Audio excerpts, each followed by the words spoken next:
most academic theory is this: it is not possible to beat the market consistently other than by luck. This theory, usually referred to as the efficient market or random walk theory, suggests that thousands of investors and analysts take in all the publicly available information on a particular company, and through their decisions to buy and sell that company's stock, establish the correct trading price. In effect, since stocks are more or less efficiently priced, and therefore you can't consistently find bargain-priced stocks, it is not possible to outperform the market averages over long periods of time. Although exceptions, e.g. the January effect, small size effects, and low price/earnings strategies, are covered briefly by the academics, most of these market-beating strategies are dismissed as trivial, transient, or difficult to achieve after factoring in taxes and transaction costs. Since beating the market is out of the question, finance professors spend a lot of time teaching things like quadratic parametric programming, which loosely translates to how to pick diversified stock portfolios in three-dimensional space. In other words, if you muddle through complex mathematical formulas and throw in a little calculus and statistical theory along the way, you stand a pretty good chance of matching the performance of the popular market averages. Wow! While there are plenty of other bells and whistles, the message is clear. You can't beat the market, so don't even try. Thousands of MBAs and PhDs have paid good money for this lousy advice. There are two reasons not to accept the basic teachings of the professors. First, there are some fundamental flaws in the assumptions and methodology used by the academics, flaws we'll look at briefly later on, but which are not the central focus of this book. Second, and more important, even if the professors are generally correct and the market for stocks is more or less efficient, their studies and conclusions do not apply to you. Obviously, most of Wall Street must also ignore the academics because the whole concept of getting paid for your investment advice, whether through commissions or investment advisory fees, doesn't square too well with the idea that the advice really isn't worth anything. Unfortunately for the professionals, the facts would seem to support the conclusions of the academics. If academic theory held true, you would expect the long-term record of pension and mutual fund managers to equal the performance of the market averages reduced by the amount of the advisory fee. In a slight deviation from efficient market theory, the professionals actually do approximately 1% worse per year than the relevant market averages, even before deducting their management fees. Does the theory that markets are more or less efficient explain this disappointing performance on the part of professionals? Or are there other factors at work that lead to these lackluster results? The Professional's Challenge. I spoke with a professional whom I consider one of the best in the business, a friend I'll call Bob, even though his real name is Rich. Bob is in charge of $12 billion of U.S. equity funds at a major investment firm. For some perspective, if you went to the racetrack and placed a bet with $100 bills, $12 billion would stack 20 World Trade Centers high. Needless to say, a bet that would almost certainly kill the odds on your horse. According to Bob, the bottom line and the measure of his success is this: how does the return on his portfolio stack up against the return of the Standard & Poor's 500 average? In fact, Bob's record is phenomenal. Over the past 10 years, his average annual return has exceeded the return of the S&P 500 by between 2 and 3%. At first blush, the word phenomenal and an increased annual yield of 2 or 3% seem somewhat incongruous.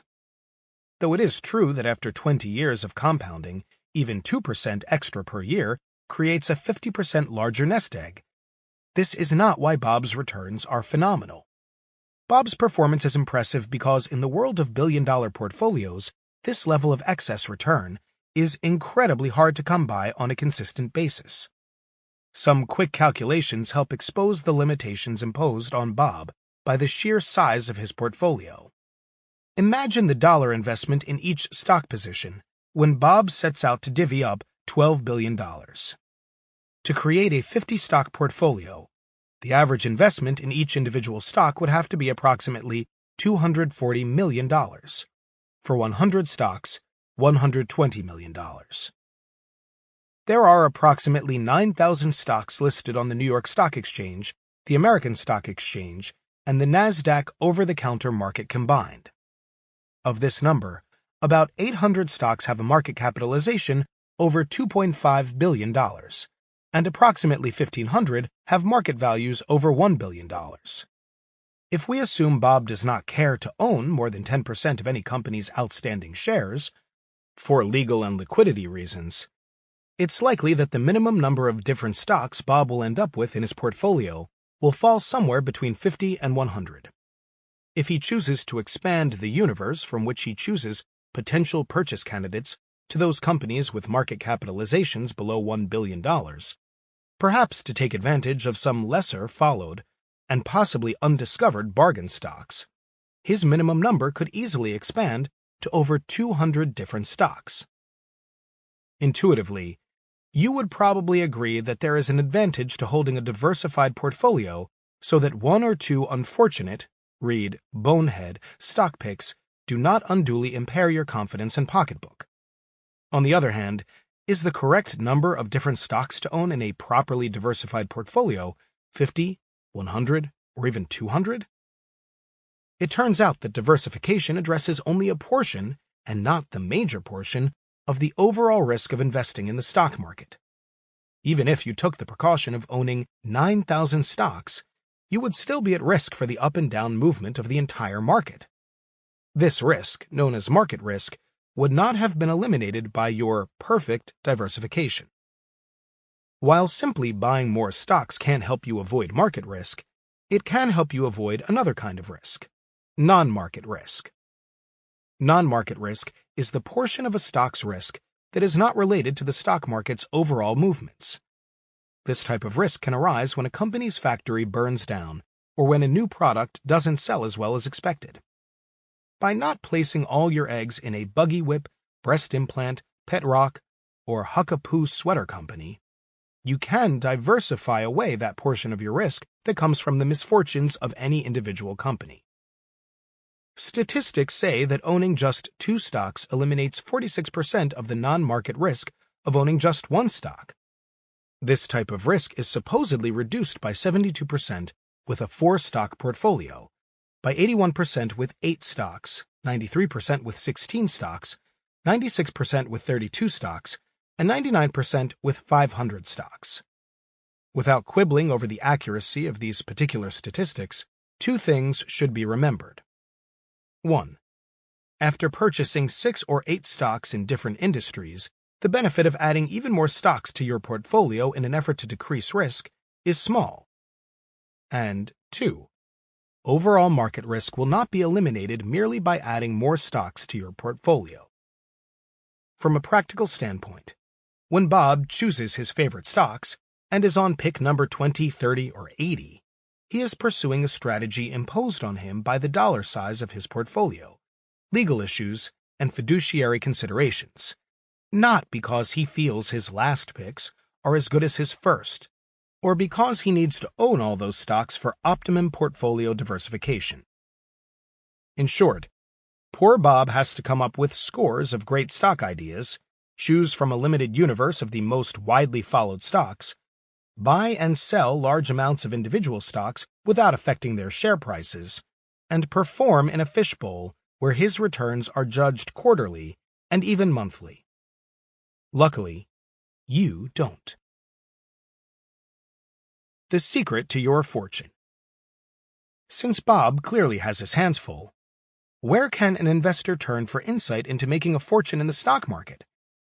For better or worse, all roads appeared to leave us at the doorstep of my in-laws. Don't worry, I said mine, not yours. A typical weekend will find them scouting out a country auction, antique store, or estate sale looking for art or antiques that catch their fancy. As avid collectors, they seek out works that will give them joy to own and live with on a daily basis. As closet capitalists, they look for undiscovered or unrecognized works of art or antiques that they can buy at prices far below true value. When in capitalist mode, the in-laws follow a very simple strategy. Whether they find a beautiful specimen of antique furniture at Podunk Fine Antiques and Tractor Parts, or an impressionist painting from Grandma Bagadonut's attic, they ask themselves only one question before buying. Are there comparable pieces of furniture or paintings that have recently sold at auction or to dealers at prices far above the potential purchase price? It's truly that simple, although we can probably learn more from the questions they don't ask. They don't ask, is this painter going to be the next Picasso? Or, is 18th century French furniture going to skyrocket in value? While it would be nice and perhaps more lucrative to be able to predict those types of future developments, few people can combine the ability, knowledge, and timing to foresee and profit consistently from future events. Whether the in-laws can or cannot predict the future is beside the point. They don't have to. They already know how to profit from studying the present. That doesn't mean their knowledge of art and antiques doesn't help them to make money, but many people can acquire that same knowledge. Their edge comes from taking this knowledge and applying it in places off the beaten path. While these places are tougher to find, once found, less competition from other informed collectors creates an opportunity for them to find inefficiently priced bargains. Finding bargain stocks works much the same way. If you spend your energies looking for and analyzing situations not closely followed by other informed investors, your chance of finding bargains greatly increases. The trick is locating those opportunities. It's like the old story about the plumber who comes to your house, bangs on the pipes once, and says, "That'll be $100. $100? You say. All you did was bang on the pipes once. Oh, no, the plumber responds. Banging on the pipes is only $5. Knowing where to bang? That's $95. In the stock market, knowing where to bang is the secret to your fortune. With that in mind, let's uncover some of these secret hiding places of stock market profits. Chapter 2. Some basics. Don't leave home without them. When I was 15, the only gambling establishment that would let me sneak in was the Hollywood Dog Track. This was a great thing because during my first illicit visit, I discovered a surefire route to big greyhound riches. In the third race, there was a dog who had run each of his previous 6 races in only 32 seconds. The odds on this dog, we'll call him Lucky, were 99-1. None of the dogs up against Lucky in the third race had managed a time better than 44 seconds in any previous race. Of course, I bet what passed for a small fortune at the time on Lucky to win. If all those fools who bet on the other dogs wanted to give me their money, so be it. However, as Lucky straggled down the home stretch in last place, my opinion of the other gamblers slowly began to change. This was Lucky's first race at a longer distance. Apparently, as everyone else already knew, Lucky's spectacularly fast times in his previous races were achieved at much shorter distances. All the other dogs were experienced long-distance runners. My 99-1 sure thing was a mirage that quickly evaporated along with my money. On the bright side, in less than a minute I learned a valuable lesson. Without a basic level of knowledge and understanding, you can't tell a great investment from a real dog. So before you start hunting in the stock market's back alleys for hidden investment jewels, here are some basics that should help in the search. A few basics. 1. Do your own work. There are really 2 reasons to do your own work. The first is pretty simple. You have no choice. If you are truly looking at situations that others are ignoring, there will rarely be much media or Wall Street coverage. While there is usually plenty of industry or company information available, some of it quite helpful, almost none will focus on the special attributes that make your investment opportunity attractive. This should be fine with you.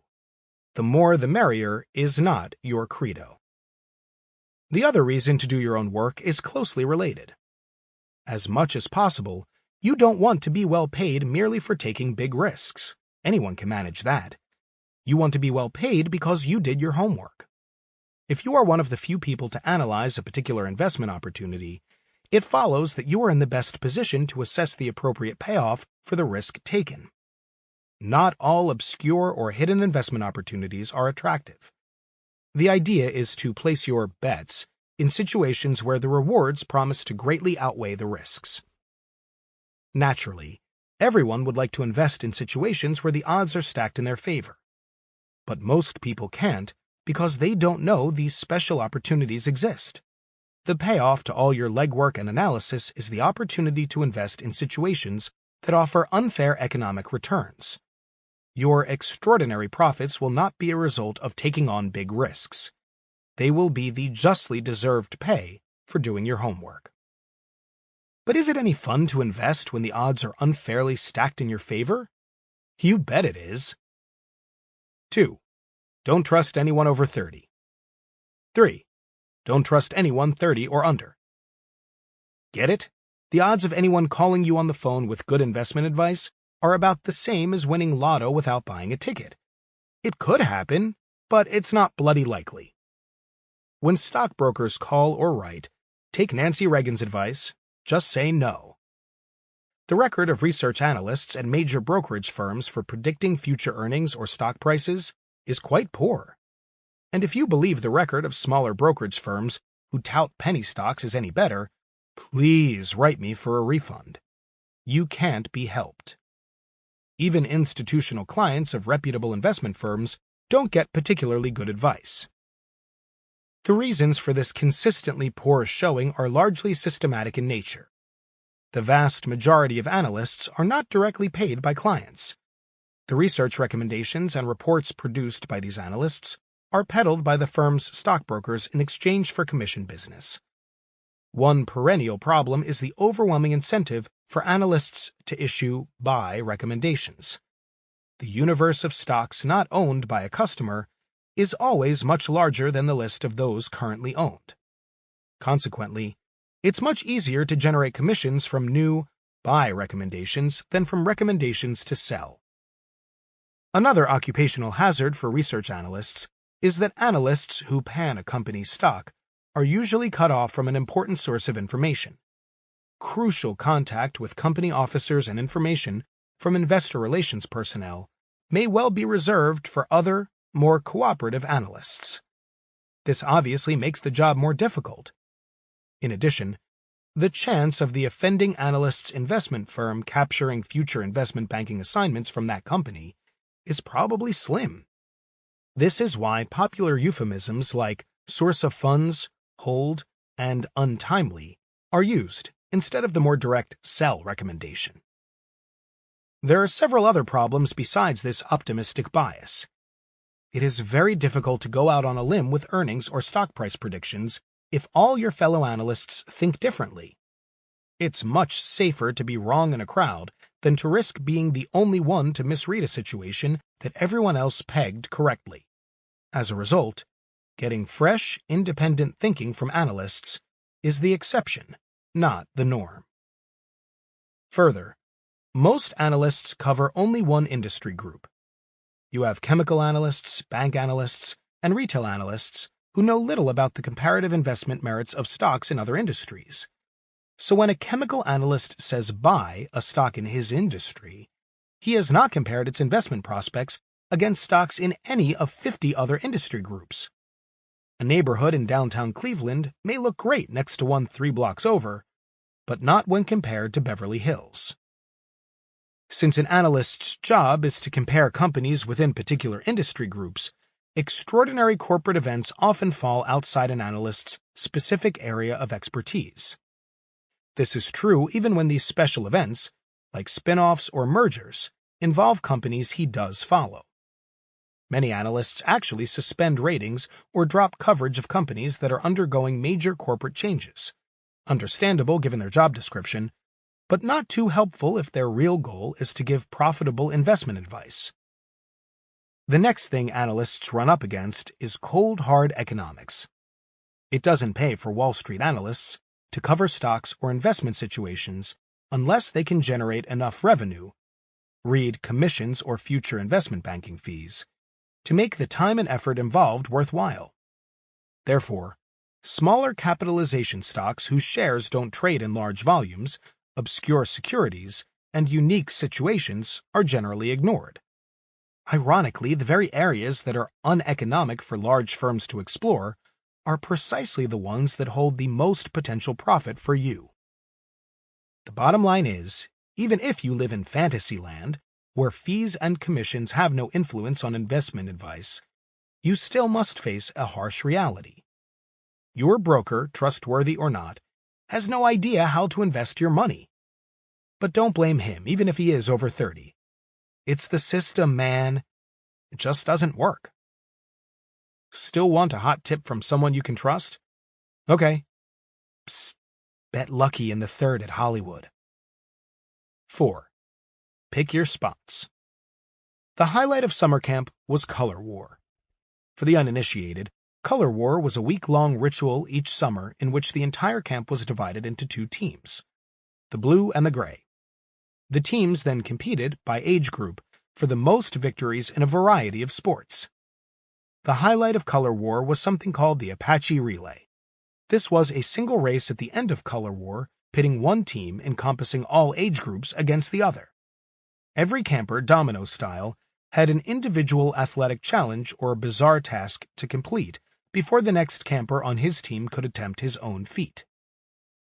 So like the Apache warriors of old, one by one, campers would compete in events from simple running and swimming to pie eating, with hands tied behind the back, and walking with an egg balanced on a spoon stuck between the teeth.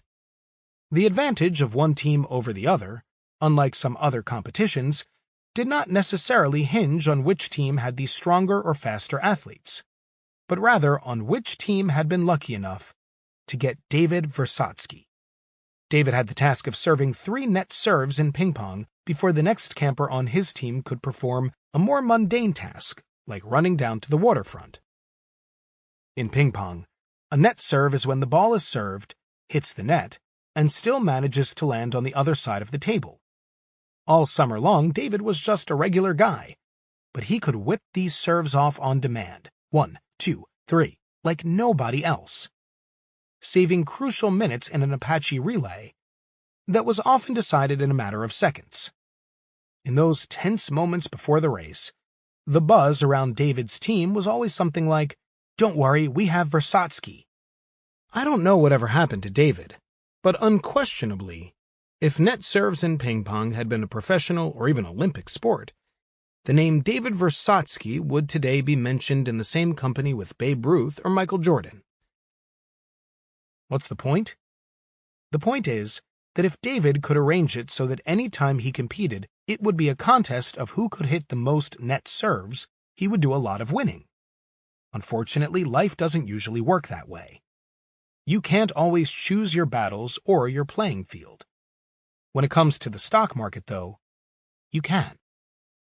This concept has been variously illustrated by the likes of Warren Buffett as swing at only one of 20 pitches. There are no called strikes on Wall Street, or wait for your pitch.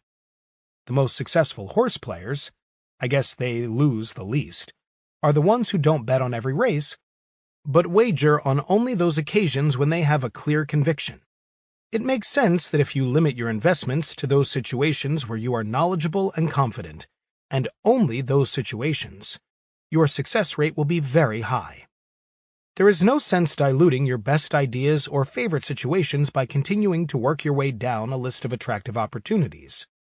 If net serves was only one of the 10 events in a newly created decathlon, David's advantage and expertise would be diluted to such an extent that his chances of winning the entire decathlon would be slim.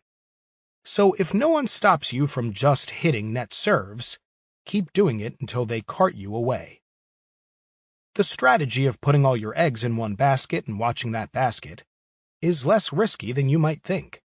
If you assume, based on past history, that the average annual return from investing in the stock market is approximately 10%, statistics say the chance of any year's return falling between -8% and +28% are about 2 out of 3. In statistical talk, the standard deviation around the market average of 10% in any one year is approximately 18%. Obviously, there is still a 1 out of 3 chance of falling outside this incredibly wide 36-point range, -8% to +28%.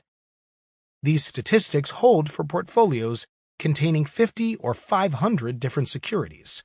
In other words, the type of portfolios held by most stock mutual funds. What do statistics say you can expect, though, if your portfolio is limited to only 5 securities? The range of expected returns in any one year really must be immense. Who knows how the crazy movements of 1 or 2 stocks can skew results? The answer is that there is an approximately 2 out of 3 chance that your return will fall in a range of -11% to +31%. The expected return of the portfolio still remains 10%.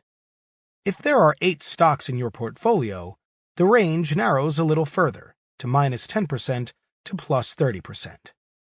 Not a significant difference from owning 500 stocks. The fact that you can drive a truck through any of these wide ranges of expected returns should lend comfort to those who don't hold 50 stocks in their portfolio and strike fear in the hearts of anyone who thinks owning dozens of stocks will assure them a predictable annual income. Over the long term, and this could mean 20 or 30 years long, stocks, despite the annual variability in returns, are probably the most attractive investment vehicle. Therefore, owning a widely diversified portfolio of stocks should enable you more or less to mirror the performance of the popular market averages. In the case of stocks, doing average ain't all that bad. However, if your goal is to do significantly better than average, then picking your spots, swinging at one of 20 pitches, sticking to net serves or any other metaphor that brings the point home for you, is the way to go.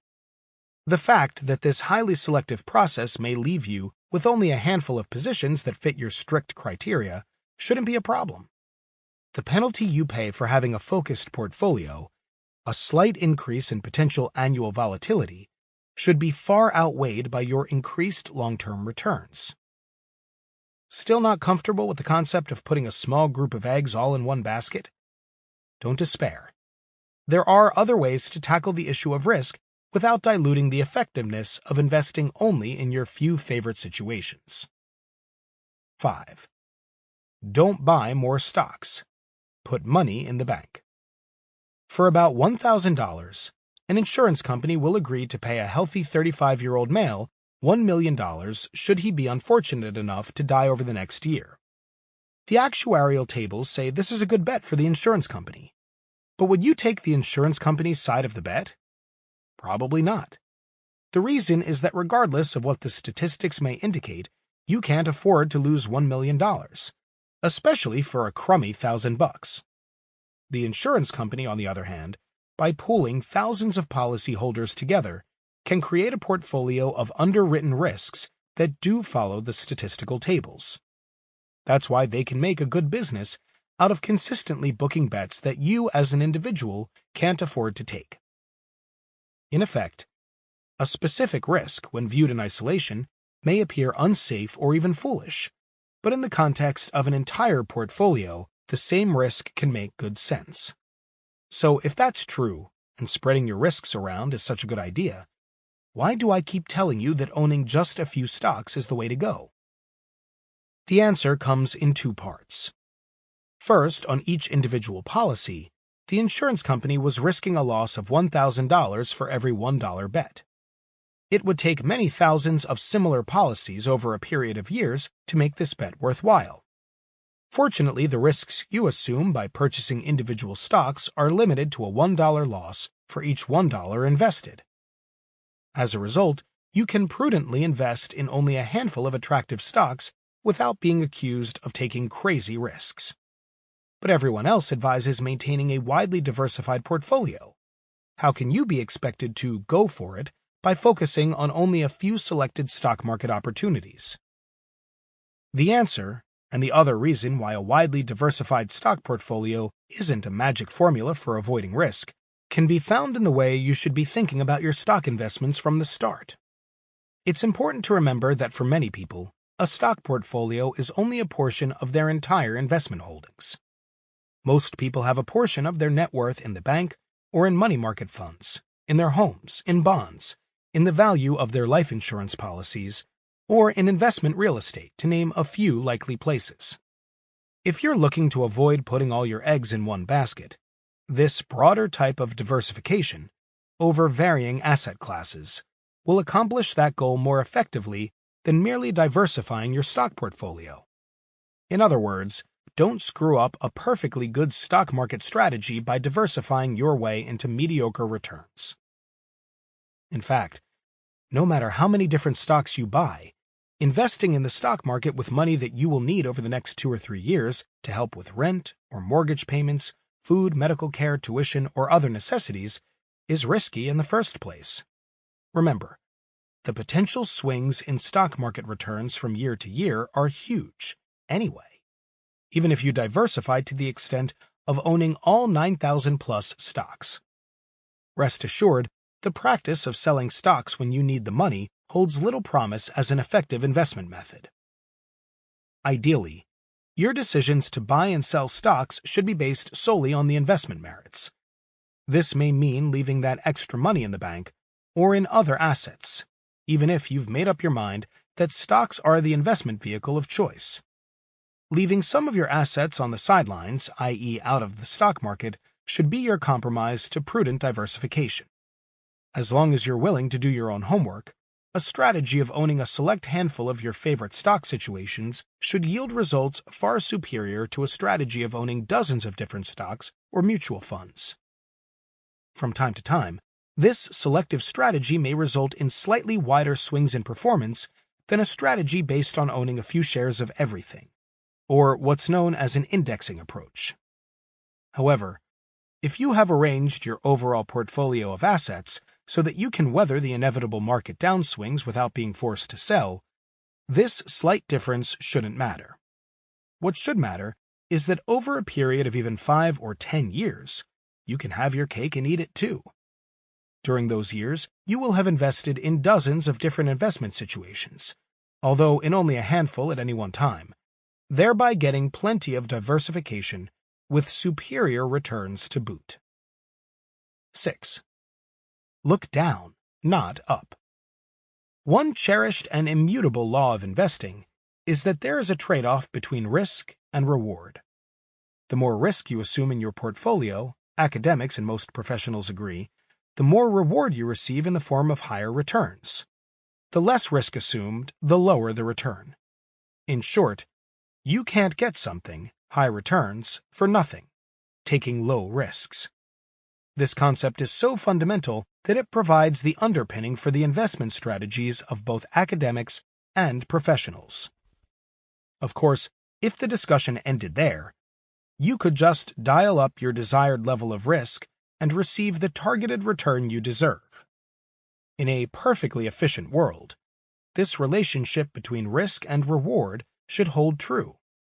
Obviously, since you will be looking for pockets of opportunity where there are inefficiently priced investments, i.e. stocks or investment situations so far off the beaten path that analysts and investors have not priced them correctly, this immutable relationship between risk and reward should not apply. That, however, does not make the concept of risk-reward irrelevant to you. Far from it. It is, perhaps, the most important investment concept of all. That's why it's so amazing that, at least when it comes to analyzing the risks of individual stocks, most professionals and academics get it wrong. They get it wrong because they measure the risk portion of risk-reward in an erroneous and truly puzzling way. Risk, according to generally accepted wisdom, is defined as the risk of receiving volatile returns. In the academic world, risk is measured by a stock's beta, the price volatility of a particular stock relative to the market as a whole. Usually, the calculation of beta is based on an extrapolation of a stock's past price volatility. In this topsy-turvy world, the distinction between upside volatility and downside volatility is greatly confused. A stock that moves up significantly over the course of a year is labeled riskier than a stock that moves down slightly during the same period. Also, using past price movements or volatility as the basis for determining the riskiness of a particular stock can often lead to faulty conclusions. A stock that has fallen from 30 to 10 is considered riskier than a stock that has fallen from 12 to 10 in the same period. Although both stocks can now be purchased for $10, the stock which has fallen the farthest, and the one that is now priced at the biggest discount to its recent high price, is still considered the riskier of the two. It might be, but it could be that most of the stock's downside risk has been eliminated by the huge price drop. The truth is, you can't really tell much of anything just from measuring a stock's past price movements. In fact, not only doesn't a stock's past price volatility serve as a good indicator of future profitability, it doesn't tell you something much more important: how much you can lose. Let's repeat that. It doesn't tell you how much you can lose. Isn't risk of loss what most people care about when they think of risk? Comparing the risk of loss in an investment to the potential gain is what investing is all about. Perhaps, since the measurement of potential gain and loss from a particular stock is so subjective, it is easier, if you are a professional or academic, to use a concept like volatility as a substitute or a replacement for risk than to use some other measure. Whatever the reason for everyone else's general abdication of common sense, your job remains to quantify by some measure a stock's upside and downside. This is such an imprecise and difficult task, though, that a proxy of your own may well be in order. One way to take on this challenge is to think once again in terms of the in-laws. As you recall, if they find a painting selling for $5,000, when a comparable painting by the same artist has recently sold at auction for $10,000, they buy it. The perceived cushion of $5,000 between auction value and purchase price is what Benjamin Graham, the acknowledged father of security analysis, referred to as their margin of safety. If the in-laws' perceptions are correct, their margin is so large that it is extremely unlikely they will lose money on their new purchase. On the other hand, if their perceptions are somewhat off, the quality of their painting is not quite up to the standard of the one recently auctioned, the $10,000 price was a one-time aberration, or the art market collapses between the time of purchase and the time they get to the auction house, their losses should be minimized by this initial built-in cushion, their margin of safety. So one way to create an attractive risk-reward situation is to limit downside risk severely by investing in situations that have a large margin of safety. The upside, while still difficult to quantify, will usually take care of itself. In other words, look down, not up, when making your initial investment decision. If you don't lose money, most of the remaining alternatives are good ones. While this basic concept is simple enough, it would be very difficult to devise a complicated mathematical formula to illustrate the point. Then again, not much downside to that. 7. There's more than one road to investment heaven. There are plenty of ways to achieve substantial wealth through investing in the stock market. Likewise, there are plenty of people who try. There are, however, only a select few who succeed. As Butch and Sundance might say, who are those guys and how do they do it? One such successful investor, whose methods should be studied closely, has just been mentioned. Benjamin Graham has influenced many investors through his writings and teaching. The concept of margin of safety is perhaps his greatest and most enduring contribution to the investing profession. Graham generally used objective measures like a stock's book value, the company's net worth as disclosed on its balance sheet, and its price-earnings ratio, the price of a stock relative to its annual earnings, aka its P/E ratio, to help calculate a company's true value. His advice was to purchase stocks only when they traded at a significant discount to this value. When viewing the stock market, Graham said, you should imagine that you are in business with Mr. Market, and that the price of a stock merely represents the cost of a certain percentage ownership of an entire company. Some days Mr. Market will be inordinately happy and quote you a ridiculously high price for your stock, and other days he will be unduly fearful and quote an unreasonably low price. Only at these extremes should you take advantage of Mr. Market and care what he has to say. Otherwise, it's best, according to Graham, to forget about the market and concentrate on a company's operating and financial fundamentals. It seems more than a coincidence that, of the small group of investors who have been extraordinarily successful over long periods of time, most adhere in some form to Graham's concepts of margin of safety and Mr. Market. Even in the area of company valuation, where some have successfully altered or expanded upon Graham's methods, Graham's original concepts have been repeatedly validated. Recent studies, e.g., Lakonishok, Schliefer, and Vishny, Journal of Finance, December 1994, continue to support his thesis that simply buying stocks that trade at low prices relative to their book values and earnings provides superior long-term results. According to these studies, a value approach to stock picking, such as Graham's, far surpasses the results achieved by buying the so-called glamour, or most popular stocks, purchasing stock market index funds, or placing money with professional managers. These results can be achieved, contrary to efficient market theory, without taking on more volatility than other methods, and they apply to both large and small capitalization stocks. The explanation for this may be that individuals and professionals systematically overrate the long-term prospects of companies that have done well recently, and at the same time underestimate the value of companies that are underperforming or unpopular at the moment. Relying on objective measures like a company's book value and historical earnings to determine value may help eliminate some of the emotional and institutional biases likely to be found in more future-based valuation methods. Even though Graham's methods have been well documented and extensively studied, they continue to yield superior results for those investors who choose to follow them. Graham's most famous disciple and admirer, Warren Buffett, while a strong proponent of seeking investments with a large margin of safety and of viewing the stock market from the vantage point of Mr. Market, has successfully added his own thoughts about what constitutes value when seeking attractive investments.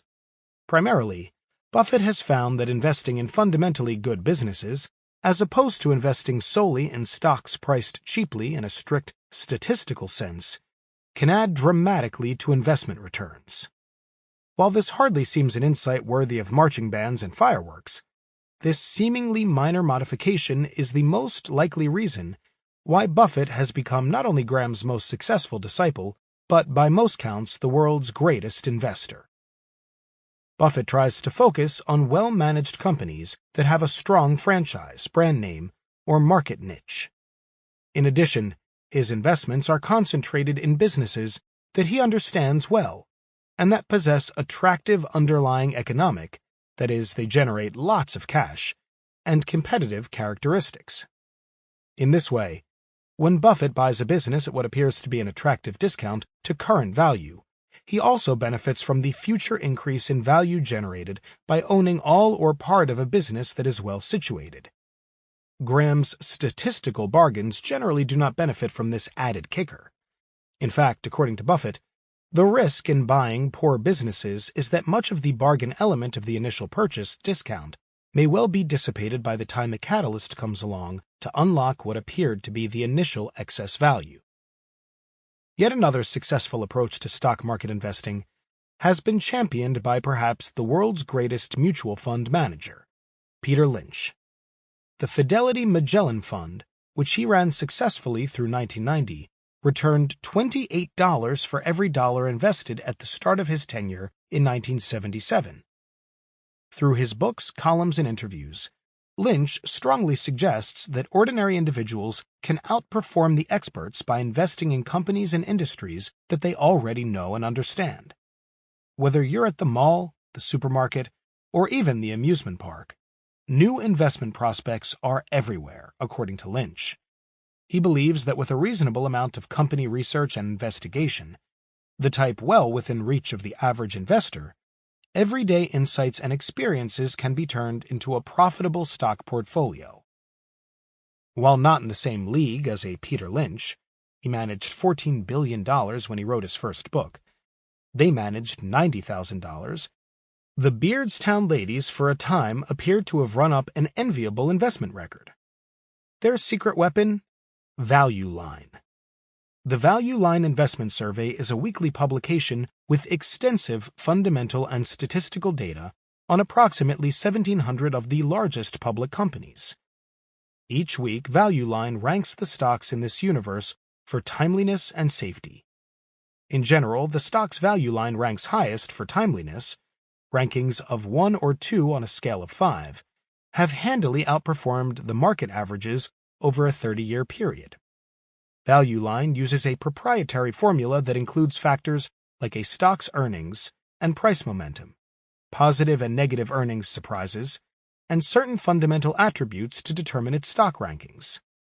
The investment opinions of Value Line's research analysts were once included in the ranking system, but this input was dropped long ago as the system performed better without them. This may also partially explain where the Beardstown ladies went wrong. Starting from a list of Value Line's top-ranked stocks, and using some of the other data provided, the ladies added some input of their own. Evidently, this input caused their portfolio to significantly underperform both Value Line's computerized ranking system and the market in general. The ladies also included a rather long list of recipes in their book. It is not known whether these had any effect on investment performance. Regardless, Value Line's record remains largely untarnished.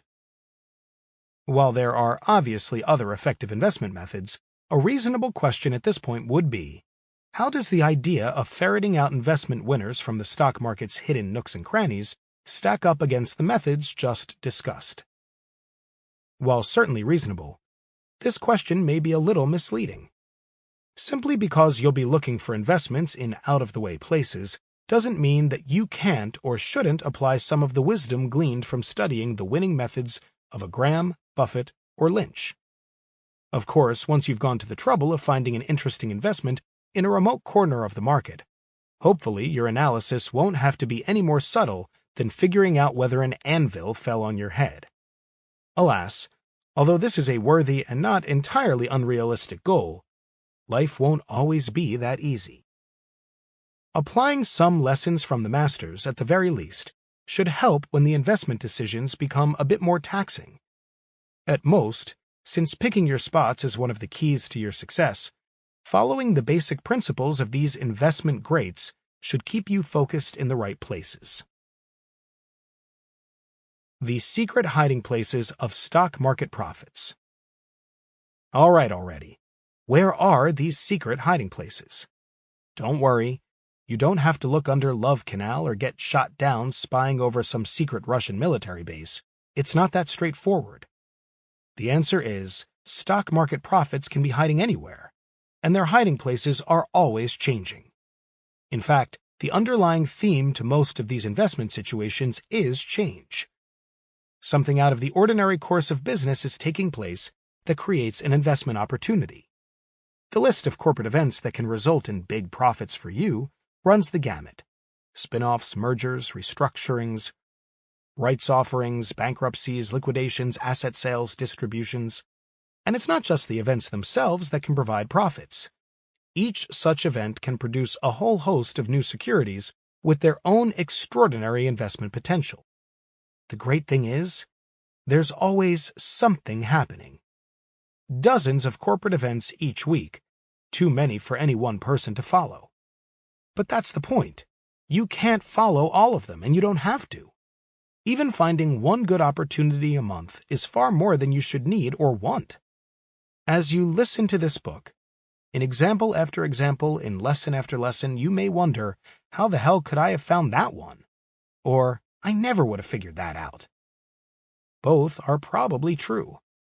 But there will be plenty of others that you do find and can figure out. Even after you learn where to look for new ideas, the notion that you can cover even 1/10 of these special corporate events is a pipe dream. On the other hand, making incredible profits over your lifetime from the ones you do work on isn't. The old cliché holds true.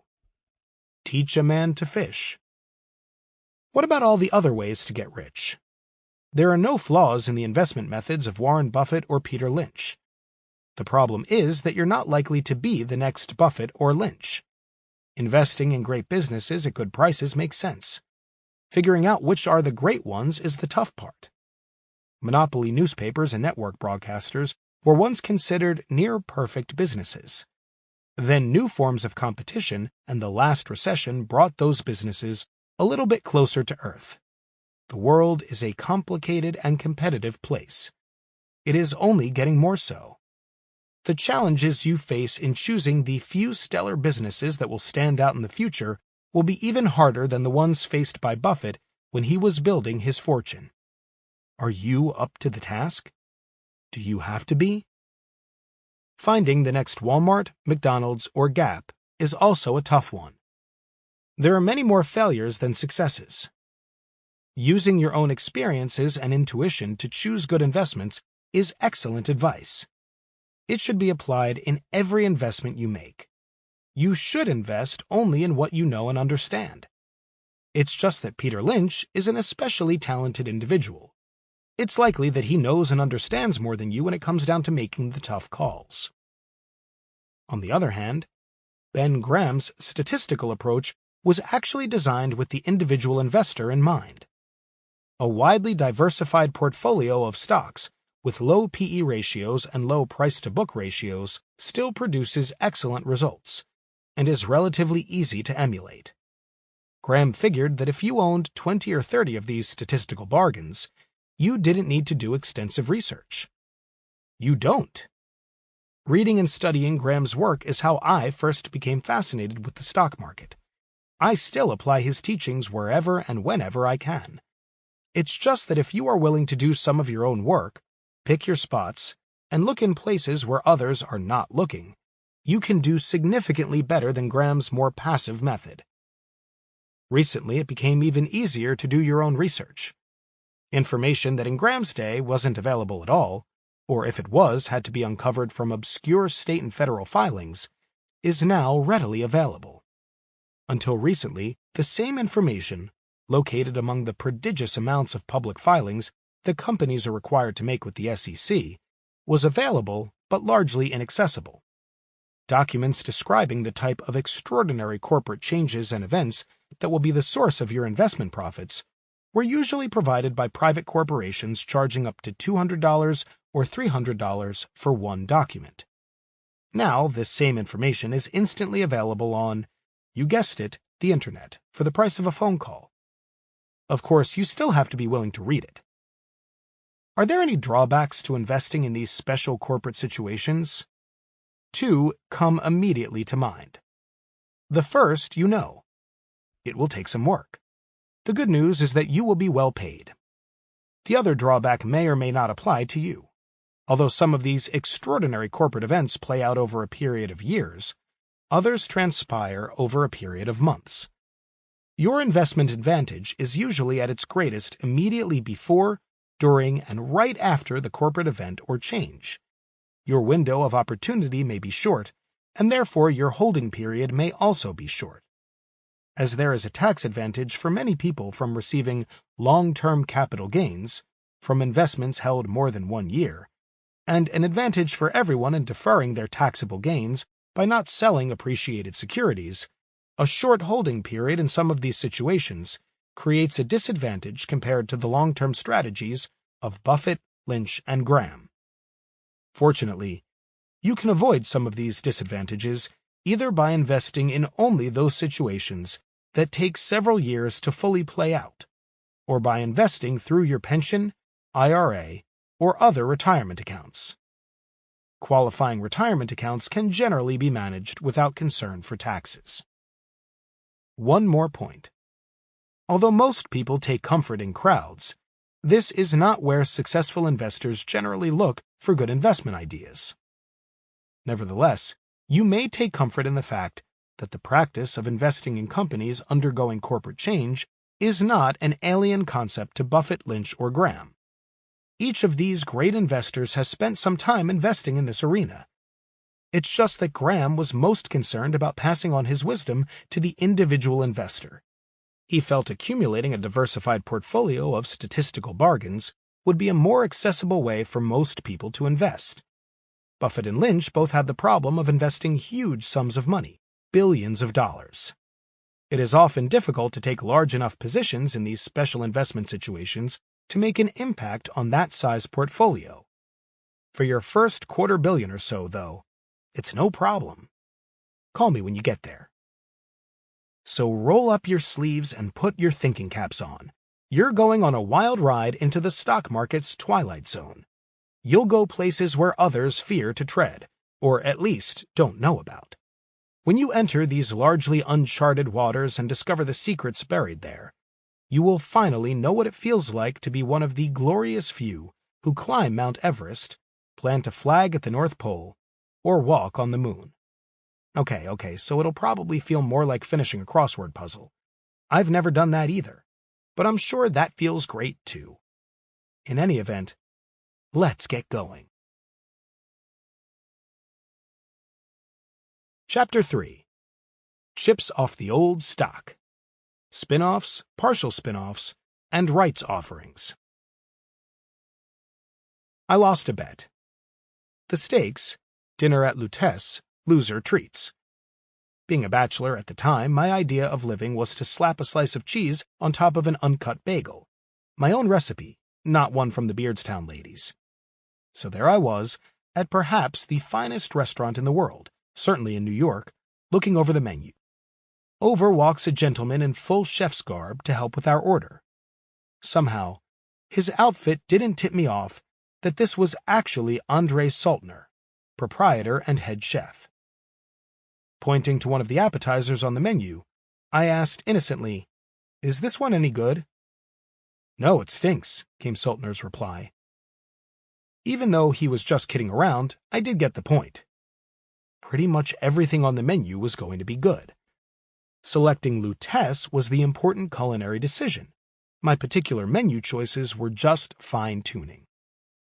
Keep this concept in mind as you listen through the next several chapters. It's great to look for investments in places others are not, but it's not enough. You also have to look in the right places. If you pre-select investment areas that put you ahead of the game even before you start, the Luteces of the investment world, the most important work is already done. You'll still have plenty of decisions to make, but if you're picking and choosing your spots from an already outstanding menu, your choices are less likely to result in indigestion. Spin-offs. The first investment area we'll visit is surprisingly unappetizing. It's an area of discarded corporate refuse, usually referred to as spin-offs. Spin-offs can take many forms, but the end result is usually the same. A corporation takes a subsidiary, division, or part of its business and separates it from the parent company by creating a new independent, freestanding company. In most cases, shares of the new spin-off company are distributed or sold to the parent company's existing shareholders. There are plenty of reasons why a company might choose to unload or otherwise separate itself from the fortunes of the business to be spun off. There is really only one reason to pay attention when they do. You can make a pile of money investing in spin-offs. The facts are overwhelming. Stocks of spin-off companies, and even shares of the parent companies that do the spinning off, significantly and consistently outperform the market averages. One study completed at Penn State covering a 25-year period ending in 1988 found that stocks of spin-off companies outperformed their industry peers and the Standard & Poor's 500 by about 10% per year in their first 3 years of independence. The parent companies also managed to do pretty well, outperforming the companies in their industry by more than 6% annually during the same 3-year period. Other studies have reached similarly promising conclusions about the prospects for spin-off companies. What can these results mean for you? If you accept the assumption that over long periods of time the market averages a return of approximately 10% per year, then theoretically outperforming the market by 10% could have you earning 20% annual returns. If the past experience of these studies holds true in the future, spectacular results could be achieved merely by buying a portfolio of recently spun-off companies. Translation: 20% annual returns. No special talents or utensils required. But what happens if you're willing to do a little of your own work? picking your favorite spin-off situations, not merely buying every spin-off or a random sampling, should result in annual returns even better than 20%. Pretty significant, considering that Warren Buffett, everyone's favorite billionaire, has only managed to eke out 28% annually, albeit over 40 years. Is it possible that just by picking your spots within the spin-off area, you could achieve results rivaling those of an investment great like Buffett? Nah, you say. Something's wrong here. First of all, who's to say that spin-offs will continue to perform as well in the future as they have in the past? Second, when everyone finds out that spin-offs produce these extraordinary returns, won't the prices of spin-off shares be bid up to the point where the extra returns disappear? And finally, about these results even greater than 20%, why should you have an edge in figuring out which spin-offs have the greatest chance for outsized success? O ye of little faith! Of course, spin-offs will continue to outperform the market averages. And yes, even after more people find out about their sensational record. As for why you'll have a great shot at picking the really big winners, that's an easy one. You'll be able to because I'll show you how. To understand the hows and the whys, let's start with the basics. Why do companies pursue spin-off transactions in the first place? Usually, the reasoning behind a spin-off is fairly straightforward. Unrelated businesses may be separated via a spin-off transaction so that the separate businesses can be better appreciated by the market. For example, a conglomerate in the steel and insurance business can spin off one of the businesses and create an investment attractive to people who want to invest in either insurance or steel, but not both. Of course, before a spin-off, some insurance investors might still have an interest in buying stock in the conglomerate, but most likely only at a discount, reflecting the forced purchase of an unwanted steel business. Sometimes the motivation for a spin-off comes from a desire to separate out a bad business so that an unfettered good business can show through to investors. This situation, as well as the previous case of two unrelated businesses, may also prove a boon to management. The bad business may be an undue drain on management time and focus. As separate companies, a focused management group for each entity has a better chance of being effective. Sometimes a spin-off is a way to get value to shareholders for a business that can't be easily sold. Occasionally, a business is such a dog that its parent company can't find a buyer at a reasonable price. If the spin-off is merely in an unpopular business that still earns some money, the parent may load the new spin-off with debt. In this way, debt is shifted from the parent to the new spin-off company, creating more value for the parent. On the other hand, a really awful business may actually receive additional capital from the parent, just so the spin-off can survive on its own and the parent can be rid of it. Tax considerations can also influence a decision to pursue a spin-off instead of an outright sale. If a business with a low tax basis is to be divested, a spin-off may be the most lucrative way to achieve value for shareholders. If certain IRS criteria are met, a spin-off can qualify as a tax-free transaction. Neither the corporation nor the individual stockholders incur a tax liability upon distribution of the spin-off shares. A cash sale of the same division or subsidiary with the proceeds dividend out to shareholders would, in most cases, result in both a taxable gain to the corporation and a taxable dividend to shareholders. A spin-off may solve a strategic, antitrust, or regulatory issue, paving the way for other transactions or objectives. In a takeover, sometimes the acquirer doesn't want to or can't, for regulatory reasons, buy one of the target company's businesses. A spin-off of that business to the target company shareholders prior to the merger is often a solution. In some cases, a bank or insurance subsidiary may subject the parent company or the subsidiary to unwanted regulations. A spin-off of the regulated entity can solve this problem. The list could go on. It is interesting to note, however, that regardless of the initial motivation behind a spin-off transaction, newly spun-off companies tend to handily outperform the market. Why should this be? Why should it continue? Luckily for you, the answer is that these extra spin-off profits are practically built into the system. The spin-off process itself is a fundamentally inefficient method of distributing stock to the wrong people. Generally, the new spin-off stock isn't sold. It's given to shareholders who, for the most part, were investing in the parent company's business. Therefore, once the spin-off's shares are distributed to the parent company's shareholders, they are typically sold immediately, without regard to price or fundamental value. The initial excess supply has a predictable effect on the spin-off's stock price. It is usually depressed. Supposedly shrewd institutional investors also join in the selling.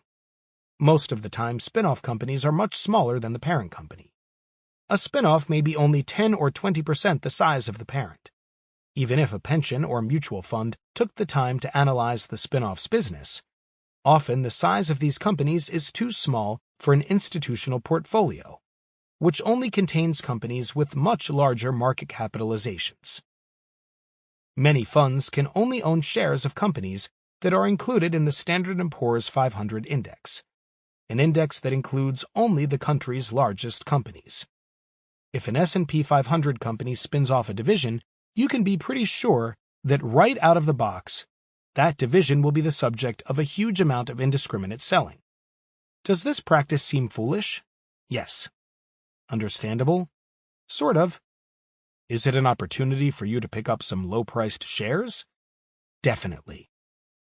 Another reason spin-offs do so well is that capitalism, with all its drawbacks, actually works. When a business and its management are freed from a large corporate parent, pent-up entrepreneurial forces are unleashed. The combination of accountability, responsibility, and more direct incentives take their natural course.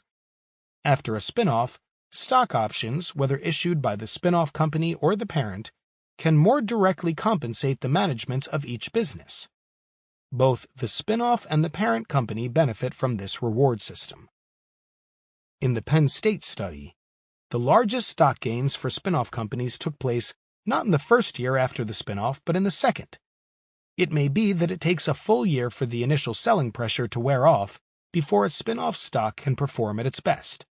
More likely, though, it's not until the year after a spin-off that many of the entrepreneurial changes and initiatives can kick in and begin to be recognized by the marketplace. Whatever the reason for this exceptional second-year performance, the results do seem to indicate that when it comes to spin-offs, there is more than enough time to do research and make profitable investments. One last thought on why the spin-off process seems to yield such successful results for shareholders of the spin-off company and the parent.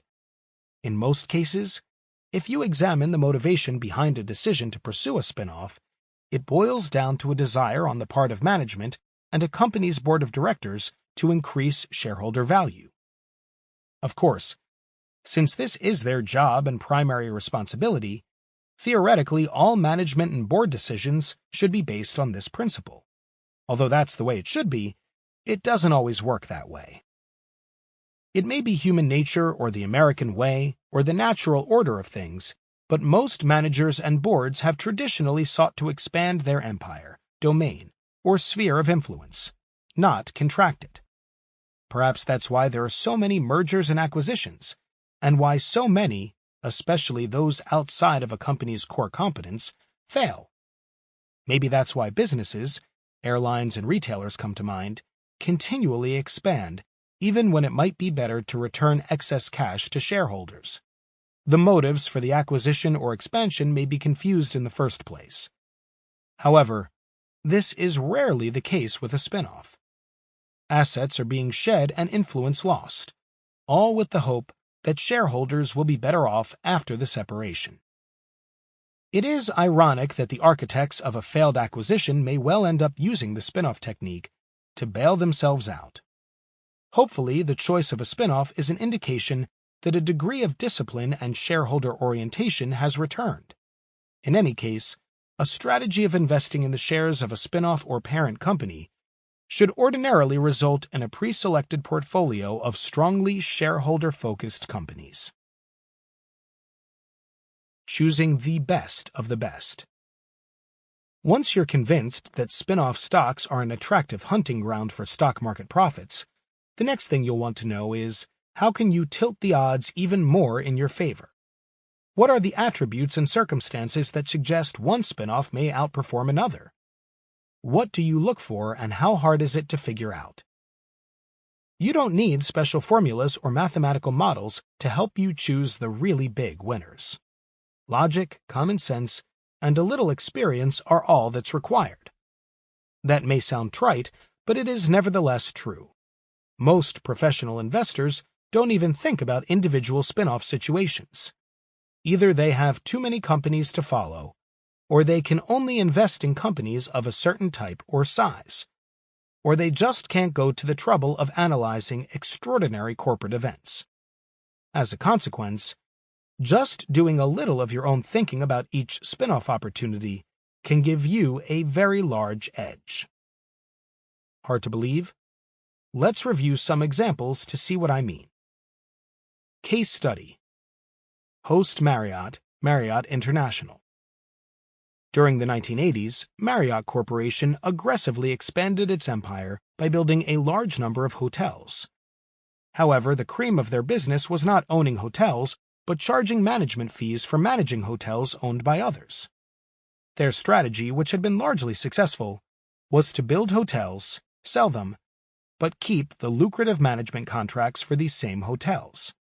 When everything in the real estate market hit the fan in the early 1990s, Marriott was stuck with a load of unsaleable hotels in an overbuilt market, and burdened with the billions in debt it had taken on to build the hotels. Enter Stephen Ballenbach, financial whiz, with a great idea. Ballenbach, fresh from helping Donald Trump turn around his gambling empire, and then chief financial officer at Marriott, now CEO of Hilton, figured a way out for Marriott. The financial covenants in Marriott's publicly traded debt allowed, or rather did not prohibit, the spinning off of Marriott's lucrative management contracts business, which had a huge income stream, but very few hard assets. Ballenbach's concept was to leave all of the unsaleable hotel properties and the low-growth concession business, burdened with essentially all of the company's debt, in one company, Host Marriott, and spin off the highly desirable management service business, more or less debt-free, into a company to be called Marriott International.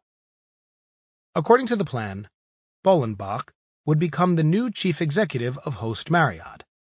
Further, Marriott International, the good Marriott, would be required to extend to Host Marriott a $600 million line of credit to help with any liquidity needs, and the Marriott family, owners of 25% of the combined Marriott Corporation, would continue to own 25% stakes in both Marriott International and Host. The spin-off transaction was scheduled to be consummated sometime in the middle of 1993. Keep in mind, no extensive research was required to learn all this. The Wall Street Journal and many other major newspapers laid out all this background information for me when Marriott first announced the split-up in October 1992. It didn't take more than reading this basic scenario in the newspapers, though, to get me very excited. After all, here was a case where in one fell swoop, an apparently excellent hotel management business was finally going to shed billions in debt and a pile of tough-to-sell real estate. Of course, as a result of the transaction creating this new powerhouse, Marriott International, there would be some toxic waste. A company would be left, Host Marriott, that retained this unwanted real estate and billions in debt. Obviously, I was excited about the toxic waste. Who the hell is going to want to own this thing was the way my thinking went. No institution, no individual, nobody and their mother would possibly hold on to the newly created Host Marriott after the spin-off took place. The selling pressure would be tremendous. I'd be the only one around scooping up the bargain-priced stock. Now, almost anyone you talk to about investing will say that he is a contrarian, meaning he goes against the crowd and conventional thinking. Clearly, by definition, everyone can't be a contrarian. That being said, I'm a contrarian. That doesn't mean I'll jump in front of a speeding Mack truck just because nobody else in the crowd will. It means that if I've thought through an issue, I try to follow my own opinion even when the crowd thinks differently. The fact that everyone was going to be selling Host Marriott after the spinoff didn't by itself mean that the stock would be a great contrarian buy. The crowd, after all, could be right. Host Marriott could be just what it looked like, a speeding Mack truck loaded down with unsaleable real estate and crushing debt. On the other hand, there were a few things about this situation beyond its obvious contrarian appeal. It looked awful, that made me willing, even excited, to look a bit further. In fact, Host Marriott had a number of characteristics that I look for when trying to choose a standout spin-off opportunity. 1. Institutions don't want it, and their reasons don't involve the investment merits. There were several reasons why institutional portfolio managers or pension funds wouldn't want to own Host Marriott. We've already covered the issue of huge debt and unpopular real estate assets. These arguments go to the investment merits and might be very valid reasons not to own Host.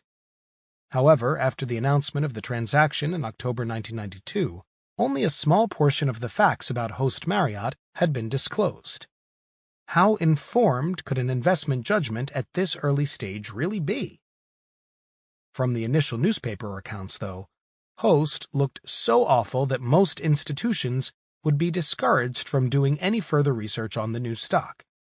Since a huge amount of information and disclosure was sure to become available before the spin-off's fruition, estimated to be in about 9 months, I vowed to read it, first to see if Host was going to be as bad as it looked, and second because I figured almost nobody else would. Another reason why institutions weren't going to be too hot to own Host was its size. Once again, not exactly the investment merits. According to analysts quoted in the initial newspaper reports, Host would account for only about 10 or 15% of the total value being distributed to shareholders, with the rest of the value attributable to the good business, Marriott International, a leveraged, highly indebted stock with a total market capitalization only a fraction of the original $2 billion Marriott Corporation was probably not going to be an appropriate size for most of Marriott's original holders. Also, Host was clearly in a different business than most institutional investors had been seeking to invest in when they bought their Marriott shares. Host was going to own hotels, whereas the business that attracted most Marriott investors was hotel management.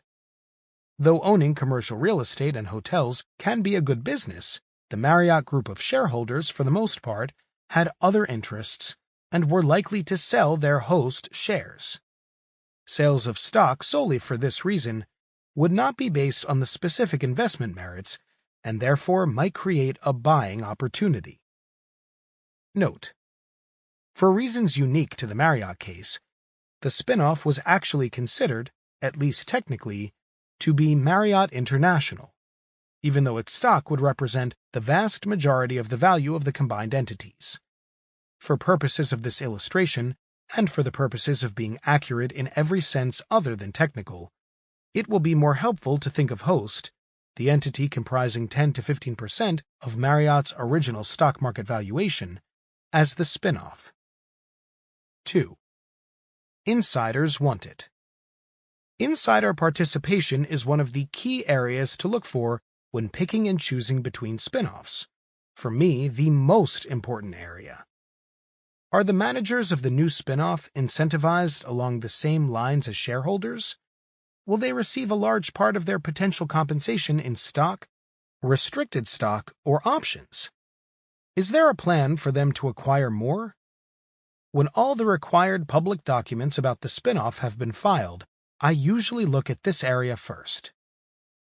In the case of Host Marriott, something from the initial press reports caught my eye. Stephen Bolenbach, the architect of the plan, was to become Host's chief executive. Of course, as the paper reported, he had just helped Donald Trump turn around his troubled hotel and gambling empire. In that respect, he seemed a fine candidate for the job. One thing bothered me, though. It didn't make sense that the man responsible for successfully saving a sinking ship, by figuring out a way to throw all that troubled real estate and burdensome debt overboard, should voluntarily jump the now secured ship into a sinking lifeboat, Host Marriott. Great idea, Bolenbach, the story would have to go. I think you've really saved us.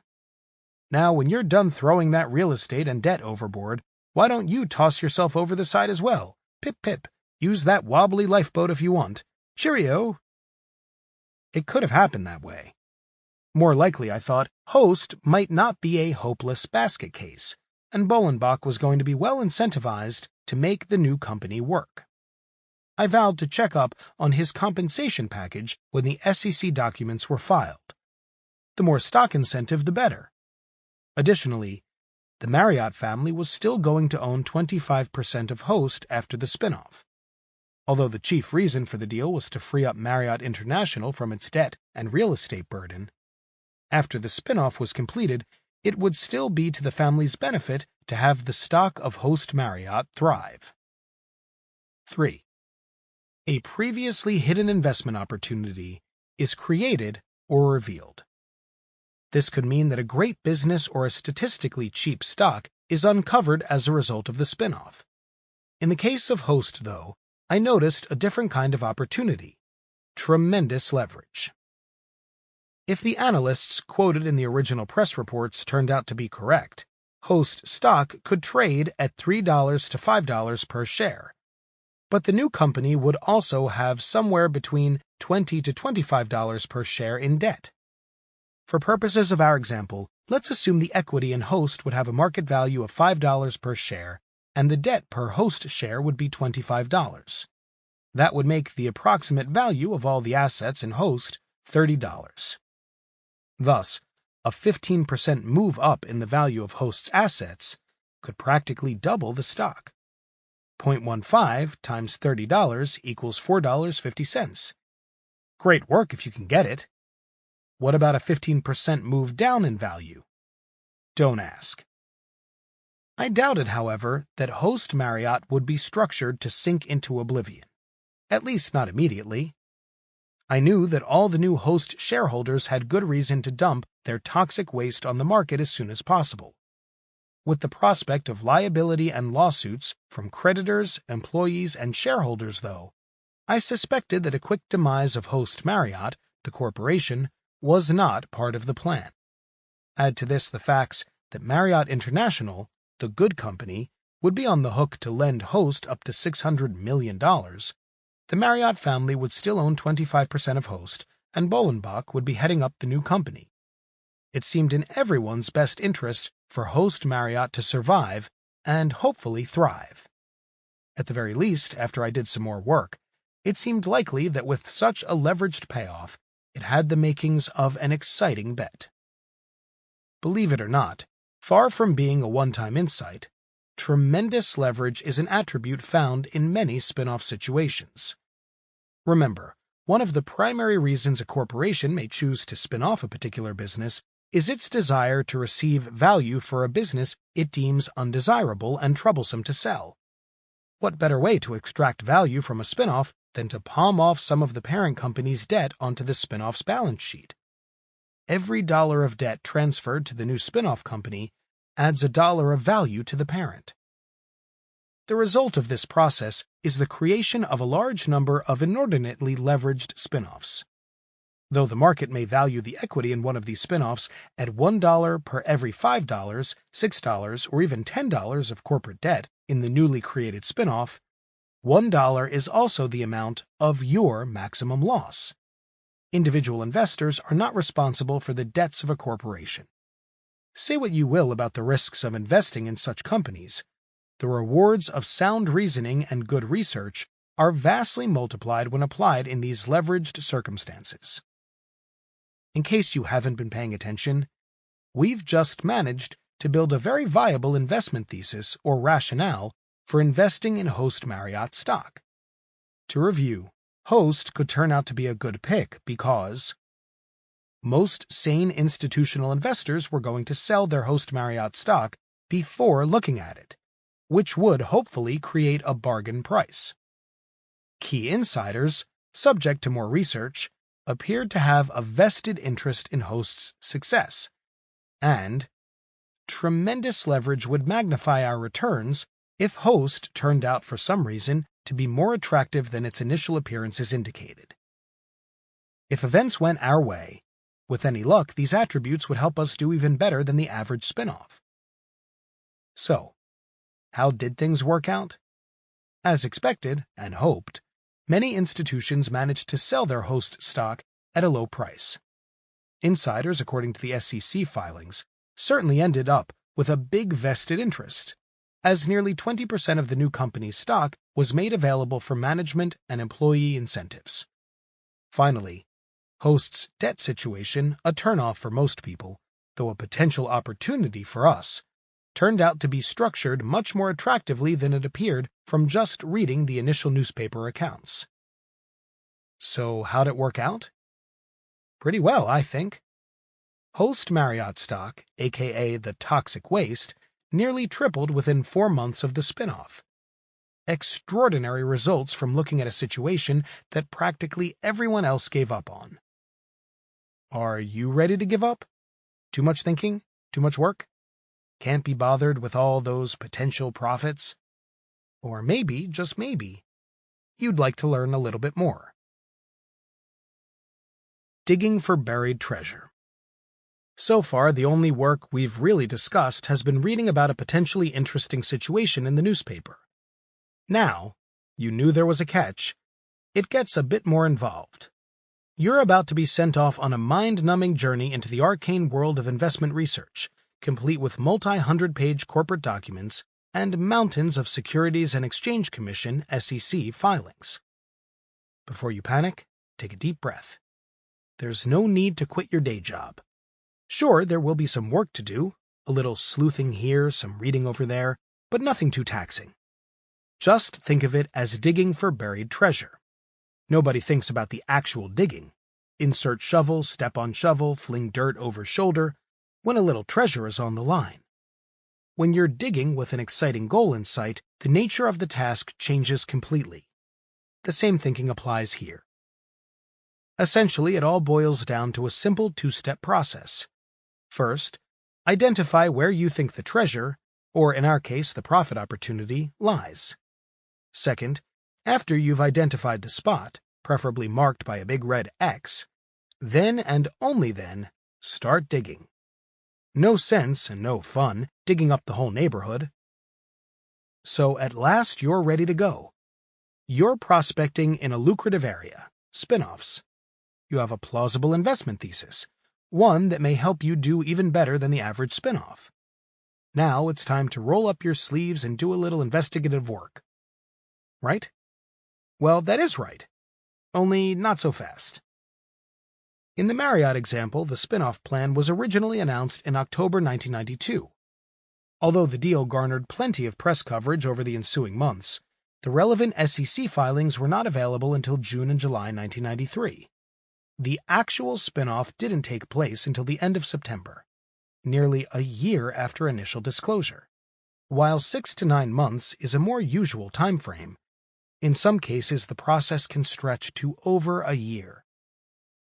If you have an impatient nature and are partial to fast action, waiting around for spin-offs to play out fully may not be for you.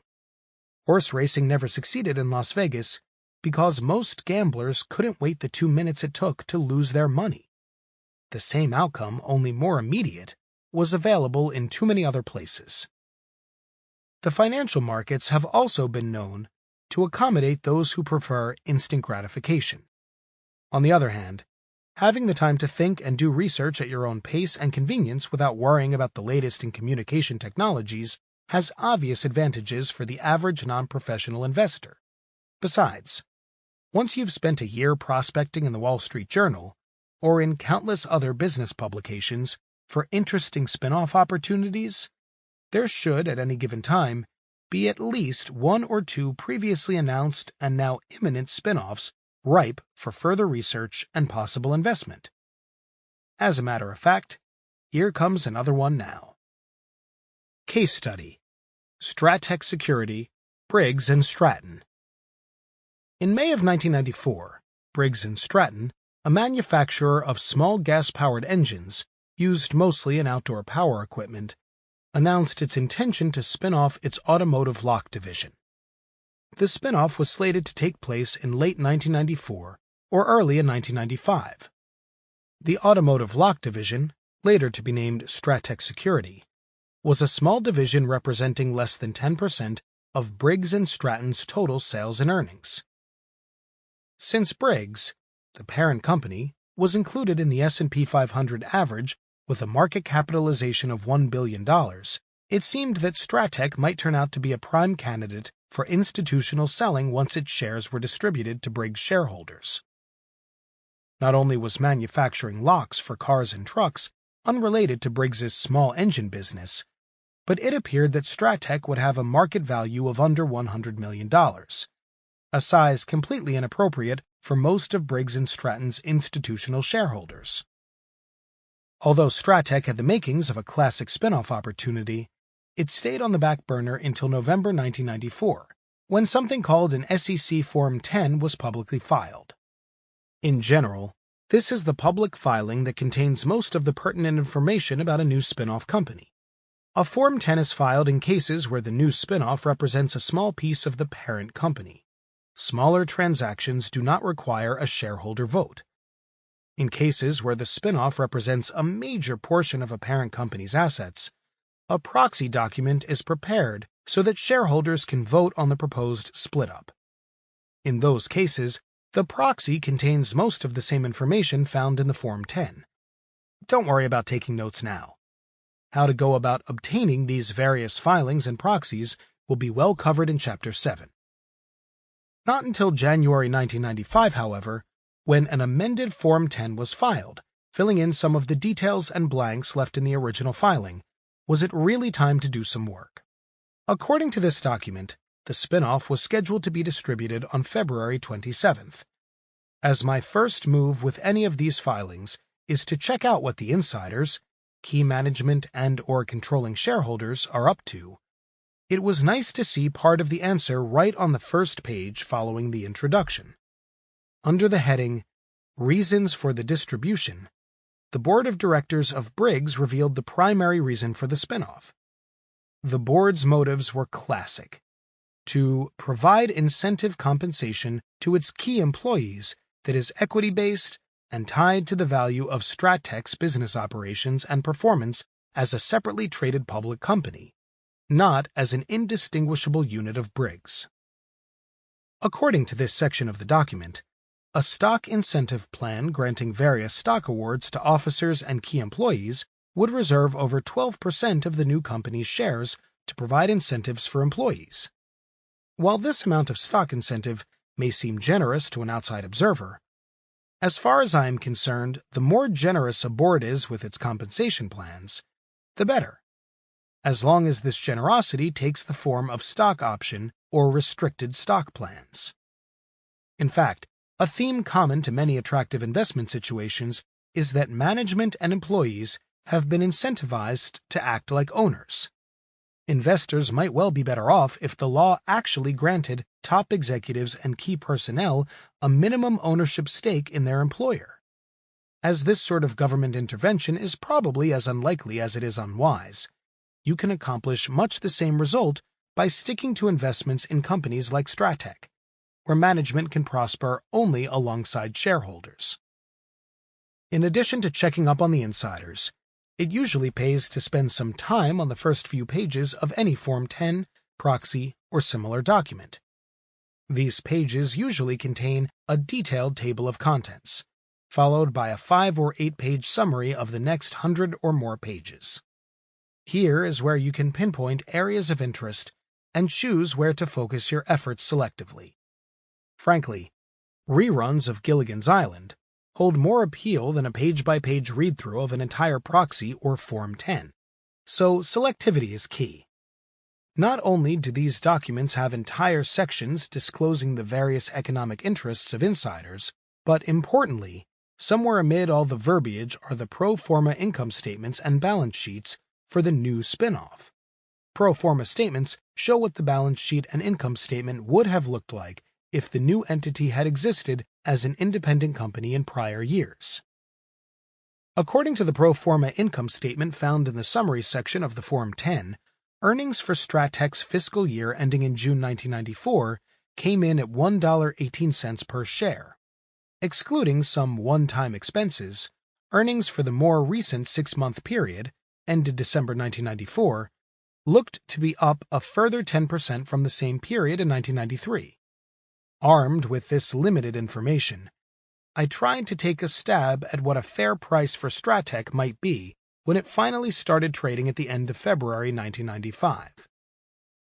As primarily a manufacturer of locks and keys for new automobiles and trucks, Strattec, according to Logic and the Form 10, fell under the category of original equipment manufacturer, OEM, for the automobile industry. The next logical step was to find out at what price most other companies in the same industry traded relative to their earnings.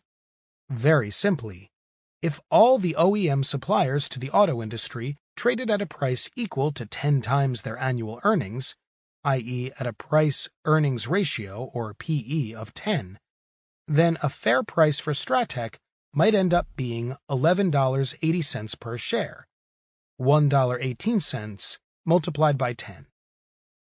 Later in the book, we will cover several reference sources that provide the type of data we will need to do our comparative pricing. In this case, I used Value Line, as it is generally readily available and easy to use.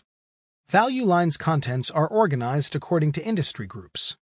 Under the grouping Auto Parts, Original Equipment, I was able to determine that a range of roughly 9 to 13 times earnings was a reasonable range for PEs within Strattec's industry group.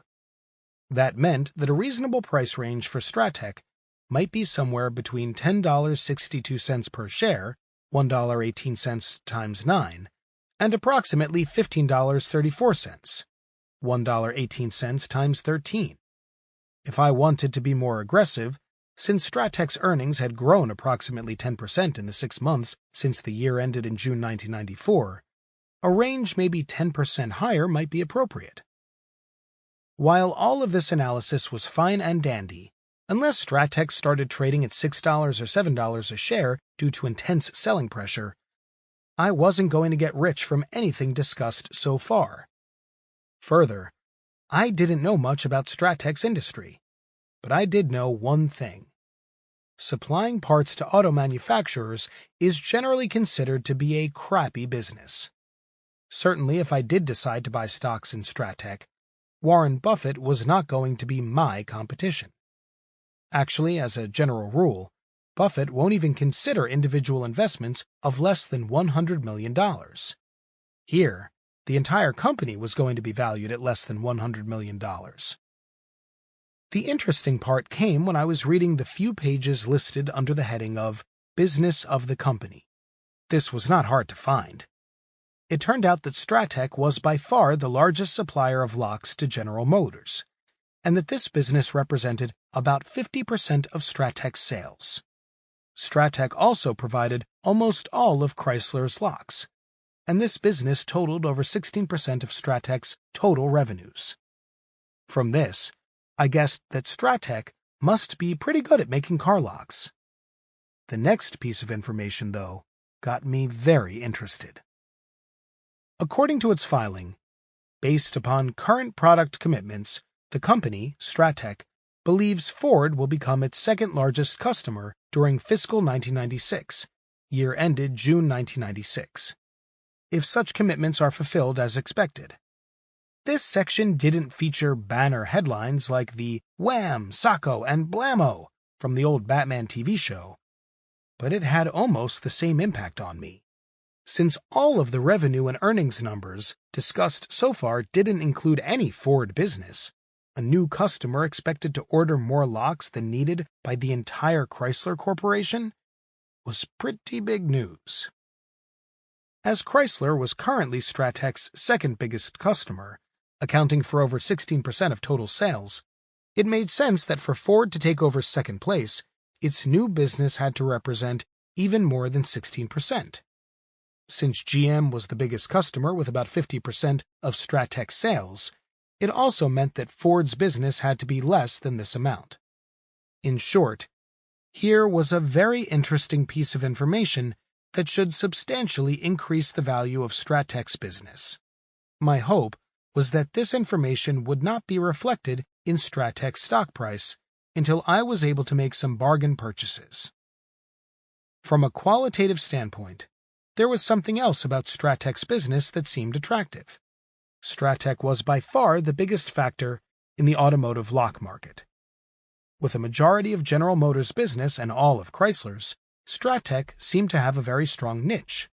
So too, the addition of Ford's business meant that the quality and price of Strattech's products must be headed in the right direction.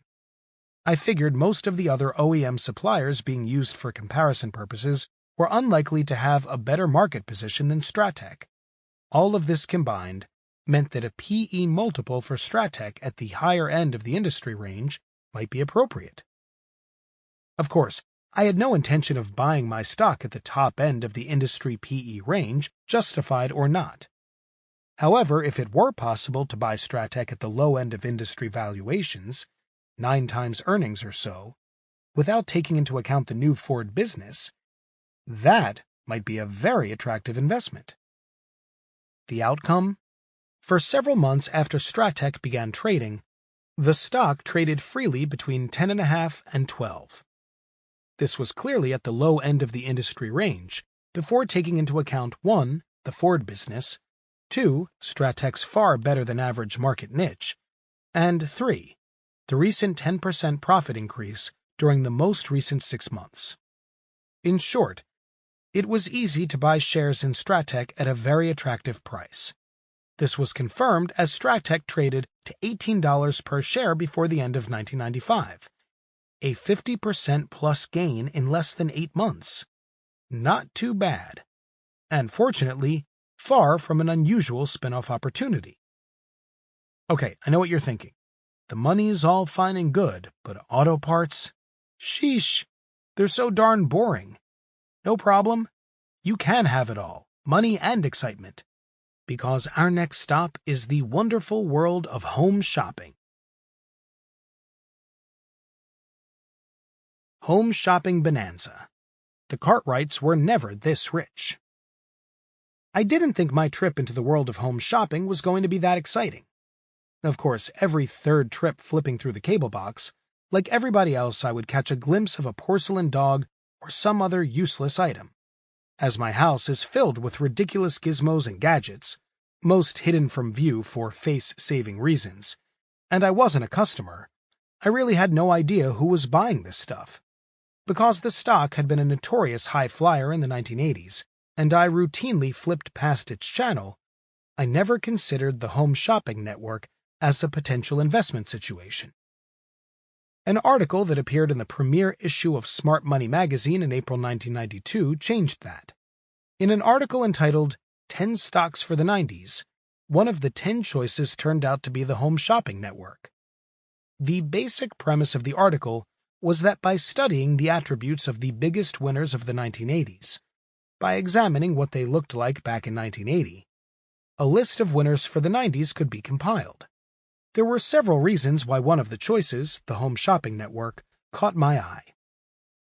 First, most of the selection criteria for making the top 10 list involved Ben Graham's value measures: low price-to-earnings and/or cash flow ratio, low price-to-book value ratio, etc. It was a surprise that a former high flyer like Home Shopping Network had fallen far enough to be considered a value stock. Second, Home Shopping stock was priced just over $5 per share. While a single-digit stock price in and of itself should be meaningless, many institutions don't like to buy stocks priced under $10. Since in the United States, most companies like their stocks to trade between $10 per share and $100, a stock that trades below $10 has, in many instances, fallen from grace. Due to a lower market capitalization at these prices, or the fact that stocks that have fallen from a higher price are inherently unpopular, opportunities can often be found in single-digit stocks as they are prone to be underanalyzed, underowned, and consequently mispriced. The final reason Home Shopping Network looked to have potential was that, surprise, surprise, a spin-off was involved. That's why we're here in the first place, remember? According to the article, Home Shopping had plans to spin off its broadcast properties to improve the quality of earnings. What this meant, I would find out later. It certainly looked like both the parent company, Home Shopping Network, and the spin-off, Silver King Communications, were worth some more study. According to the Form 10, filed in August 1992 under the heading Reasons for the Distribution, Home Shopping's management stated, "Management believes that the financial and investment communities do not fully understand how to value HSN, Home Shopping Network, in part because HSN is both a retail-oriented company and a broadcast company. Broadcast companies are typically valued based on cash flow, while retail companies are typically valued on an earnings-per-share basis. The categorization of HSN as either a broadcast concern or a retail-oriented company results in the application of a single valuation methodology, when a combination of the two valuation methods would be more appropriate. For instance, the valuation of HSN's retail business, and likewise the valuation of HSN as a retail-oriented business, is severely discounted by the impact of the substantial depreciation and amortization costs associated with the broadcast assets of the stations. HSN's board of directors believes that the separation of HSN and the broadcast company would allow potential investors to more clearly understand the business of each company, and may serve to attract increased investor interest in and analyst coverage of each company." It turned out that Home Shopping Network had purchased 12 independent UHF television broadcast stations during the 1980s in an effort to expand the reach of its home shopping program. According to the SEC filing, these stations reached approximately 27.5 million households, representing one of the largest audience reaches of any owned and operated independent television broadcasting group in the United States. The only problem was, HSN had paid a lot of money for these stations.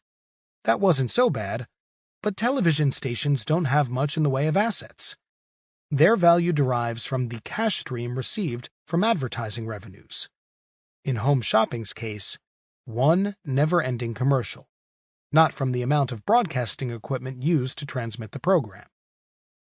Unfortunately, paying a large purchase price for something that relies on a relatively small amount of fixed assets and working capital to generate profits usually results in a large amount of goodwill being placed on the balance sheet of the purchaser.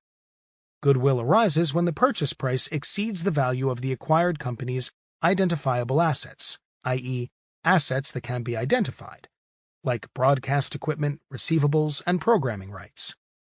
This excess in purchase price over the value of these identifiable assets must be amortized, an expense similar to the depreciation charge for plant and equipment, over a period of years.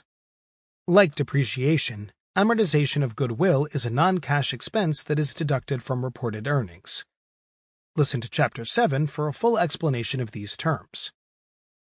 Since a broadcast property is the classic example of a business whose value is not closely tied to the amount of assets employed, broadcasters are generally valued on their cash flow, which adds back the non-cash charges of depreciation and amortization to earnings, not on their reported earnings. Retailers, on the other hand, are valued based on their earnings. Home Shopping's SEC filing stated that figuring out the proper earnings multiple, PE ratio, for the combined business was very difficult. According to the filing, the retail business should be valued based on a multiple of earnings, the broadcaster on a multiple of cash flow. A quick look at Silver King's income statement highlighted this point very clearly. Silver King's operating earnings were slightly over $4 million for the most recent year. Its cash flow, however, totaled over $26 million. $4 million in operating earnings plus roughly $22 million of depreciation and amortization. Since broadcast equipment doesn't have to be replaced that often, capital spending on new plant and equipment was only about $3 million. This meant that, before accounting for interest and taxes, Silver King was actually earning nearly $23 million in cash from its operations. operating earnings of $4 million plus depreciation and amortization of $22 million, less $3 million in capital spending. If you're a little lost, feel free to check out the cash flow section of Chapter 7. Of course, you wouldn't know that Home Shopping's broadcast division was such a big cash generator merely from looking at earnings.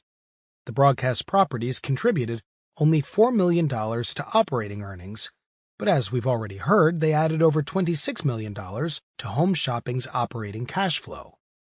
Since HSN had over 88 million shares outstanding, $4 million amounted to only about 4.5 cents per share of operating earnings lost from spinning off the entire broadcast division.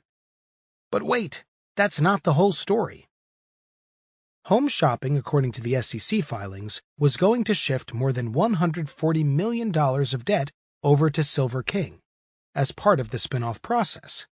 At an interest rate of 9%, this meant that HSN was going to be relieved of over $12.6 million in annual interest costs, 0.09 times $140 million. The bottom line was that as far as much of Wall Street was concerned, the Home Shopping network would earn more without the broadcast properties than with them. Reported earnings before taxes would be approximately $8.6 million higher after the spinoff, $12.6 million less of interest expense, now on Silver King's books, while forgoing only $4 million in operating income by spinning off Silver King. Of course, given the huge cash-generating ability of HSN's TV stations, this wasn't the right way to look at things. But that was Home Shopping's point.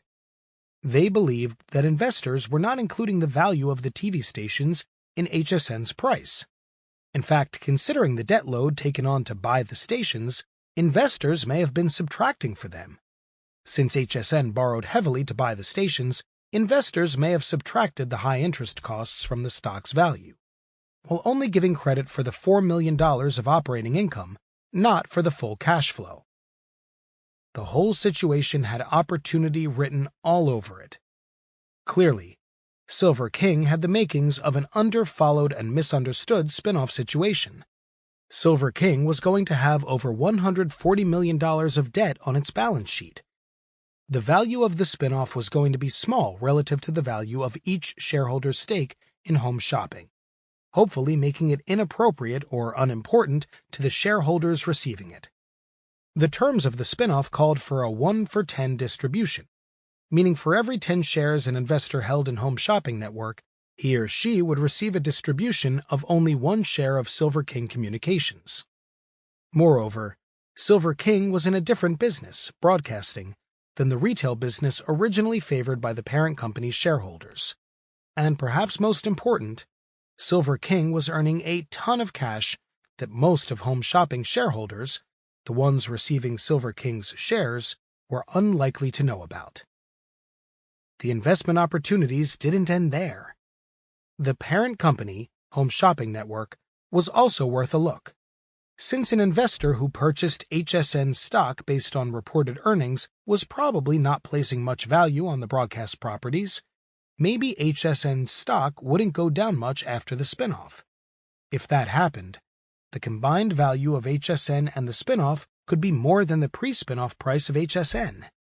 It was even possible that, since Home Shopping's reported earnings would actually go up as a result of the spinoff, HSN stock could trade higher without the broadcast properties than with them.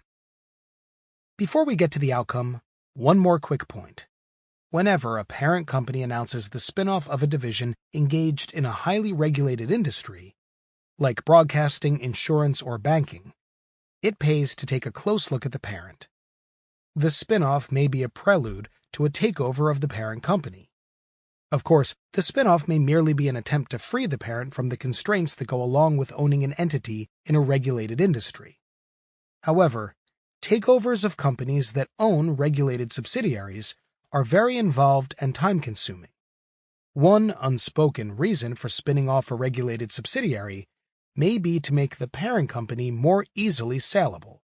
In other instances, the creation of a more attractive takeover target may just be the unintended consequence of such a spinoff. In Home Shopping's case, There may have been some connection between the decision to pursue the spin-off route and merger discussions. In March 1992, just days after merger talks broke off with its rival in the home shopping business, QVC Network, Home Shopping announced the spin-off of another division, a money-losing maker of call processing systems, Precision Systems. The Silver King spin-off announcement followed several weeks later. At the time, merger talks were called off. Some analysts speculated in the Wall Street Journal that QVC did not want to buy these extraneous operations.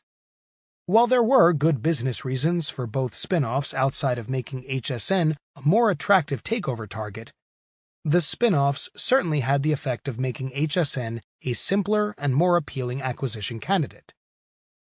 Okay, the outcome. In December 1992, even before the spin-off transaction was consummated, Liberty Media, itself a spin-off from telecommunications, the country's largest cable provider, signed an agreement to purchase voting control of Home Shopping Network from its founder and largest shareholder, Roy Spear. Days earlier, Liberty had also acted to take control of QVC. The Silver King spin-off was scheduled to proceed as originally planned, though Liberty had now reached agreement to purchase Spear's shares of Silver King, subject to Federal Communications Commission (FCC) approval, due to regulations restricting ownership by cable operators of broadcast stations. The ultimate control of Silver King was left uncertain. In fact, on the eve of the spin-off, Silver King announced it was unlikely that Liberty Media would ultimately be allowed to purchase the Silver King stake. It was in this fast-changing and confused environment that the Silver King spin-off took place in January 1993. The stock traded at approximately $5 per share in the first 4 months after spin-off. This appeared to be an enticing bargain. Although highly leveraged, sometimes an advantage for us, a price of $5 per share meant that Silver King was still trading at less than 5 times cash flow after interest and taxes. It was unclear, however, what the future of Silver King would look like. In the past, Silver King's television stations had received a percentage of sales from Home Shopping Network in exchange for airing its shows. What would happen if the Home Shopping Network no longer required Silver King's stations to air its shows? Liberty Media, the new controlling shareholder of HSN, had excellent connections in the cable industry. Maybe HSN could be aired on cable stations directly without using Silver King's stations. Then, Silver King would be left with nothing but a network of major market television stations reaching 27.5 million homes. Hey, that didn't sound too bad either. What happened? After a few months of trading in the $5 area, Silver King moved up to trading in the $10 to $20 range over the next year. This was due partly to the lifting of the usual post-spin-off selling pressure, and partly to speculation, reported in the Wall Street Journal, that Silver King was considering joining with others to form a 5th television network. Several years later, Barry Diller, the well-known media mogul, took control of Silver King to use it as a platform for his new media empire. Certainly, I didn't buy Silver King anticipating this particular series of events. However, buying an ignored property at a low price allowed a lot of room for good things to happen, and for value to be ultimately recognized. Oh yes, Home Shopping also had some interesting price movement after the spin-off. Its stock actually went up the day the Silver King spin-off was distributed to HSN shareholders. Usually when a spin-off worth 50 cents per share, 1/10 of a share of Silver King selling at $5 per share, is made to the parent company's shareholders, the parent company's shares should fall about 50 cents on the day of the distribution. Instead, Home Shopping's stock went up 25 cents per share. If you owned Home Shopping Network stock on the day prior to the distribution, the very next day you were actually paid for the privilege of taking Silver King shares off its hands. The combined value of Home Shopping Network stock and the spun-off Silver King shares created a one-day gain of 12% for HSN shareholders. No matter what the academics may say about the efficiency of the stock market, Clearly, there are still plenty of inefficiently priced opportunities available. To investors who know where to look, that is. I almost forgot. Remember Precision Systems? You know, the money-making loser of call processing systems that HSN spun off before Silver King? Well, I'm still trying to forget. I never looked at it. After being spun off and trading below $1 per share for several months, within a year the stock traded to $5 and then doubled again over the next 2 years. You can't win them all, but it would be nice. The 10 Commandments. One of the 10 Commandments is, honor thy father and thy mother. So logically it follows that paying attention to parents is a good thing. As it happens, the same advice also seems to work well with the parents of spin-offs. Coincidence? I think not. In the home shopping situation, although I was attracted to it partially due to the spin-off, after reading the Smart Money article and doing some of my own work, I decided to also buy stock in the parent, Home Shopping Network. At a purchase price of $5 before the Silver King spin-off, this worked out to a net purchase price of $4.50 per share after subtracting the initial trading value of Silver King.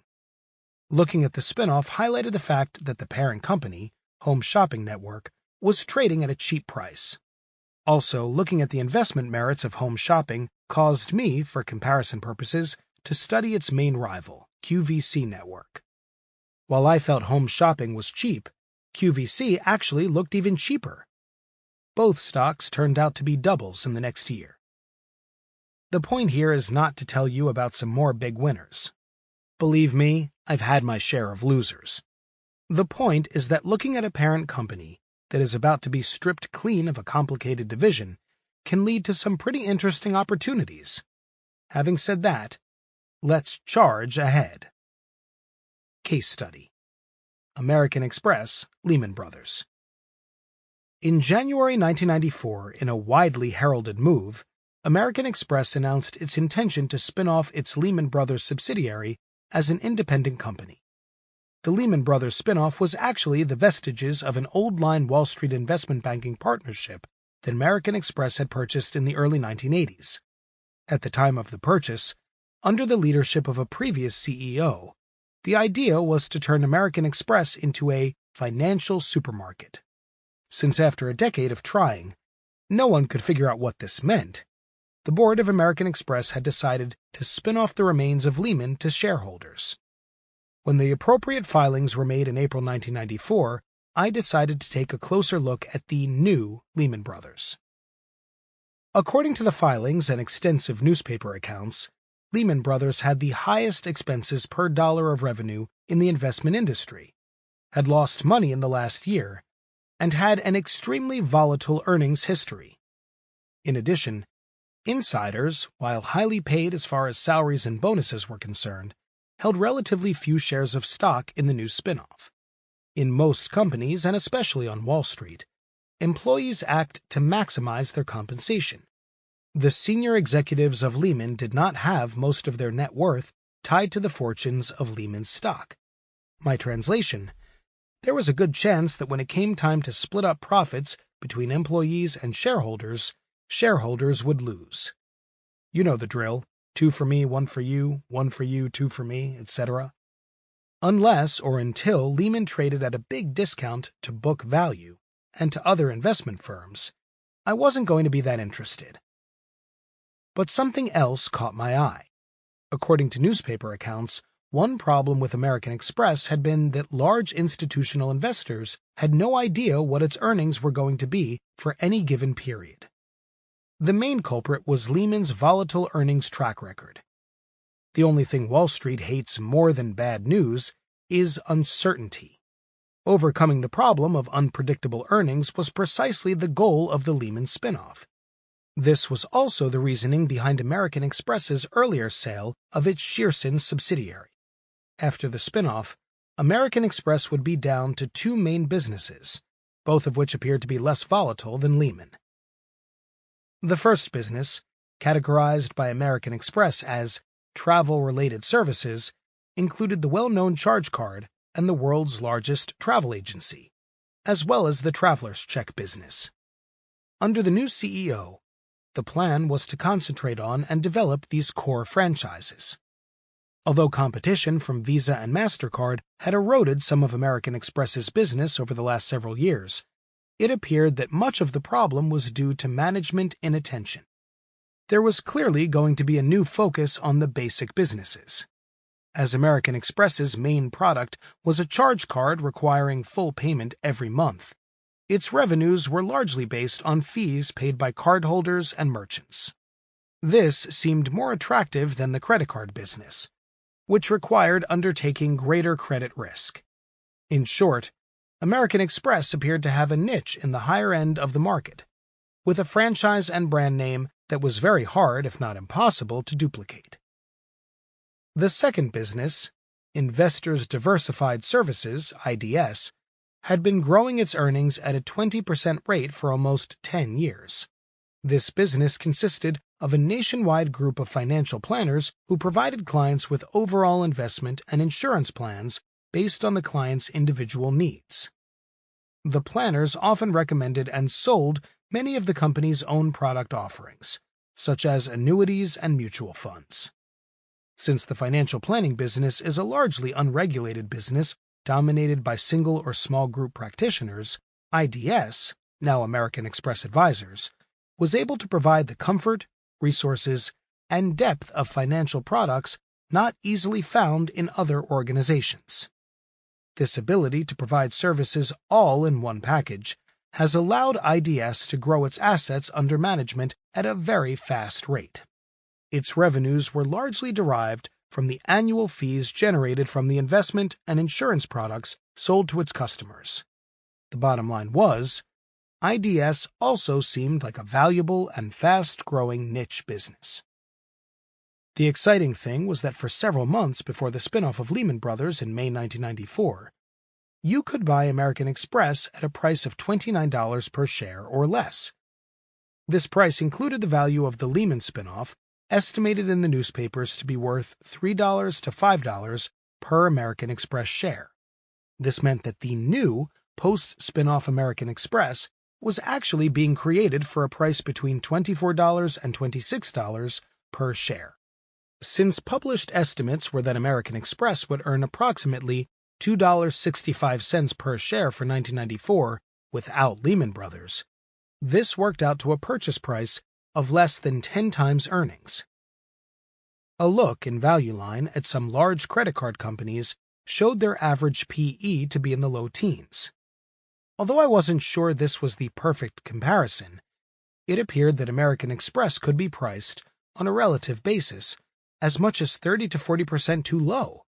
Even though the main charge card business under previous management had suffered some reversals, a new focus on American Express's irreplaceable brand name and high-end market niche gave me some comfort.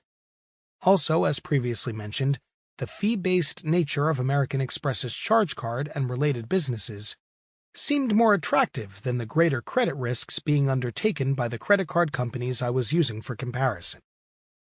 Certainly, IDS, which accounted for approximately 30% of American Express's income, looked like a business worth much more than only 10 times earnings. After growing at 20% per year for such a long time and having a steady income stream from the assets under management, buying this business at a huge discount to the market multiple of between 14 and 15 seemed like a steal. Although American Express also owned an international bank, most probably worth just 10 times earnings, this accounted for less than 10% of its total profits. The bottom line was, at less than 10 times earnings, American Express looked very cheap. Once Lehman's confusing and volatile earnings were removed from the picture, I thought that this would become evident to other investors. The only question was, since I wasn't that interested in Lehman, should I buy stock in American Express before or after the spinoff was completed?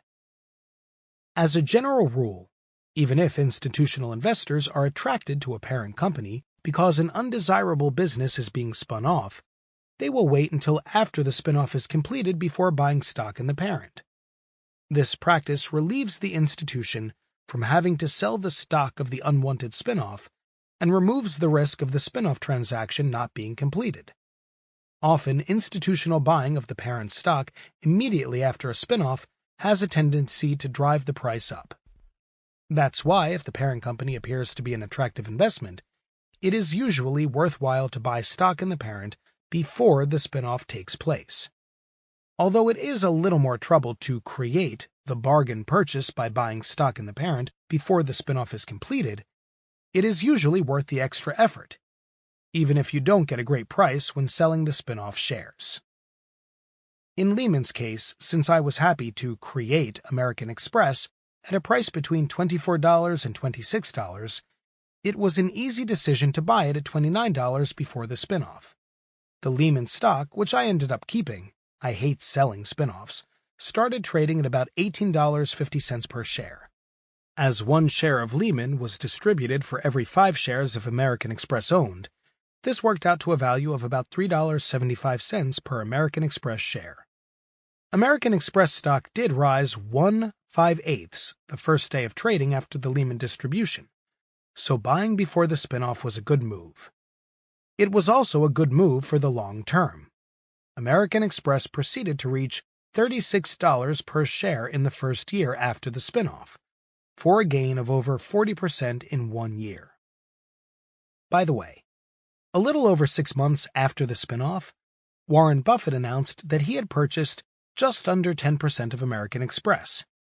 Apparently, the spinoff and sale of unrelated businesses had unmasked American Express to be a Warren Buffett company, a compelling bargain with a strong brand name and an attractive market niche. See? Paying attention to parents. Who'd have thunk it? Partial spinoffs. I never like to work too hard to understand an investment, so if a potential investment is too complicated or difficult to understand, I'd rather skip it and find something easier to figure out. That's why this next area, partial spinoffs, is so attractive to me. Here is an area where boning up on first-grade math skills, especially subtraction, is the key to success. In a partial spinoff transaction, a company decides to spin off or sell only a portion of one of its divisions.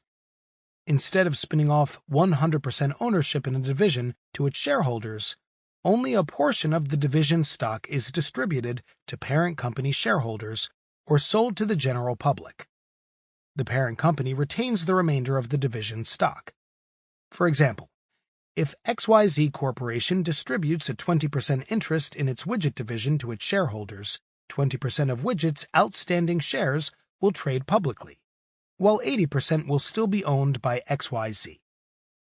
Companies may pursue a partial spinoff strategy for several reasons. Sometimes a corporation may need to raise capital. Selling off a portion of a division while still retaining management control may be an attractive option. At other times, the motivation for pursuing a partial spinoff is to highlight a particular division's true value to the marketplace. Its value may be masked when buried among the parent company's other businesses. A separate stock price for that division enables investors to value the division independently. It also allows for incentive compensation for the division's managers to be based directly on divisional performance. The benefits of investigating partial spinoffs are twofold. First, in the case where shares in the partial spinoff are distributed directly to parent company shareholders, spinoff shares should perform well for most of the same reasons that 100% spinoffs do. In the case where a partial stake in a division is sold directly to the public through an initial public offering known as an IPO, your opportunity is probably not as good. This is because the people who buy stock in the public offering are not being handed stock they don't want. A stock price depressed by indiscriminate selling is therefore not likely. Your second opportunity comes from something else. Here's where you break out your first-grade math skills.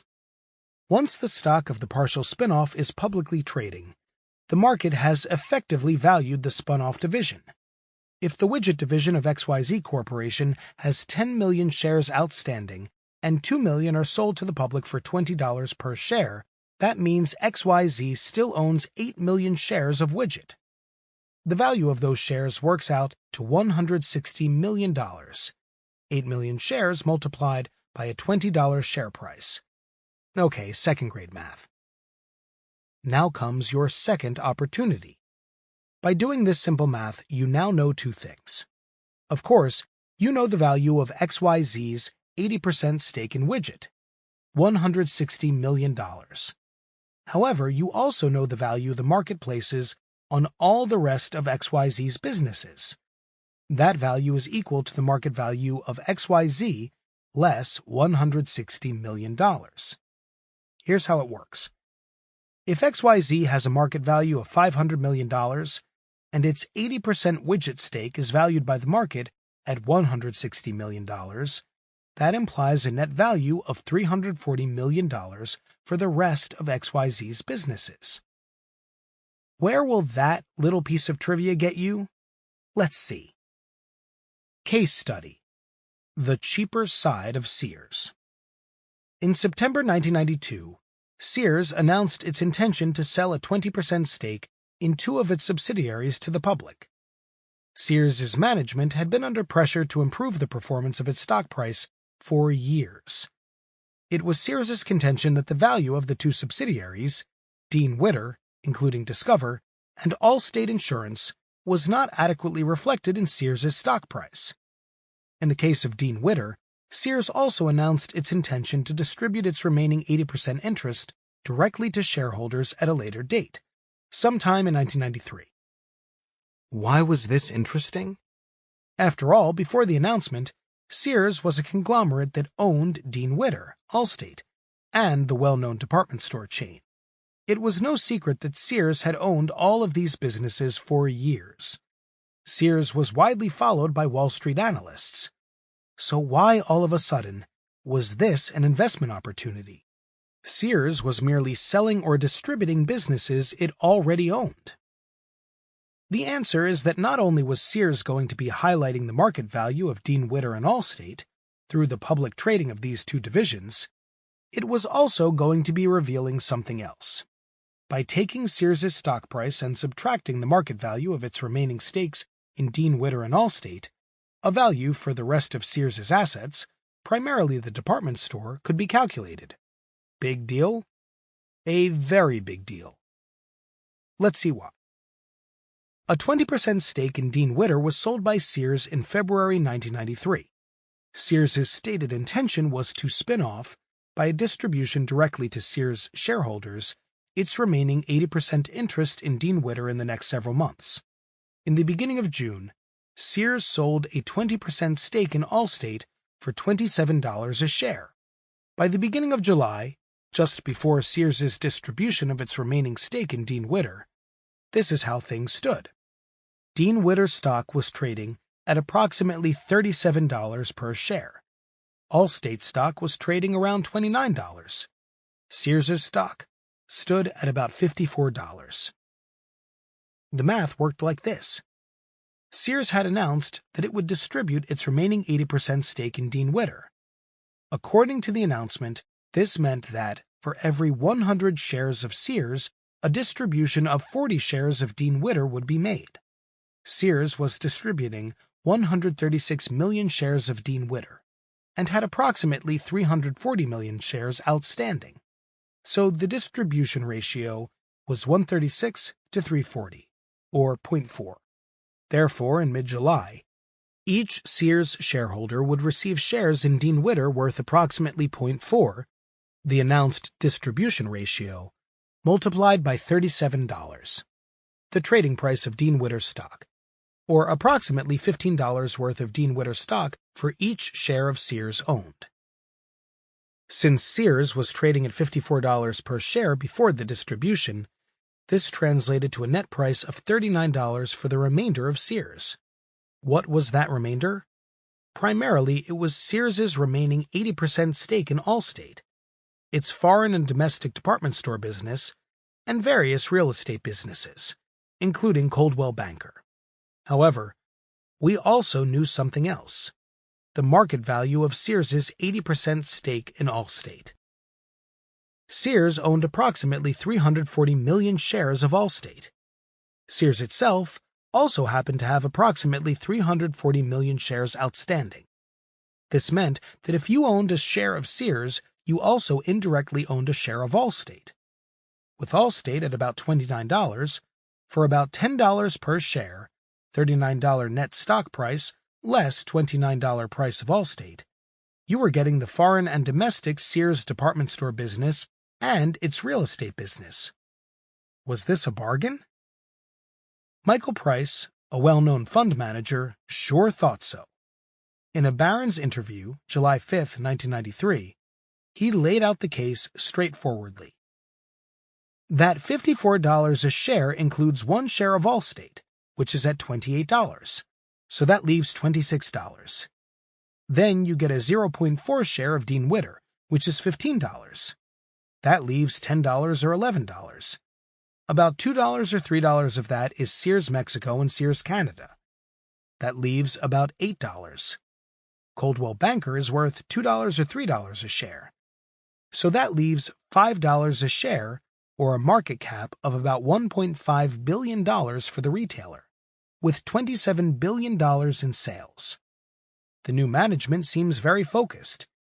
It's an almost debt-free retailer with huge real estate opportunities. I told you, I never like to work too hard to understand an investment. A quick check revealed that indeed Price was right. Sears was cheap. With $27 billion in sales and 340 million shares outstanding, Sears had $79 per share in sales. If those sales could be purchased for $5 a share, pretty much debt-free, then that worked out to a purchase price of just over 6% of sales, 5 divided by 79. On the other hand, a look at J.C. Penney showed sales of about $78 per share, and a market price of about $44 per share. That was over 56% of sales. Of course, there are many other measures of relative value, earnings for instance, but all indications were that the domestic retail business of Sears could be created at an incredibly cheap price. By the way, although I am a strong advocate of doing your own work, this doesn't mean I'm against stealing other people's ideas. It's a big world out there. You can't begin to cover everything yourself. That's why if you read about an investment situation that falls into one of the categories covered in this book, it's often productive to take a closer look. If either the logic of the situation is compelling, or the advice comes from a short list of reliable experts, to be named later, stealing can be a profitable practice. Of course, stealing refers to stealing an idea, technically without the use of deadly force. Unfortunately, you still have to do your own homework. In the Sears case, in addition to the Barron's article, Michael Price gave a similar interview to Fortune magazine in mid-June. So even if you hadn't followed the Sears spin-off story for the many months it appeared in the business press, or you followed the story but neglected to do the math yourself, there were at least 2 widely available opportunities to pirate a good idea. If you know the types of situation you're looking for, such as partial spin-offs, these type of opportunities are much easier to spot. Buying Sears stock also worked out quite well. We'll get to some losers later. After the Dean Witter distribution, the $39 remaining investment in Sears was up 50% over the next several months.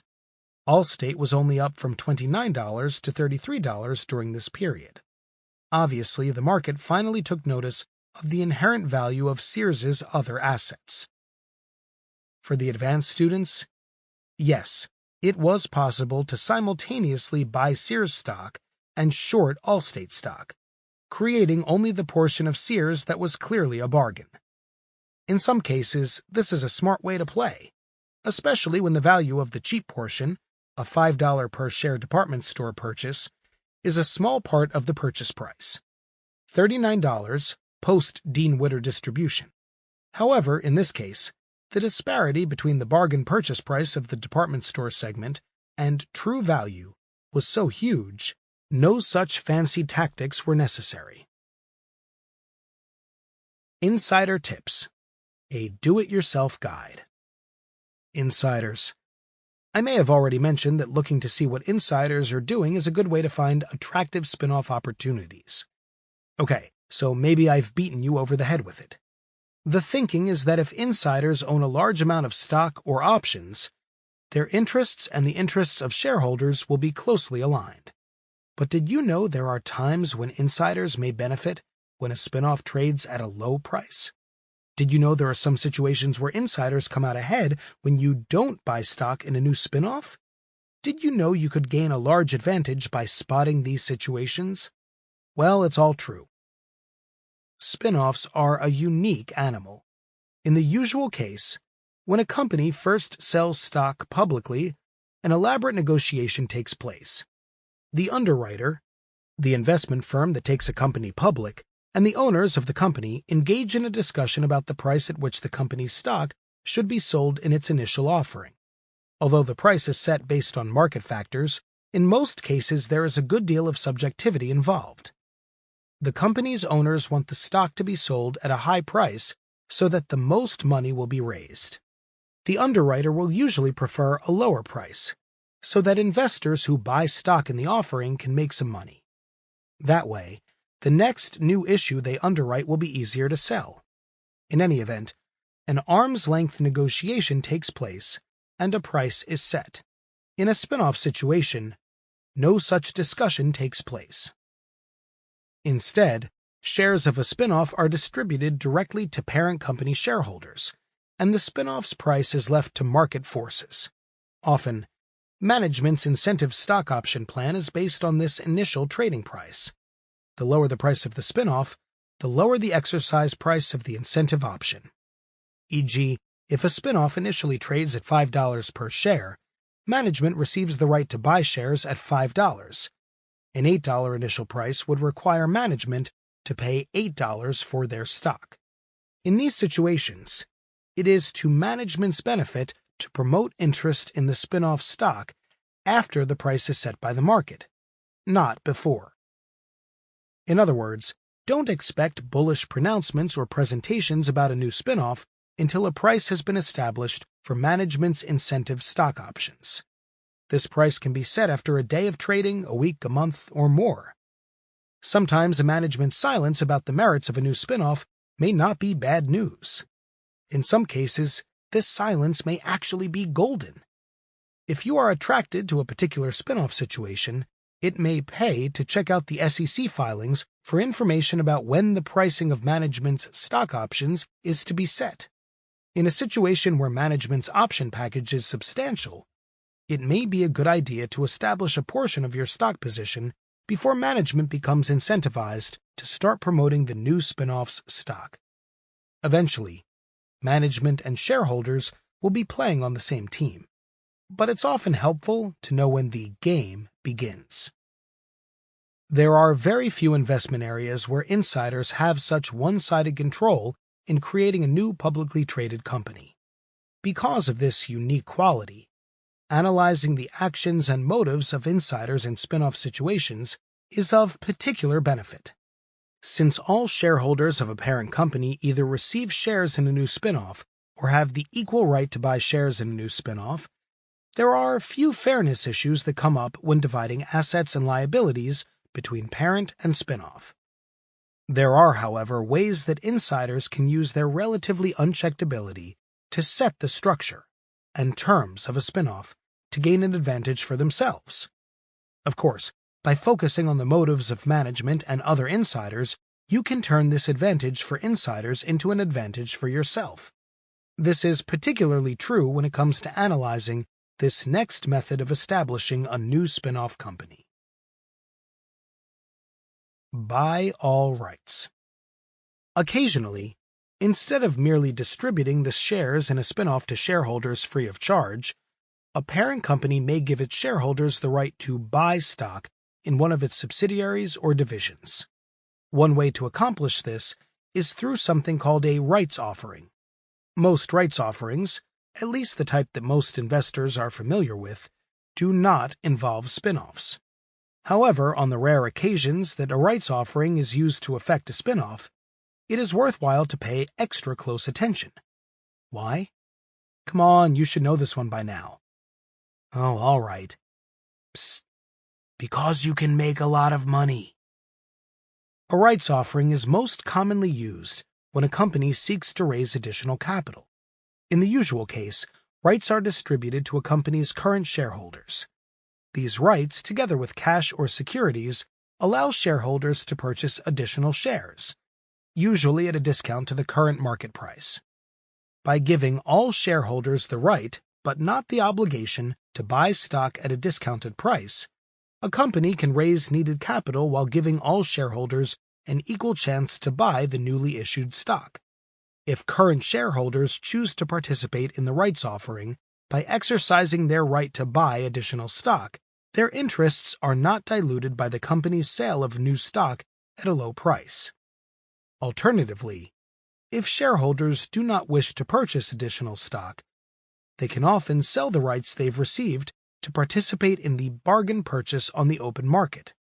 Rights that are not exercised or sold expire worthless after a set time period. Rights offerings are also unhappily familiar to owners of closed-end funds. Closed-end funds, whether equity or bond funds, are like mutual funds, except that the amount of fund shares issued is fixed. E.g., 20 million shares are sold at $10 per share in a public offering, and those 20 million shares are bought and sold just like a common stock. One way for a closed-end fund to raise additional capital, and thereby raise the fund manager's advisory fees, is to issue more shares through a rights offering. As a general rule, only the fund manager of the closed-end fund benefits from this type of rights offering. But now for the good news. When it comes to the spin-off area, rights offerings can be an extraordinary opportunity for enterprising investors like you. Rights offerings are obscure and often confusing.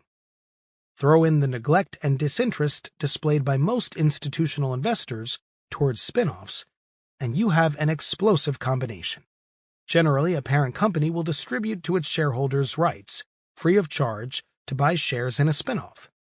Holders of the rights will then have the right to buy shares in the spin-off for the next 30 or 60 days at a fixed dollar price, or for a specified amount of other securities. The rights are usually transferable, which means that shareholders who do not wish to purchase shares of the spin-off can sell their rights in the open market, and investors who are not shareholders of the parent can participate in the rights offering by buying rights in the marketplace. The timing, terms, and details of each rights offering are different. The important thing to remember is this. Anytime you read about a spin-off being accomplished through a rights offering, stop whatever you're doing and take a look. Don't worry, they're quite rare. Just looking will already put you in an elite, though strange, group. But, more important, you will be concentrating your efforts in an area even more potentially lucrative than ordinary spin-offs. You won't have to waste too much effort either. Before you get knee-deep into the intricacies of a particular situation, a quick examination of some superficial aspects of the rights offering and the motives of insiders will either get you excited enough to do some more work or persuade you to spend your time elsewhere. So why does combining a spin-off with a rights offering create such a profitable opportunity? After all, the bargain element of a standard spin-off, indiscriminate selling of the unwanted spin-off stock by parent company shareholders, is not present in a rights offering. In fact, in a rights offering, almost the opposite takes place.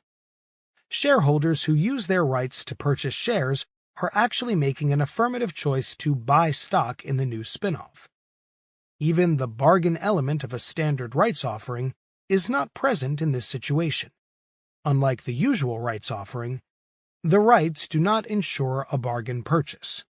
This is because, at the time of the offering, it is not known whether the spin-off will trade above or below the purchase price set in the rights offering. So where does the profit opportunity come from? The answer lies in the very nature of a rights offering. If stock in a new spin-off is sold by the parent company through a rights offering, the parent company has, by definition, chosen not to pursue other alternatives.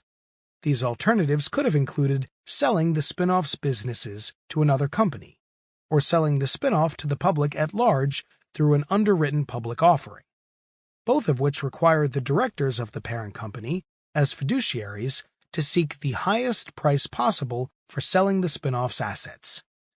But if the parent company uses a rights offering to sell the spin-off company to its own shareholders, there is no need to seek the highest possible price.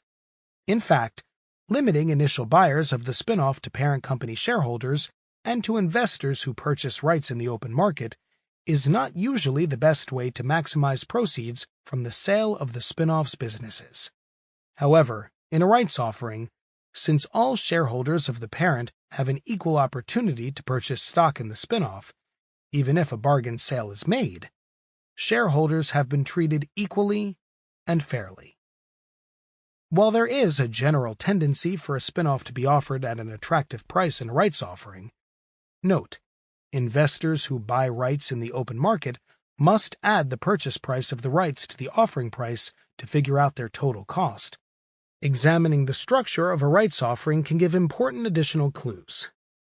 One telltale sign of a bargain offering price is the inclusion of oversubscription privileges in a rights offering.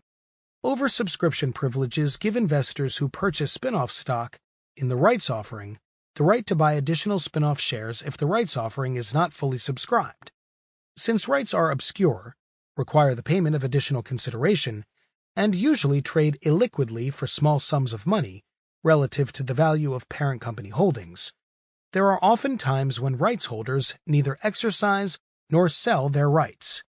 In a case where rights to buy 3 million shares are distributed, but rights to buy 1 million shares expire unused, oversubscription privileges allow those rights holders who purchase stock in the offering an additional opportunity to purchase the remaining 1 million shares on a pro rata basis. Insiders who wish to increase their percentage ownership in a new spin-off at a bargain price can do so by including oversubscription privileges in the rights offering. In certain cases, insiders may be required to disclose their intention to oversubscribe for shares in the new spin-off in the SEC filings. The implications of this type of disclosure are obvious. Keep one more point in mind. When oversubscription privileges are involved, the less publicized the rights offering, and the lower the trading price of the rights, the less likely it is for rights holders to purchase stock in the rights offering, and the better the opportunity for insiders and enterprising investors to pick up spin-off shares at a bargain price. While we could review other ways the rights offering process can result in big spin-off profits, it is more important to remember one simple concept. No matter how a transaction is structured, if you can figure out what's in it for the insiders, you will have discovered one of the most important keys to selecting the best spin-off opportunities. In this next example, one of the most complicated and lucrative spin-off transactions of all time, practically the only way to figure out what was going on was to keep a close eye on the insiders. In fact, the spin-off was structured in such a complex and uninviting fashion that I wondered whether the insiders had actually planned it that way. While I usually try to avoid investment situations that are difficult to understand, in this case there was a good reason to make an exception. After I determined that insiders had every reason to hope I wouldn't buy stock in the new spin-off, I had every reason to put in the time and effort required to understand what was happening. While this situation may be too complex for most investors, that's not the important point. Even the experts blew this one. The only point you really need to take away is this. Don't forget to check out the motives of insiders. That point should come through loud and clear. So, let's see how to make some real money. Case study: Liberty Media Telecommunications. Question: how do you make $500 million in less than 2 years? Answer: start with $50 million and ask John Malone. He did it. John Malone, CEO of telecommunications, took advantage of the spin-off process to create a situation that proved to be one of the great spin-off opportunities of all time. Anyone who participated in the Liberty Media rights offering, a spin-off from telecommunications, was able to earn 10 times his initial investment in less than 2 years. Although all shareholders of telecommunications, TCI, the parent company, had an equal opportunity to participate in the rights offering, and the whole world had the ability to purchase these same rights, The offering was artfully designed to create the most upside potential for those who participated, while simultaneously discouraging most investors from taking advantage of the opportunity. The entire spinoff was followed closely by the Wall Street Journal, much of it on the front page. Yet almost everyone in the investment community missed the chance to make a quick fortune. Hopefully, the next time an opportunity like this rolls around, everyone will pass right by it again. Everyone, that is, except for you. The whole scenario began in January 1990. Telecommunications, the country's largest cable operator, announced its preliminary intention to spin off its programming assets, like QVC and the Family Channel, and some of its minority interests in cable television systems, assets estimated to be worth nearly $3 billion. The announcement was made in response to continuing pressure from Washington to lessen the influence of large cable operators, and telecommunications in particular, on the cable industry. Under the leadership of John Malone, telecommunications had become a behemoth in the industry, wielding its considerable power to, among other things, dictate which program providers would be carried on its cable systems and on what terms. Due to its size, almost 25% of all cable households, TCI was often in a position to make or break the launch of a new cable channel, and in some cases to use its clout to purchase equity interests in new channels. In response to what was perceived to be Malone's tight control over the industry, one proposal much discussed in Washington was legislation to limit the ability of cable system operators to own interests in program providers. The stated hope of the spinoff was to alleviate some of the pressure from Washington, and to give telecommunications greater flexibility by separating the company's programming assets from its controlled cable systems. The other announced reason for the spinoff was more typical: shareholder value. The hope was that the spinoff would highlight the value of the parent company's ownership stakes in programming assets and its minority stakes in other cable systems. It was thought that these stakes had been lost amid TCI's large portfolio of cable properties. In March of 1990, the Wall Street Journal reported a new development. Rather than proceed with a usual spinoff, telecommunications had chosen to use a rights offering to effect the spinoff of its programming and other cable properties. Shareholders were to receive rights that would entitle them to exchange some of their TCI stock for shares in the new company. The rights offering was selected primarily for tax reasons. If a rights offering is structured correctly, shareholders are only taxed based on the value of the rights received. The March announcement also disclosed something else. The spinoff would not be nearly as large as initially suggested. TCI was no longer planning to spin off its $1 billion stake in Turner Broadcasting. In October 1990, just before the preliminary SEC filings were made, the distribution of telecommunications' 50% stake in the Discovery Channel was also taken off the table. The value of the entity to be spun off had shrunk to well under 50% of original expectations. In fact, SEC filings made in November of 1990 and revised in January 1991 disclosed that the estimated value of the assets to be spun off into the new entity, Liberty Media, were down to approximately $600 million. As TCI had a total market capitalization of approximately $15 billion, about $6 billion of equity value and $9 billion in debt, the size of the Liberty spinoff was going to represent a drop in the bucket relative to the whole of telecommunications. In other words, Liberty was going to be an unimportant sideshow as far as most institutional investors were concerned, and potentially a classic spinoff opportunity for us. According to newspaper accounts in January 1991, Liberty's portfolio of assets was going to include minority interests in 14 cable franchises, serving 1.6 million subscribers, and interests in 26 other entities, including 11 regional sports networks, as well as minority interests in the Family Channel, American Movie Classics, Black Entertainment Television, and the QVC Shopping Network. These assets were estimated by telecommunications to have a value of approximately $600 million, more or less equally divided between cable and programming interests. The Wall Street Journal reported that Liberty will be a much smaller company than some had expected, issuing only about 2 million shares. On a fully diluted basis, telecommunications has about 415 million shares outstanding. According to the journal, analysts described the almost 400-page prospectus as one of the most complex transactions of its kind, and a cause of confusion to investors. Due to the exclusion of TCI's interests in Turner Broadcasting and the Discovery Channel, some analysts felt that Liberty may be perceived as a less attractive investment. The journal went on to report, on a pro forma basis, for the 9 months ended September 30, 1990, Liberty reported a loss of $20.4 million after a preferred stock dividend requirement, and a $9.77 a share loss.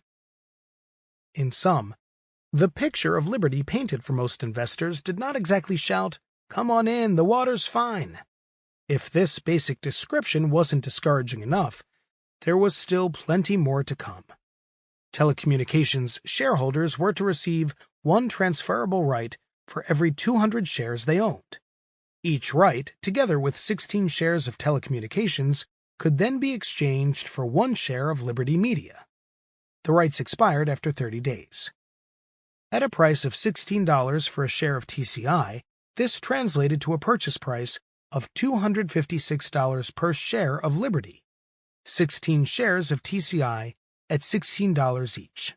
As stated, there were approximately 415 million fully diluted shares of TCI. A distribution of 1 right to buy 1 share of Liberty for every 200 TCI shares held translated into the approximately 2.1 million shares of Liberty to be issued. For an institution that owned stock in a corporation with over 400 million shares, a stock with a capitalization of only 2 million shares would generally be considered not only risky and inappropriate, but entirely too illiquid to be included in its portfolio. A price of over $250 per share is also considered very awkward. Very few institutions would be willing to trade a very liquid stock with over 400 million shares outstanding for a small amount of a very illiquid stock. A search through the SEC filings for an explanation for the desire to have only 2 million shares of Liberty outstanding priced at $256 per share, as opposed to a more usual 20 million shares priced at approximately $26, or 40 million shares priced around $13, revealed the following clarification. The exchange rates at which shares of Liberty stock will be issued in exchange for TCI stock were selected solely for the purpose of limiting the aggregate number of shares of Liberty common stock initially to be issued to a maximum of approximately 2 million shares. The exchange rates are not intended to be any indicator of the value of Liberty's securities. My translation: we picked 2 million shares because we wanted Liberty stock to appear unattractive to TCI shareholders. Why do I say this? What advantage was there for Liberty to appear unattractive? For starters, the rights offering was structured so that the amount of Liberty shares issued would be equal to the amount of rights exercised.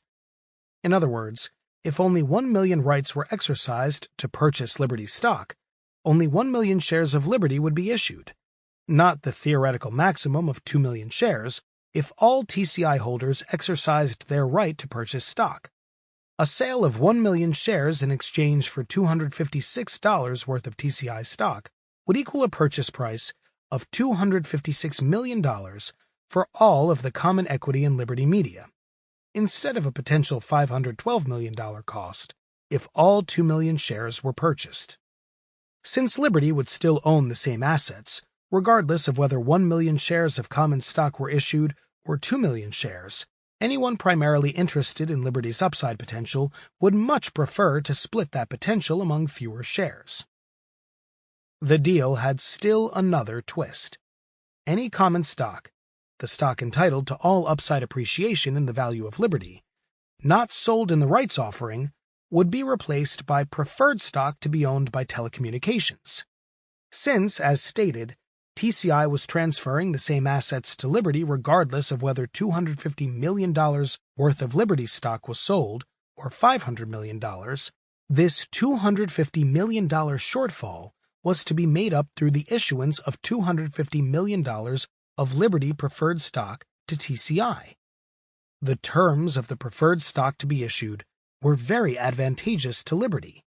The bottom line was, the fewer shareholders that participated in the Liberty offering, the more leveraged the upside potential for Liberty's stock. Better still, this leveraged upside would be achieved not through the issuance of debt, but through the issuance of low-cost preferred stock. Since this preferred stock required no cash payments for 15 years, carried a low rate of 6%, and had a fixed redemption price, i.e. no upside potential, this was clearly an attractive way to achieve the benefits of leverage for Liberty common stock, without the risks of taking on debt. What were TCI's insiders doing in the midst of all this confusion? For one thing, they weren't giving away free advice. According to the Wall Street Journal, telecommunications top two executives, Chairman Bob Magnus and President John Malone, have advised the company they each currently intend to exercise at least 50% of their exchange rights. Certainly not a rousing endorsement. But if you looked a bit closer, there were some helpful hints available. In the prospectus issued for the rights offering, located under the heading Executive Compensation, the following statement was found. Pursuant to Dr. Malone's employment agreement, in lieu of cash compensation for his services to Liberty, Dr. Malone will be granted non-transferable options to purchase 100,000 shares of Liberty stock at a price per share equal to $256. This translated to an option, not including any shares of Liberty purchased by Malone in the rights offering, for over $25 million worth of Liberty stock. Since, according to the same SEC filing, Malone owned approximately $50 million worth of TCI stock, the success of Liberty was going to be of material significance even to John Malone. If 2 million shares of Liberty were issued, an option on 100,000 shares was equal to an option on 5% of the total company. At 1 million shares of Liberty outstanding, this translated to a 10% share of Liberty's upside. Looking a bit further, Liberty wasn't nearly as bad off as the newspaper summaries made it appear. The pro forma loss of $9.77 per share for the most recent 9-month period wasn't the whole story. The earnings, or lack of earnings, shown in the pro forma statements included the operations of only a very small portion of Liberty's assets. Since the bulk of Liberty's assets were made up of equity stakes in other companies, the revenues and earnings of most of these interests were not consolidated into Liberty's income statement. These stakes merely appeared on Liberty's balance sheet at cost. Even Forbes magazine, which I enjoy reading, completely blew it, citing Liberty's low level of revenues and earnings. I guess they didn't read the SEC filing. Forbes stated, "If you're a TCI shareholder, pass on the swap," exchanging TCI shares for Liberty shares through the rights offering. If you're considering buying Liberty stock, don't chase it. So while it's great to read business publications to find new ideas, it still pays to remember rule number 1. Do your own work. I'm sorry, but this work does include at least reading the pro forma financial statements. There was something else about Liberty that looked very exciting. According to the prospectus, management of TCI had the expectation that Liberty's common stock will initially represent only an interest in any future growth of Liberty. What was this worth? Well, let's see. Telecommunications held approximately $15 billion of cable assets. Liberty was going to be controlled by the same group of managers as telecommunications. Liberty was set up as a vehicle for TCI's programming ventures. If John Malone was going to receive a big chunk of Liberty's upside, maybe TCI could use some of its considerable muscle to help out little Liberty. Certainly, a new cable channel might benefit from cutting Liberty in for a piece of its equity. Perhaps this would help the new channel's chances of being carried over telecommunications' vast cable network. Maybe Liberty could start up its own cable channels. These new cable channels would also have a huge head start if made available to all of TCI's subscribers. So how many ways would all this upside be split? The answer was, it depended on how many of telecommunications shareholders decided to use their rights to exchange shares of TCI for shares of Liberty. One press report summed up the general consensus nicely. Liberty's problems include an illiquid stock, a terribly complicated asset and capital structure, and lack of initial cash flow from its investments. A Bear Stearns analyst added, "We view this offer as having very limited appeal for most fund managers." Shearson Lehman stated, "To give up TCI to participate in Liberty, a highly uncertain value with limited liquidity, doesn't strike us an especially good trade at virtually any price for most institutional investors." It should have been no surprise then, when only about 36% of eligible rights to buy Liberty stock were exercised, resulting in only slightly more than 700,000 Liberty shares of a possible 2 million being issued. The rights to buy shares in Liberty for $256 worth of TCI stock were freely traded, and could have been purchased by anyone who so desired for a period of 30 days. The rights were available at a price of less than $1 per right, meaning the owner of 200 shares of TCI, $3,000 of TCI stock, received a right worth less than $1. Most shareholders of TCI neither exercised nor sold their rights. Of course, telecommunications' top two executives, Bob Magnus and John Malone, did end up exercising all of their rights to buy shares in Liberty after all. Together with his 100,000 options, Malone had been able to keep nearly 20% of Liberty's upside for himself, compared with his participation in less than 2% of TCI's upside. Although CEO of both entities, Malone was clearly incentivized to use TCI's considerable clout in the cable industry to make sure that Liberty thrived. Then again, all TCI shareholders had had an equal opportunity to participate in Liberty's future, even if they weren't exactly led by the hand. According to Multichannel News, a publication covering the cable industry, TCI officials expected fewer than 50% of the eligible shares to participate.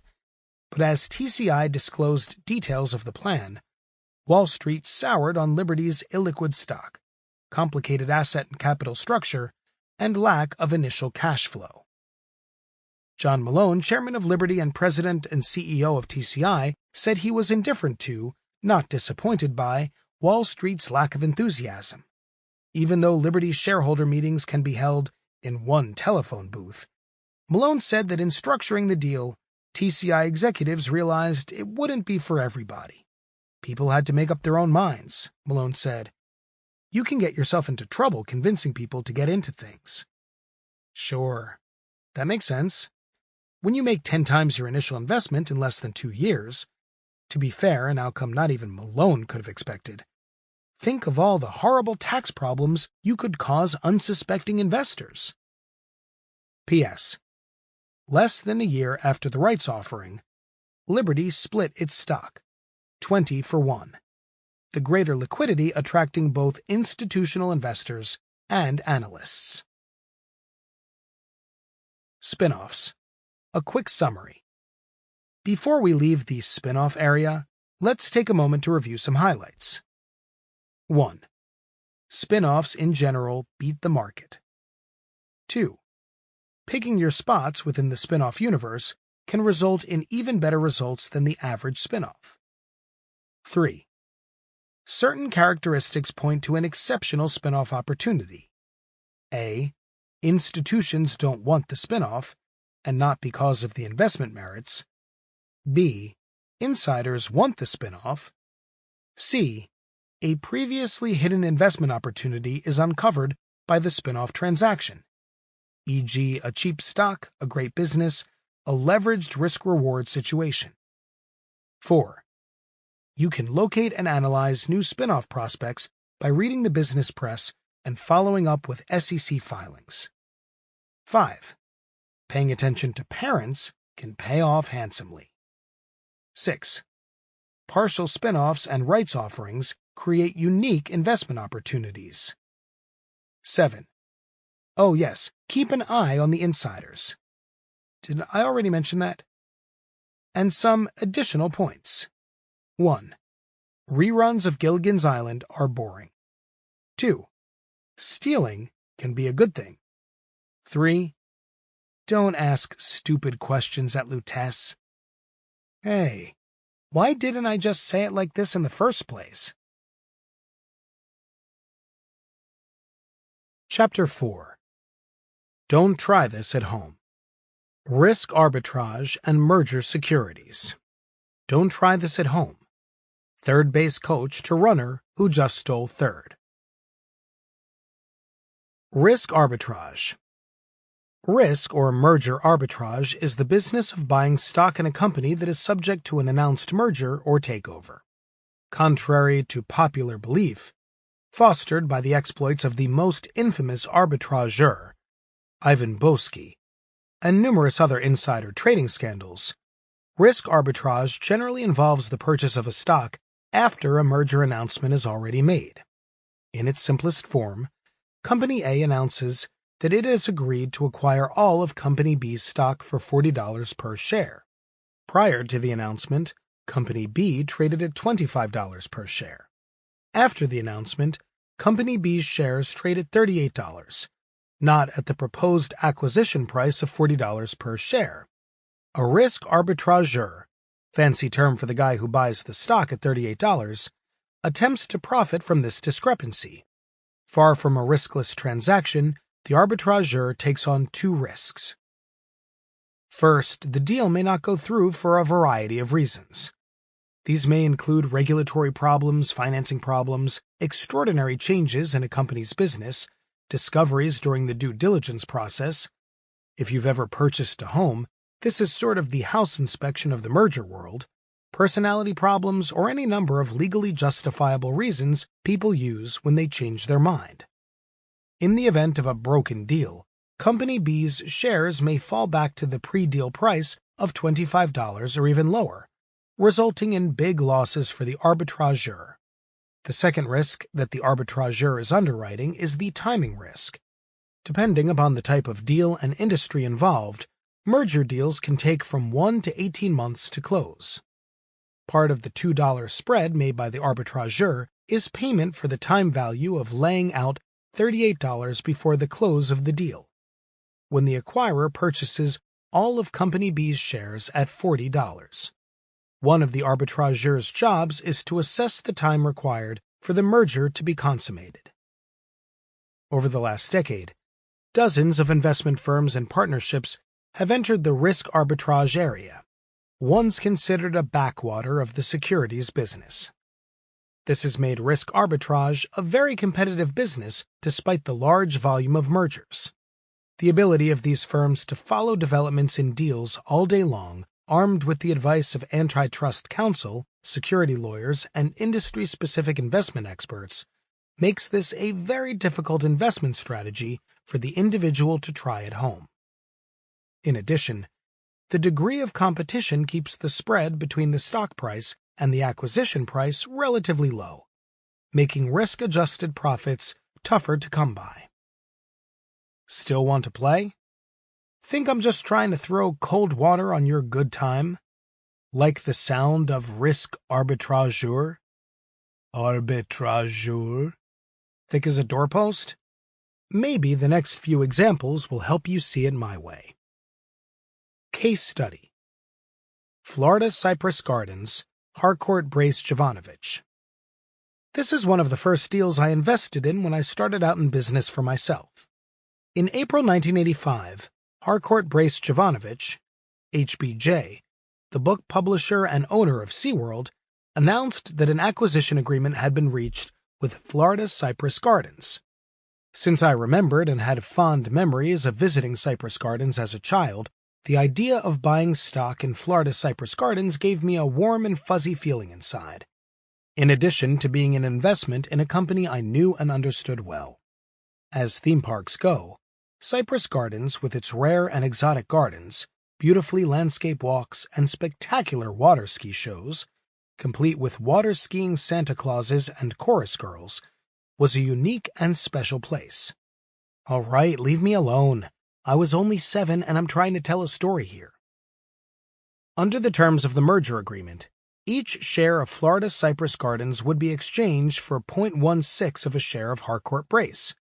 The deal was subject to certain requirements, including approval by shareholders of Florida Cypress Gardens. A shareholder meeting was to be held approximately 3 months after the signing of the merger agreement. Since the chairman of Cypress Gardens owned 44% of the stock outstanding, I didn't think shareholder approval was much of a risk. On the HBJ side, the value of the deal was so small relative to the size of Harcourt Brace that no shareholder vote was even required. The deal certainly seemed to make sense for shareholders of Florida Cypress Gardens. Before the deal was announced, the stock traded at only $4.50 per share, as Harcourt Brace stock was trading at $51.875. A purchase price for Cypress Gardens of 0.16 of a share of HBJ translated to a buyout value of $8.30 per share, 0.16 multiplied by $51.875. After the announcement, shares of Cypress Gardens rose $3 per share to a price of $7.50. This meant that, even after a dramatic 66% rise in value, $3 gain on original price of $4.50, there was still a sizable profit left to be made by arbitrageurs. An arbitrageur could purchase stock in Cypress Gardens at $7.50 and, if the deal closed, make 80 cents per share, the spread. After about 3 months, each share purchased at $7.50 would be exchanged for $8.30 worth of HBJ stock. An 80-cent profit on an investment of $7.50 equaled a return of 10.67% in about 3 months, or on a compounded basis, nearly 50% annualized. 1.1067 times 1.1067 times 1.1067 times 1.1067. You do the math. Compound interest is great, isn't it? The only flaw in the equation was that the $8.30 acquisition price was payable in stock, not cash.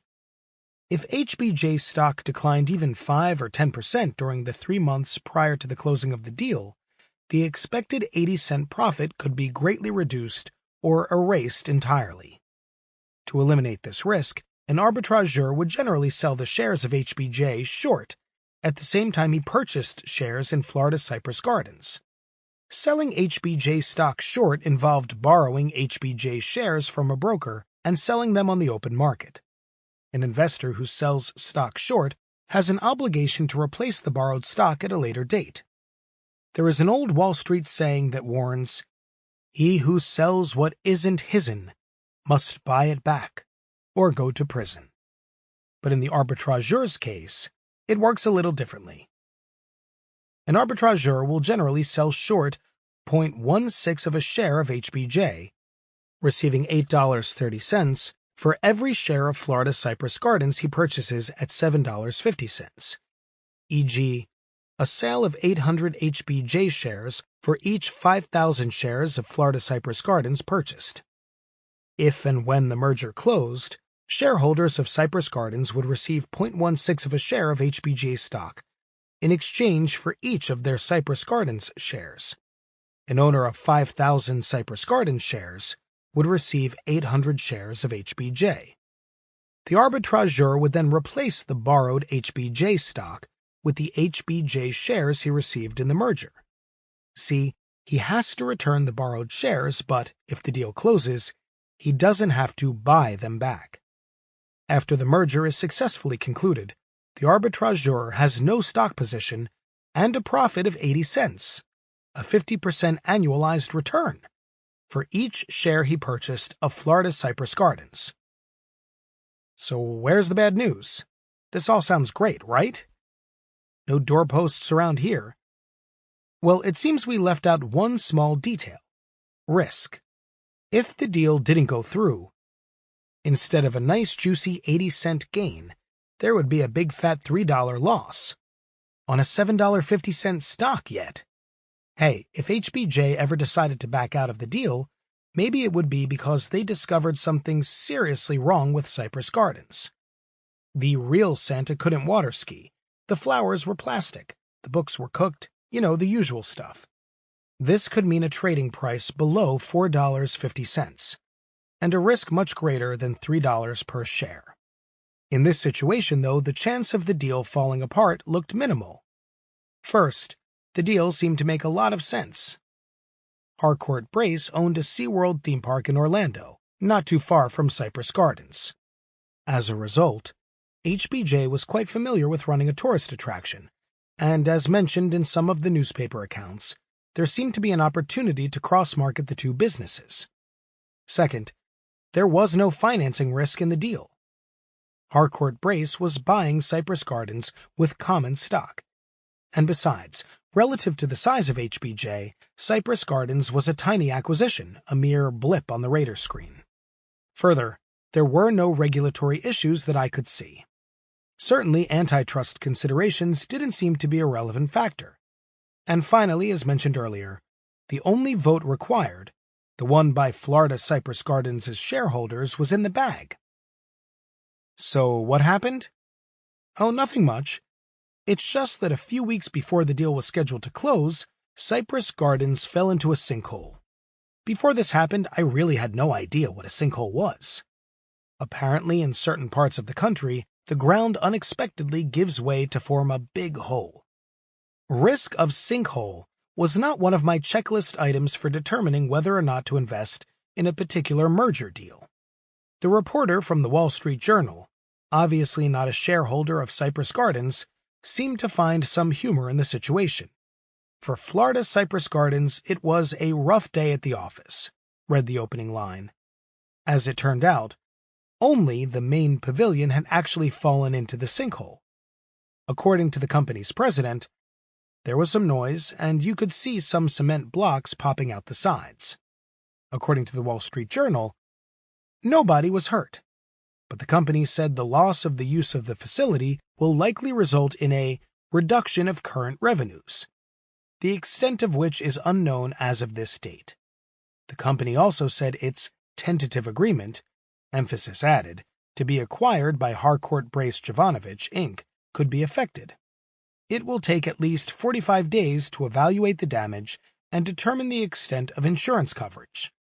Florida Cypress said that as a result, it expects filings made with the Securities and Exchange Commission and proxy statements related to the Harcourt merger to be delayed and perhaps revised. I was having a few problems with all this. First off, what was this tentative agreement stuff all about? A deal's a deal in my book.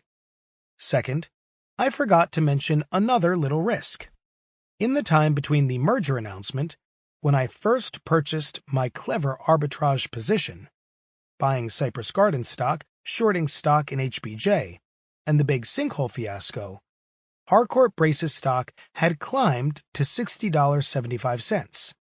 If the deal was eventually called off, since I wouldn't be getting the HBJ stock I had expected in exchange for my Cypress Gardens shares, I would be forced to buy back the stock I had shorted in HBJ. Or go to prison, remember? The added problem was, the stock I had sold for proceeds of $8.30, 0.16 of a share of HBJ at 51.875, was now going to cost me $9.72 to buy back, 0.16 multiplied by $60.75. So in addition to my $3 per share loss on my stock in Florida Cypress Gardens, I was going to lose an additional $1.42, a $9.72 purchase, less an $8.30 sale. That's a $4.42 loss on a $7.50 stock. But wait, if Cypress Gardens facilities were damaged enough for the deal to be called off, maybe the stock could fall to $3.50 or even $2.50 per share. With Florida Cypress Gardens trading at $2.50, my loss would be $6.42 on a $7.50 stock. All this risk for that juicy 80-cent profit. Somehow my warm and fuzzy feeling, my childhood memories, and my money had all fallen down the same sinkhole. In the end, things didn't work out all that terribly. Evidently, the long-term damage to Cypress Gardens wasn't that severe.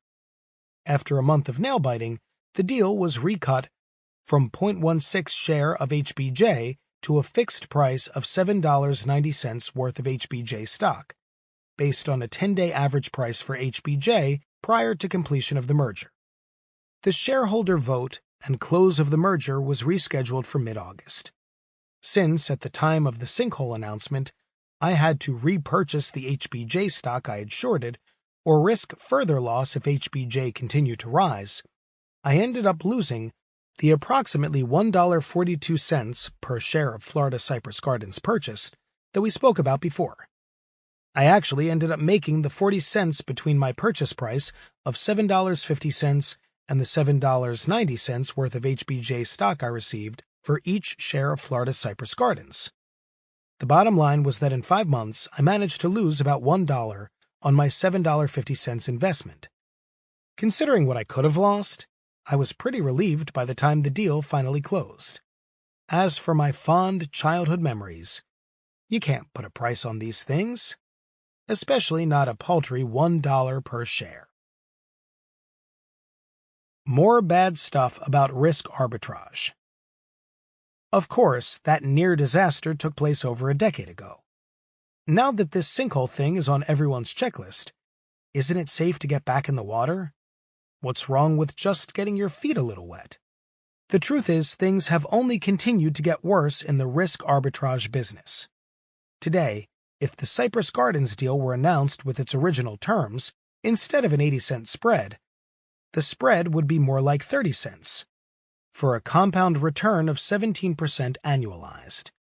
Partly this reduction is a result of lower current interest rates, but mostly it is a result of vastly increased competition in the risk arbitrage area. Don't forget, rate of return is only part of the equation. The risk-reward issue, the ratio of how much you can lose in a situation to how much you can make, is a much more important factor in determining long-term profitability. Too often, in an area that has become very competitive, this factor is overlooked in an effort to achieve what appear to be high short-term rates of return. This is especially true in fields like banking, insurance, and the stock market, where a calculator can be too easily substituted for actual thought. That's why I'm trying to lead you to investment areas which, because of the way the system works, will continue to offer extraordinary opportunities. Frankly, risk arbitrage doesn't qualify. I may be unduly soured on the area, considering I once had 7 deals break on me all at the same time. But with the constant attention required to monitor investments properly, and with the other alternatives available to individuals, I believe this is an area best left alone by most investors. But if you're still not convinced. Case Study.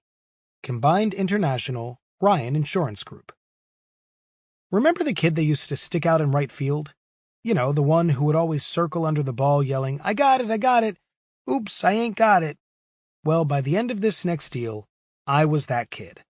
Let me tell you, it ain't no fun. In July 1982, Combined International agreed to acquire Ryan Insurance Group for a choice of either $34 in cash or $34 worth of Combined International stock. Under the plan, the chairman of Ryan Insurance, Patrick Ryan, was slated to become the new chief executive of the merged companies. Combined's founder, 80-year-old W. Clement Stone, was scheduled to step down as CEO at the deal's close. The deal was subject to the signing of a definitive agreement, to approval of both companies' shareholders, and to standard regulatory approvals. Since Patrick Ryan and his family owned approximately 55% of Ryan Insurance Group, at least one of the shareholders' votes would be easy. The deal sailed through in record time, with a shareholder vote for each company scheduled for the end of August. Although there wasn't much of a spread in the deal, I paid about $32 for my stock, the rate of return looked attractive. After all, a $2 return on a $32 stock in 2 months worked out to a return of 6.25%. On a compounded basis, this was practically a 44% annualized return. Not bad. even though Ryan's stock had been trading at only $18 before the deal was announced. Somehow, the 44% return outweighed the fact that I was trying to make only $2, while risking $14 if the deal didn't go through. While I was aware of the downside, the deal looked relatively riskless. By the time the shareholder meetings rolled around at the end of August, all the ducks were lining up nicely. Of course, this all took place before I knew what a sinkhole was. Usually, in an uncontested merger, there's not much point in attending the special shareholder meeting. It's usually a perfunctory affair, with the outcome a foregone conclusion. That, unfortunately, is not the way W. Clement Stone saw it. Stone, best known for his philosophy of PMA, positive mental attitude, and as a large contributor to President Nixon's campaigns, didn't feel like stepping down quietly. Apparently, according to one report from the meeting, Stone grabbed a microphone and declared that he had changed his mind, adding that there isn't a Pat Ryan or anyone else able to run combined. Perhaps, Stone suggested, he should stay on as CEO. As one observer summed it up, at the last minute, an 80-year-old man got cold feet about giving up his company. You could see it in his face. Well, the truth is, I didn't see anything. I was sitting at my desk, pounding my glove, waiting for the ball to fall neatly into place. The only thing I knew that afternoon, courtesy of a friend, was that there was some sort of problem and the meeting had been adjourned. As I was working for someone else at the time, and this was my deal, I must have turned a little green. I know this because, although I didn't say anything, my boss asked me what was wrong.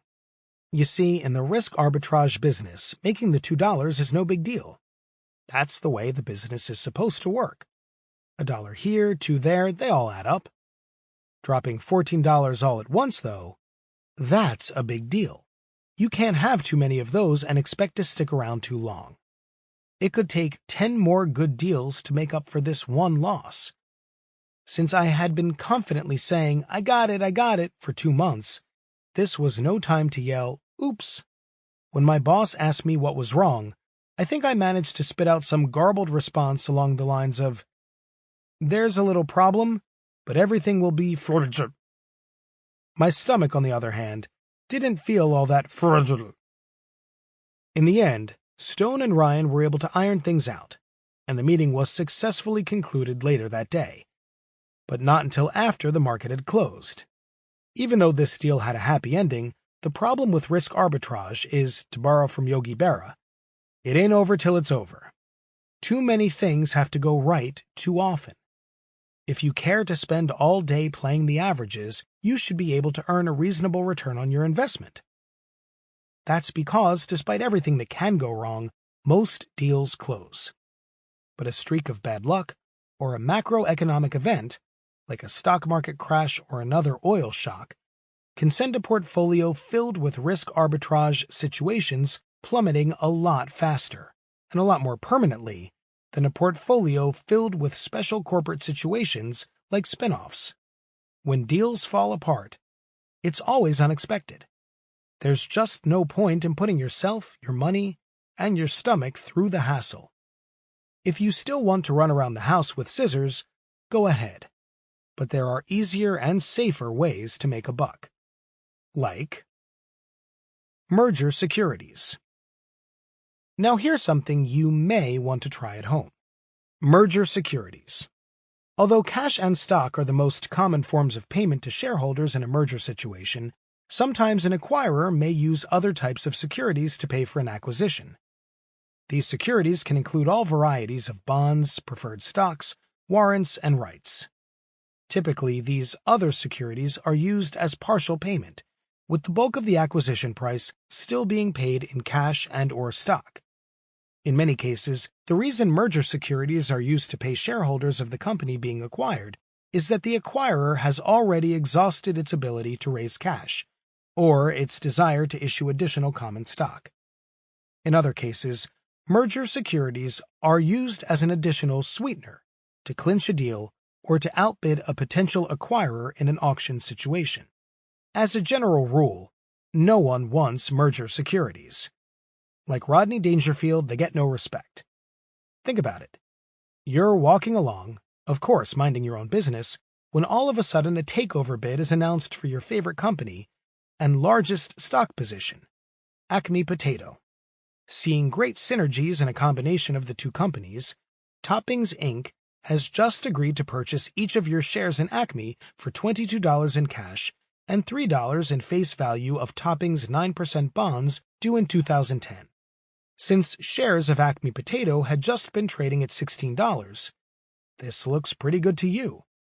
But when the deal closes, what are you going to do with the proceeds? Well, you know what you're going to do with the cash. That's an easy one. You're either going to buy stock in some other company, maybe General Potato, or have a field day buying up everything at the Home Shopping Channel. But what are you going to do with the bonds? You know, the $3 face value of 9% bonds due in 2010? These are bonds that pay interest of 9% on the face value of $3 until the year 2010, when bondholders receive $3 in cash. Well, the bonds might be a good deal. Then again, they might not. The bottom line is you couldn't care less.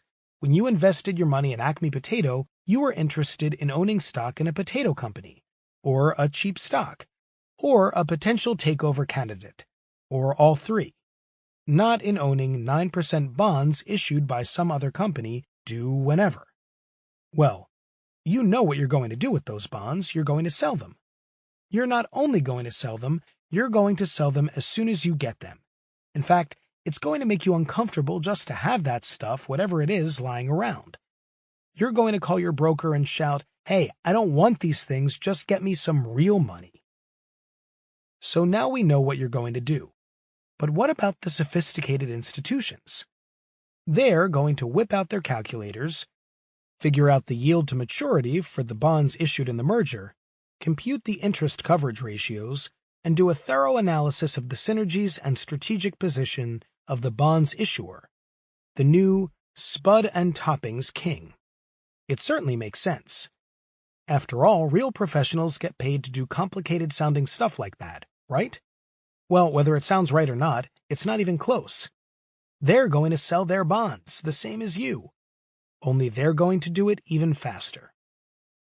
Institutional investors who own stock in a potato company not only have no interest in the bonds of the new conglomerate, in most cases they're not even allowed to own them. The vast majority of pension and mutual fund managers specialize in either stock investments or bond investments. As a general rule, they're given a specific mandate to invest in one or the other, not both. Even if they can buy both stocks and bonds, it's incredibly unlikely that, out of all the available choices of bond investments, the new Toppings bonds are going to head up the list. So in the end, practically everyone who receives merger securities, whether unsophisticated individual or sophisticated institution, is on the same page. Everyone just wants out. It should come as no surprise, then, that this is where you come in. Not unlike, in fact incredibly similar to, the dynamics of a spin-off situation, the indiscriminate selling of merger securities, more often than not, creates a huge buying opportunity. Both spin-offs and merger securities are distributed to investors who were originally investing in something entirely different. Both spin-offs and merger securities are generally unwanted by those investors who receive them. Both spin-offs and merger securities are usually sold without regard to the investment merits. As a result, both spin-offs and merger securities, surprise, surprise, can make you a lot of money. Hopefully, by now you're starting to believe me. But just in case, let's try a few real-world examples. Case study: Super Right Foods. Did you ever want to be a big-time financier? Think you need a lot of money? Well, here's a situation where looking at merger securities turned bus fare into a ride with the big boys. The good news is that the opportunity was spelled out in readily available merger documents. Only, as usual, almost no one bothered to look. In January 1989, an investor group led by the chairman of Super Right Foods made an offer to purchase the shares of Super Right, a grocery chain, for $18 in cash and $5 in face amount of a newly issued preferred stock that paid dividends of 75 cents annually, effectively 15% of its face value each year. A transaction of this type, where management insiders seek to purchase all shares held by the public, is generally referred to as a going private transaction. Going private transactions are particularly interesting because these are situations where the insiders, having decided to purchase the entire equity interest in the company, are indicating a strong conviction regarding the company's future. When available, the opportunity to participate in this type of transaction through the purchase of merger securities is often worth a close look. In this case, as reported in the newspapers, 47% of SuperRite was actually owned by Rite Aid Corp., the operator of a large chain of drugstores. Alex Grass, the chairman of SuperRite and the leader of the management group, also happened to be the chairman of Rite Aid. According to Mr. Grass, since Rite Aid's board of directors was set on liquidating its stake in SuperRite, he and his management group were interested in buying it along with the rest of the company. The management group planned to accomplish this by pursuing a leveraged buyout transaction. This is a technique employed in many going private transactions, whereby a small group of investors is able to purchase a company through borrowings backed by the value of the company being acquired. Here, the management group planned to purchase all of SuperRite's shares by investing a relatively small amount of money as equity capital and borrowing the remainder of the $18 per share in cash that was being paid out to SuperRite's shareholders. In addition to paying out cash, the proposal also called for SuperRite shareholders to receive $5 in face value of new preferred stock. The basic idea was that the future earnings of SuperRite would be able to pay the interest on the borrowings and the required dividends under the terms of the preferred stock. This situation is analogous to the purchase of an office building. A 20% cash down payment is made with the remaining 80% of the purchase price borrowed through a mortgage. Hopefully, the rent paid by the tenants will be enough to pay the principal and interest on the mortgage.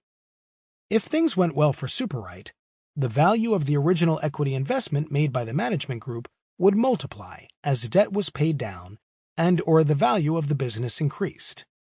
One good thing about this situation was that the proxy document was going to be particularly informative. As is the case in most going private transactions, the possibility of conflict between the interests of the management group and those of the public shareholders, including in this instance Rite Aid, meant that the Securities and Exchange Commission was going to take an extra hard look at the merger documents to make sure important information was adequately disclosed. Things didn't go too smoothly for the management group, though. After the buyout announcement in January, a number of other interested parties showed up to make a bid for SuperRite, and the board of directors, minus those affiliated with the management bid, was forced to put the company up for auction. Although by March a new agreement had been reached with the same management group, this time the purchase price had been significantly increased. The winning bid for each share of SuperRite now included $25.25 in cash, $2 face amount of a newly issued preferred stock yielding 15% annually, and warrants to buy a 10% interest in the new private company. Since further details about the bid weren't going to be disclosed until the proxy statement was distributed to SuperRite shareholders, at this stage there was really only one important observation to keep in mind. Hey, they're not just paying cash for everyone's stock, they're giving out some other stuff too. What is it? As a general rule, this is the same observation that should turn on the light bulb in your head whenever you read about a situation like SuperRite. Although the Wall Street Journal and other news publications disclose this information, they don't focus on it. That's precisely why you should. Just being aware that merger securities can provide extraordinary profit opportunities puts you at a huge advantage. While thousands of people will be reading the same headline, you will be focusing your attention and efforts in an area most people ignore. And because almost everyone's a seller, even if more people discover your little secret, there should still be plenty of merger securities to go around. That's just the way the system works. Combine the proper focus with a little research, and you can make the system work for you. As for SuperRight, just reading some of the information provided in the proxy turned out to be an excellent roadmap to future profits. Distributed in August, the proxy outlined the terms of the merger, including a description of the two merger securities. Of course, the $25.25 in cash was pretty straightforward.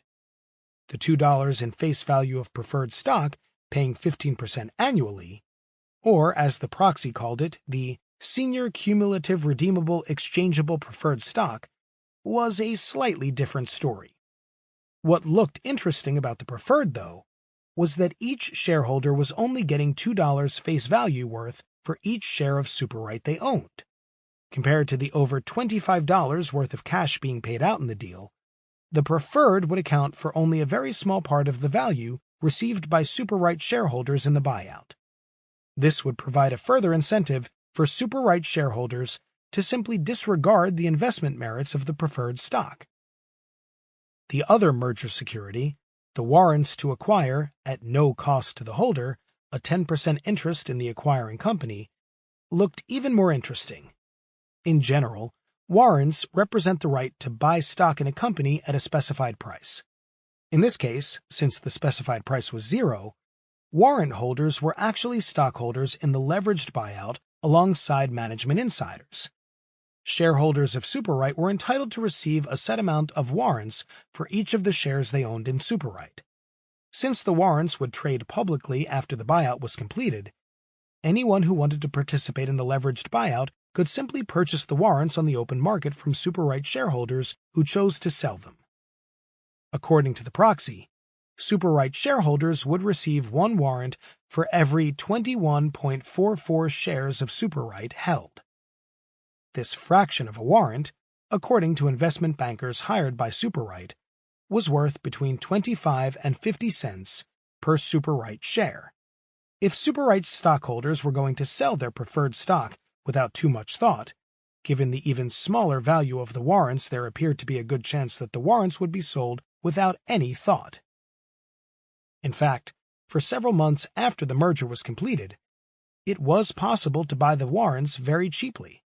Each warrant gave the holder the right to purchase one share in the acquiring company formed by SuperRight management. Since it took 21.44 shares of SuperRight to be entitled to receive one warrant, a warrant price of $6, the approximate trading price during that period, translated to approximately 28 cents worth of warrants. $6 divided by 21.44 for each share of SuperRight.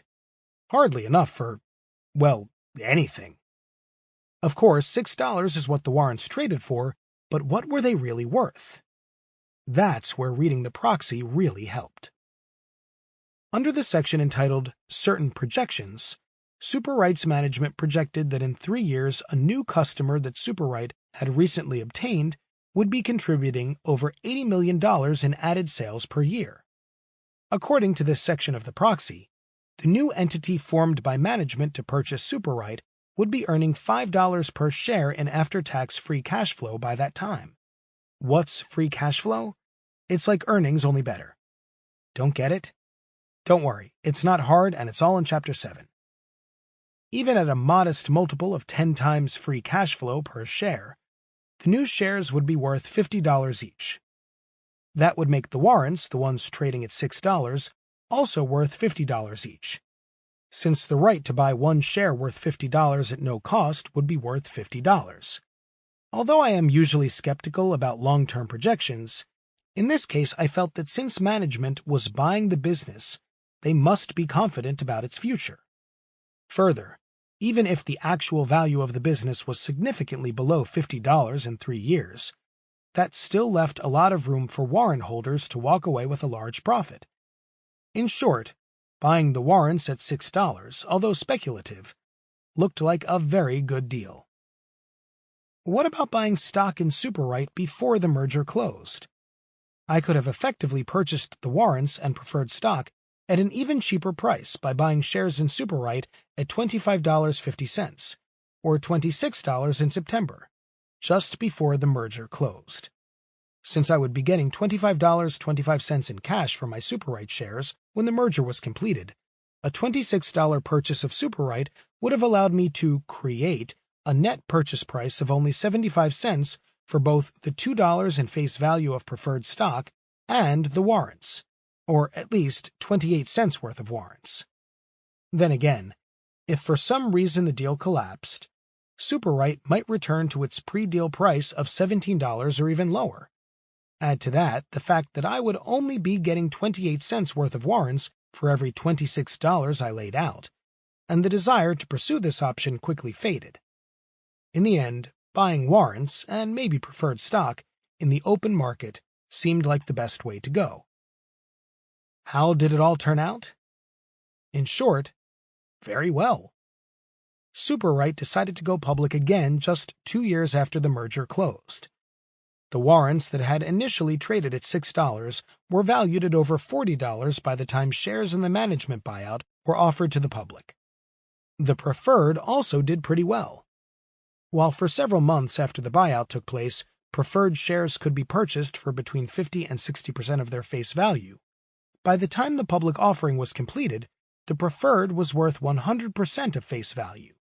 This return didn't include the 15% in dividends paid out annually in the form of additional preferred stock. Keep in mind, investing in the securities of a leveraged buyout is generally risky business. However, it's not often that individuals have the opportunity to invest alongside management and big-time financiers. It's even more rare to be able to do so through securities that are publicly traded and available at discount prices. Merger securities. Be there. Aloha. Case study. Paramount Communications Viacom. Well, as long as everyone has a hula skirt on, let's take a look at a knockdown, drag-out takeover fight that hit the front pages for nearly 6 months. Luckily, the fight ended in a multi-billion-dollar sea of merger securities. Despite the huge amount of press the battle for Paramount Communications received, most investors missed the biggest opportunity to profit from this highly publicized situation. In September 1993, Viacom agreed to purchase Paramount Communications for stock and cash. Viacom, a media conglomerate controlled by Sumner Redstone, was the owner of cable services, like MTV, Nickelodeon, and Showtime, cable systems, broadcast stations, and television distribution and production divisions. In what appeared to most analysts to be a good fit with Viacom, a combination with Paramount would contribute a leading producer and distributor of motion picture and television programming, a book publisher, Simon & Schuster, more cable channels, more television stations, and 2 sports teams. Particularly attractive to Viacom was Paramount's extensive library of past movie and television hits, as well as access to the future output of Paramount's film and television studios. Also trying to expand his media empire, Barry Diller, originator of the Fox television network and chairman of the QVC home shopping service, launched a competing bid for Paramount, just 1 week after the Viacom announcement. After a 5-month bidding war, Viacom finally prevailed, but not before significantly raising and changing the nature of its initial bid. During this period, in an effort to increase the strength of its offer, Viacom announced a merger with Blockbuster Entertainment. That merger was scheduled to close shortly after the successful acquisition of Paramount. Because of the high-profile nature of all the companies involved and the high-powered machinations of a slew of lawyers and investment bankers, the battle made interesting reading until a winner was determined in February 1994. At that time, Viacom was able to purchase, for cash, 50.1% of Paramount's shares outstanding. Although the contest was over and the Paramount story faded from the headlines, the opportunity to profit from the merger had only begun. The closing of the deal would not take place until after a Paramount shareholder meeting in July 1994. Since Viacom had purchased 50.1% of Paramount in February, the vote to approve the merger was a mere formality. What wasn't so formal was the method of payment for the remaining 49.9% of Paramount. While cash was the sole form of payment for purchasing the first half of Paramount stock, practically everything except cash was the form of payment for the second half of the merger, known as the back end of the merger. Mentioned but certainly not focused on in the Wall Street Journal, the back end payment for each share of Paramount consisted of 1. Viacom common stock, 2. Exchangeable subordinated debentures of Viacom, 3. Securities known as contingent value rights, 1 for each share of Viacom common stock received in the merger, 4. 3-year warrants to purchase Viacom common stock at $60 per share, and 5. 5-year warrants to purchase Viacom common stock at $70 per share. All the information about the merger and this strange collection of merger securities was provided to Paramount shareholders in a proxy statement issued in June. This information was readily available, but most shareholders had no interest in finding out what any of it meant. The vast majority of Paramount shareholders were interested in owning the shares of an entertainment conglomerate or the stock of a takeover candidate. While Viacom common stock might have been of interest to some of these shareholders, the exchangeable debentures, the contingent value rights, and the 2 types of warrants were going to be sold, without looking at the proxy document and without regard to their true value. Even the common stock of Viacom, the security with the best chance of being retained by Paramount shareholders, was going to come under heavy selling pressure. According to the proxy document, the Viacom stock issued to the public as part of the merger consideration would nearly triple the supply of Viacom stock in public hands. Although the proxy was quite long, the sections outlining the merger securities were not very extensive. In fact, if you really wanted to answer the question, what is all this stuff? A 3-page section entitled Paramount Merger Consideration pretty well summed it up. Not surprisingly, each of the merger securities turned out to be pretty interesting. For instance, combining the purchase of 1 share of Viacom common stock with the purchase of 1 contingent value right, CVR, created a unique investment opportunity. The contingent value right was a security issued by Viacom to help guarantee the value of the back-end securities that Paramount shareholders were to receive in the merger. It was probably this guarantee of value by Viacom that was responsible for its victory in the bidding war over Paramount. The contingent value rights worked in the following way. If Viacom common stock traded below $48 1 year after the completion of the Paramount merger, Viacom would make up the difference through a payment to holders of the CVRs. E.g., if Viacom stock traded at $44 on the 1-year anniversary of the merger's close, Viacom would pay $4 for each CVR. If Viacom traded at $38 at that time, Viacom would pay $10 for each CVR. By purchasing 1 CVR for each share of Viacom he owned, an investor could ensure that the combined value of the 2 securities would be at least $48 in 1 year. If Viacom stock traded higher than $48, let's say to $55, then, although the CVR would be worthless, the combined value of the 2 securities would be $55, even better than the guaranteed $48 price. Since, shortly after the merger was completed, 1 CVR and 1 share of Viacom stock could be purchased for a combined price of $37, a guaranteed price of $48 in 1 year looked pretty good. A 30% annual return with little risk and no upside limitation. Okay, there were a few little bells and whistles I left out. For one thing, Viacom limited the payout on the CVRs to a maximum of $12. Even so, Viacom stock could fall to $25 before an investor who bought both the CVR and Viacom stock for a combined $37 would lose money. For another, Viacom could extend the payment date of the CVR, but only in exchange for a payout larger than $12. Although the contingent value rights had even more bells and whistles, beyond the specifics of this particular example, there is a larger point to keep in mind. I didn't learn about CVRs in business school. I didn't read any books that described what these things were. No one told me to buy them. I simply read the page in the proxy that told me how they worked. However, I did have an advantage in all this. I did know something that very few other investors knew. My big advantage and what I knew was this. it pays to check out merger securities. The takeover of Paramount provided a prime example of the kind of investment opportunities that can open up just by looking in this area. Of course, contingent value rights weren't the only merger securities issued in the Paramount deal. A few others, actually all the others, were worth a close look. One of the securities, the 5-year warrants to buy Viacom stocks at $70 per share, looked particularly interesting. These warrants gave the holder the right to buy Viacom stock at $70 per share for a period of 5 years. Since Viacom stock was trading at about $32 per share in July 1994, shortly after the Viacom warrants had been distributed to Paramount shareholders, the right to buy Viacom stock at $70 didn't look too enticing.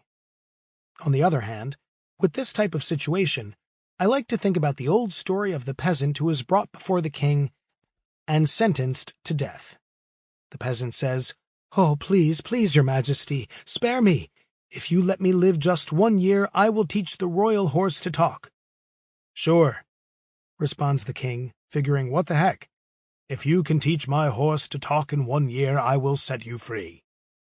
On the way out of the royal palace, one of the king's guards pulls the peasant aside and asks, "Why'd you tell the king that you could make his horse talk? When the year is up, he will surely have you beheaded." The peasant replies, "I'm not so sure about that. A year's an awful long time. If I have a whole year, maybe the king will change his mind. Or maybe the king will die. Maybe the horse will die. Maybe I'll die. Or who knows?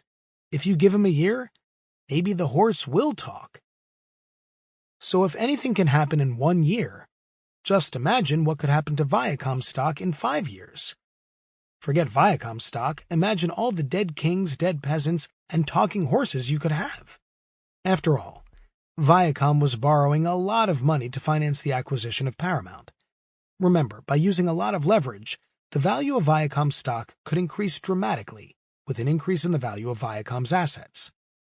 Also, Sumner Redstone, the owner of a majority of Viacom's common stock, was betting nearly his entire multi-billion-dollar fortune on the success of the merger.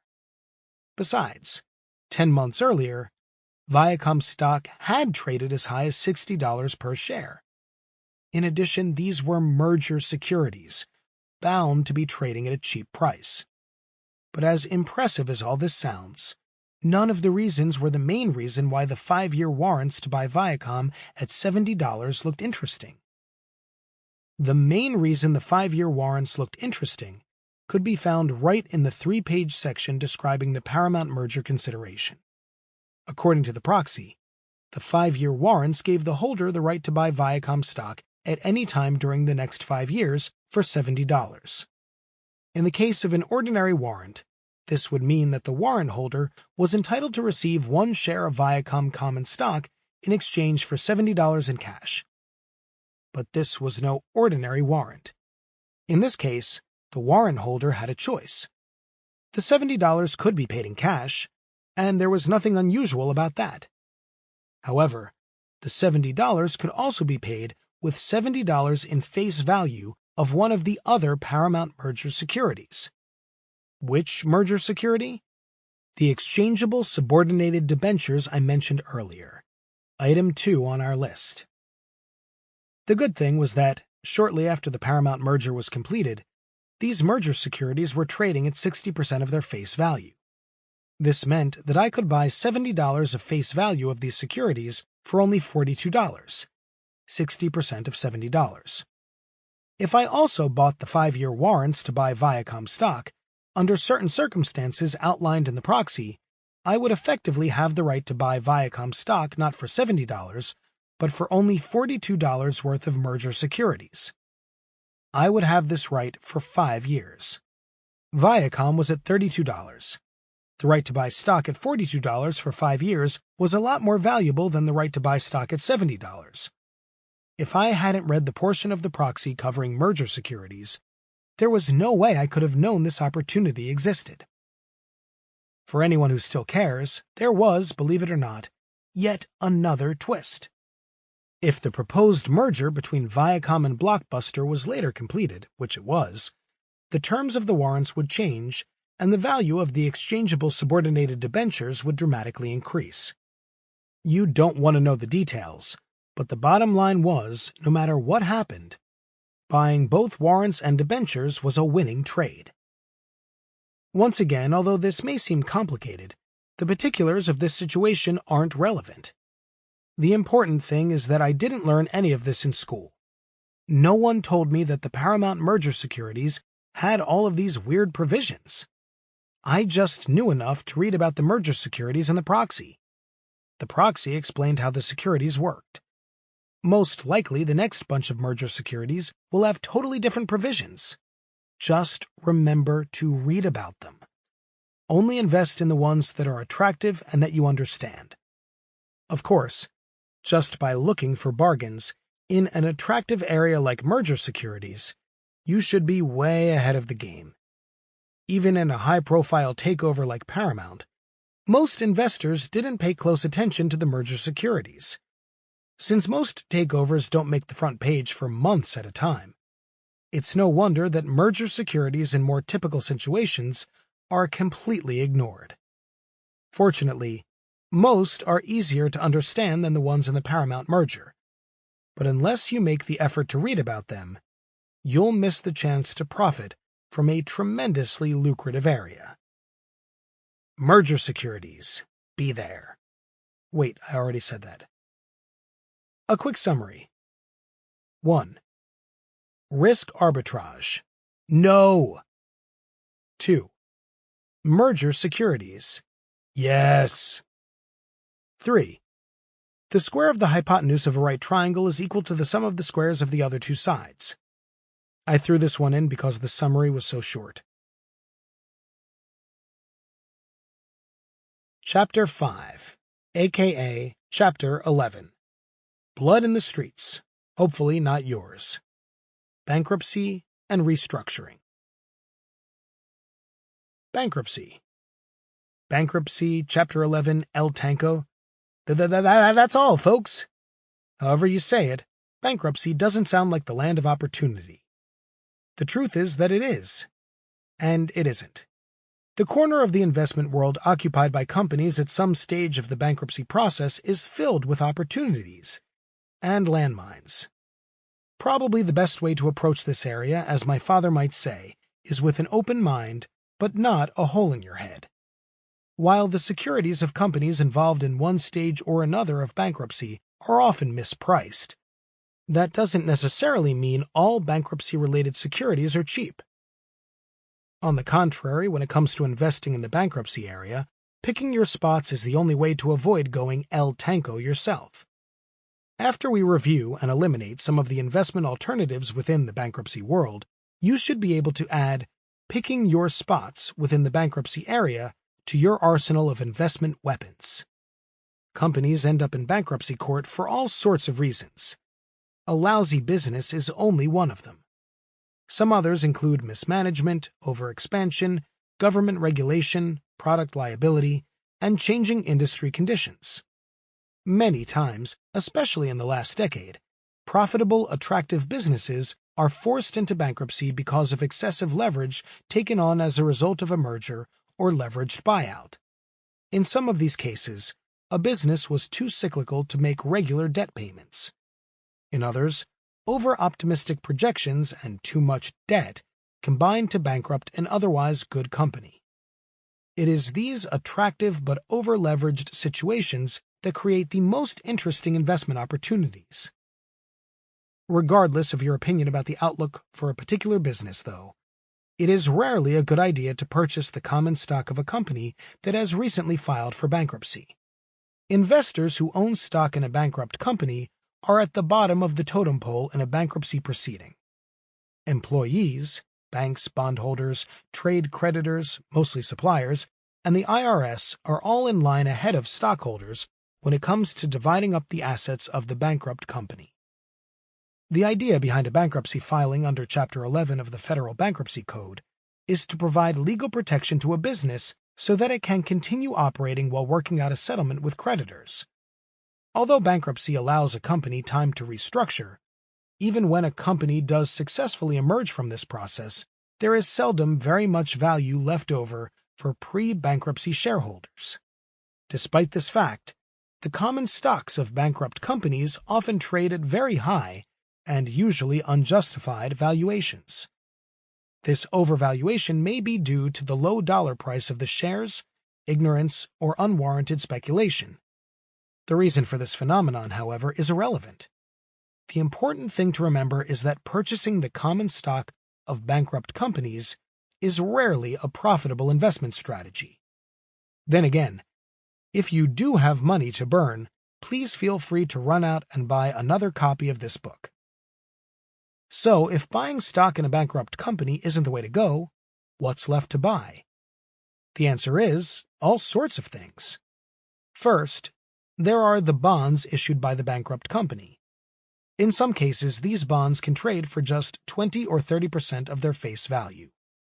Often, a company may have several types of bonds: senior secured bonds, senior subordinated bonds, junior bonds, subordinated bonds, zero-coupon bonds, and who knows what bonds, all with different claims and all trading at different prices.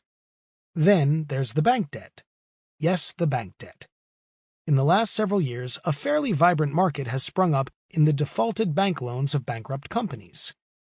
There is a whole community of brokerage firms that specialize in trading the bank debt of companies in some sort of distress. Of course, bank debt comes in different varieties too: senior, secured, unsecured, whatever. A different flavor and a different price for each level on the bankruptcy claim totem pole. In some situations, bank debt can also be purchased for a fraction of its original loan value. Add to the list of actively traded bankruptcy debt trade claims. These are the claims of the bankrupt company's suppliers who didn't get paid for the goods, materials, or services they provided before the bankruptcy filing. Although the purchase and sale of trade claims is fairly complicated, many brokers who specialize in trading distressed securities also provide a marketplace for trade claims. Unfortunately, just because you can buy the bonds, bank debt, and trade claims of bankrupt companies doesn't mean you should. During the course of a typical bankruptcy, there are all kinds of legal and financial issues that must be resolved, not only between the debtor and creditors, but between the relative claims and priorities of the different classes of creditors. The negotiations that take place are unique to the bankruptcy process and to the individual circumstances of each company. Investors who concentrate in this area, sometimes referred to as vulture investors, are experienced at untangling and understanding the legal and financial issues involved. In many cases, in the early stages of a bankruptcy, there is so little financial information available, and the legal and timing issues are so uncertain, that even these investors are left to make decisions with only past experience as a guide. In addition, this field, like risk arbitrage, has become very crowded in the past decade. Although there are still plenty of opportunities available to those who wish to invest in the securities of bankrupt companies, unless you are willing to make this type of specialized investing your full-time occupation, it's probably best to concentrate your efforts elsewhere. Where? Well, I'll tell you. I wouldn't waste your time talking about bankruptcy securities if I didn't have a point, would I? Nah. What if I told you there was a time in the bankruptcy process where all the complicated issues had been resolved? What if I told you there is a readily available public filing that pretty much sums up the outcome of the bankruptcy proceedings, complete with management's projections for the company's future operations? What if I told you that there is an opportunity to buy securities from sellers who don't want them and never wanted them? Remember spin-offs and merger securities? This could be déjà vu all over again. Well, in short, there is a time. It is available, and yes, you can. While investing in the securities of a company still in bankruptcy entails all sorts of complications and risks, once a company emerges from bankruptcy, there is often an opportunity to make a new but more familiar kind of investment. Holders of the bankrupt company's debt, whether bank debt, bond debt, or trade claims, don't usually get their bankruptcy claims paid off in cash. For one thing, most companies that file for bankruptcy don't have lots of cash sloshing around. While the most senior debt holders may get some cash, usually debt holders get securities in exchange for their pre-bankruptcy claims, generally new issued bonds or common stock. Therefore, the new shareholders and bondholders of a company that has recently emerged from bankruptcy are, for the most part, the company's former creditors. The old shareholders, the investors who owned stock prior to the bankruptcy filing, are usually wiped out entirely or issued a few pennies worth of warrants or common stock in the new company. Your opportunity comes from analyzing the new common stock. Before the stock begins trading, all the information about the bankruptcy proceedings, the company's past performance, and the new capital structure are readily available in a disclosure statement. This filing is made with the bankruptcy court and can be obtained directly from the individual company, from a private document service, see Chapter 7, or, under certain circumstances, from an SEC filing known as a registration statement. The disclosure statement, because it provides management's future projections for the business, actually contains more information than the registration statement filed for a more typical new stock issue. In short, the past complications of the bankruptcy proceeding are explained while the future, at least management's best cut at it, is laid out for all to see. Only many of the company's new shareholders may not care. Since the new stock is initially issued to banks, former bondholders, and trade creditors, there is ample reason to believe that the new holders of the common stock are not interested in being long-term shareholders. Due to an unfortunate set of circumstances, these former creditors got stuck with an unwanted investment. Consequently, it makes sense that they should be anxious and willing sellers. In fact, a reasonable supposition might be that banks, bond investors, and suppliers have every reason to sell their common stock as soon as possible. While this scenario makes sense and often results in bargain opportunities, when it comes to investing in the new stock of formerly bankrupt companies, I am forced to repeat those two invaluable words of advice. Pick your spots. Note, there are three kinds of people, those who can count and those who can't. Unlike the case of spin-offs, it is doubtful that the random purchase of stocks that have recently emerged from bankruptcy will result in a portfolio of superior long-term investments. There are probably several reasons for this. One reason is that most companies that have already spent time in bankruptcy court got there for a reason. Many are in difficult or unattractive businesses, or have uncompetitive industry positions or shrinking market niches. Many don't have the capital, even after shedding debt obligations in the bankruptcy process, to compete effectively.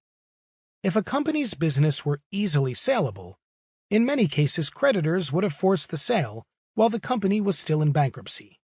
The result is that, in many instances, the quality of the companies that do come out of bankruptcy isn't all that great, and the long-term performances of their stocks tend to reflect this fact, though the real basket cases are usually liquidated and never make it out of bankruptcy.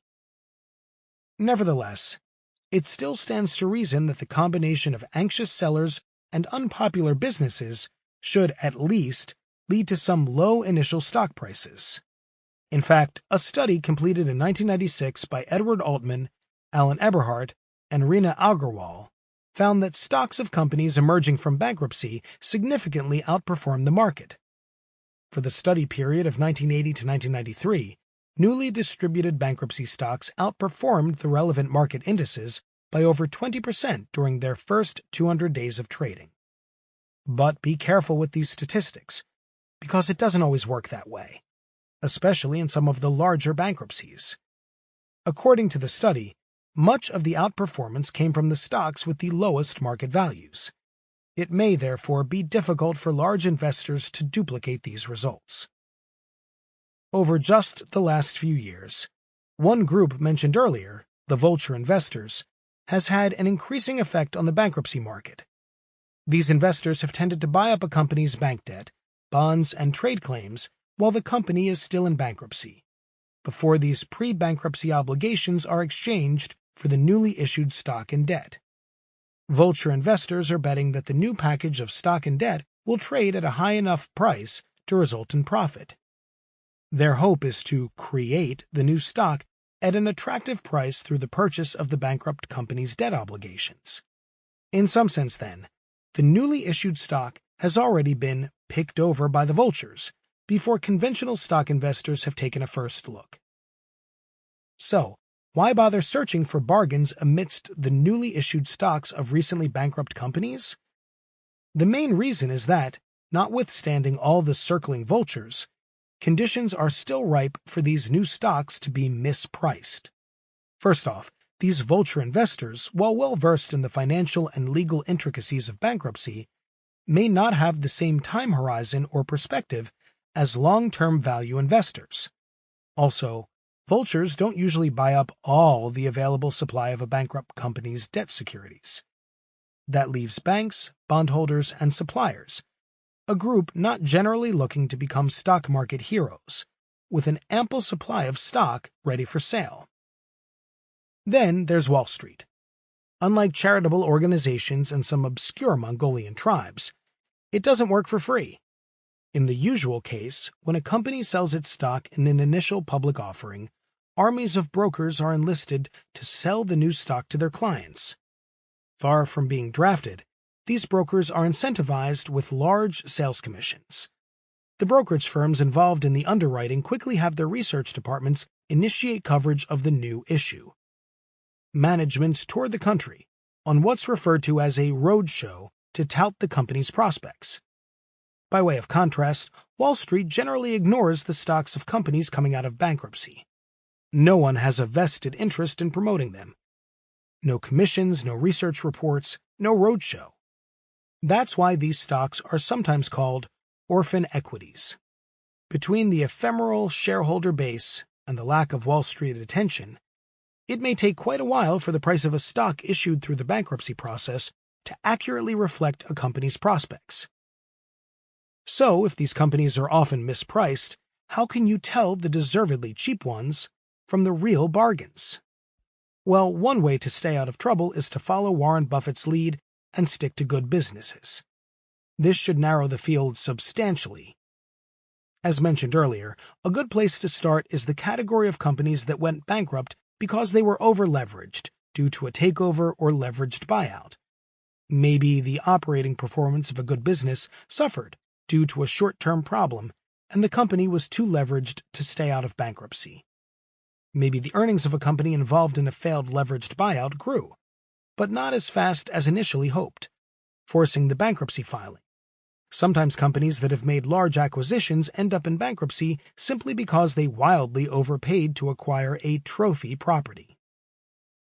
Still another reason an otherwise good company may be forced to file for bankruptcy is to protect itself from product liability lawsuits.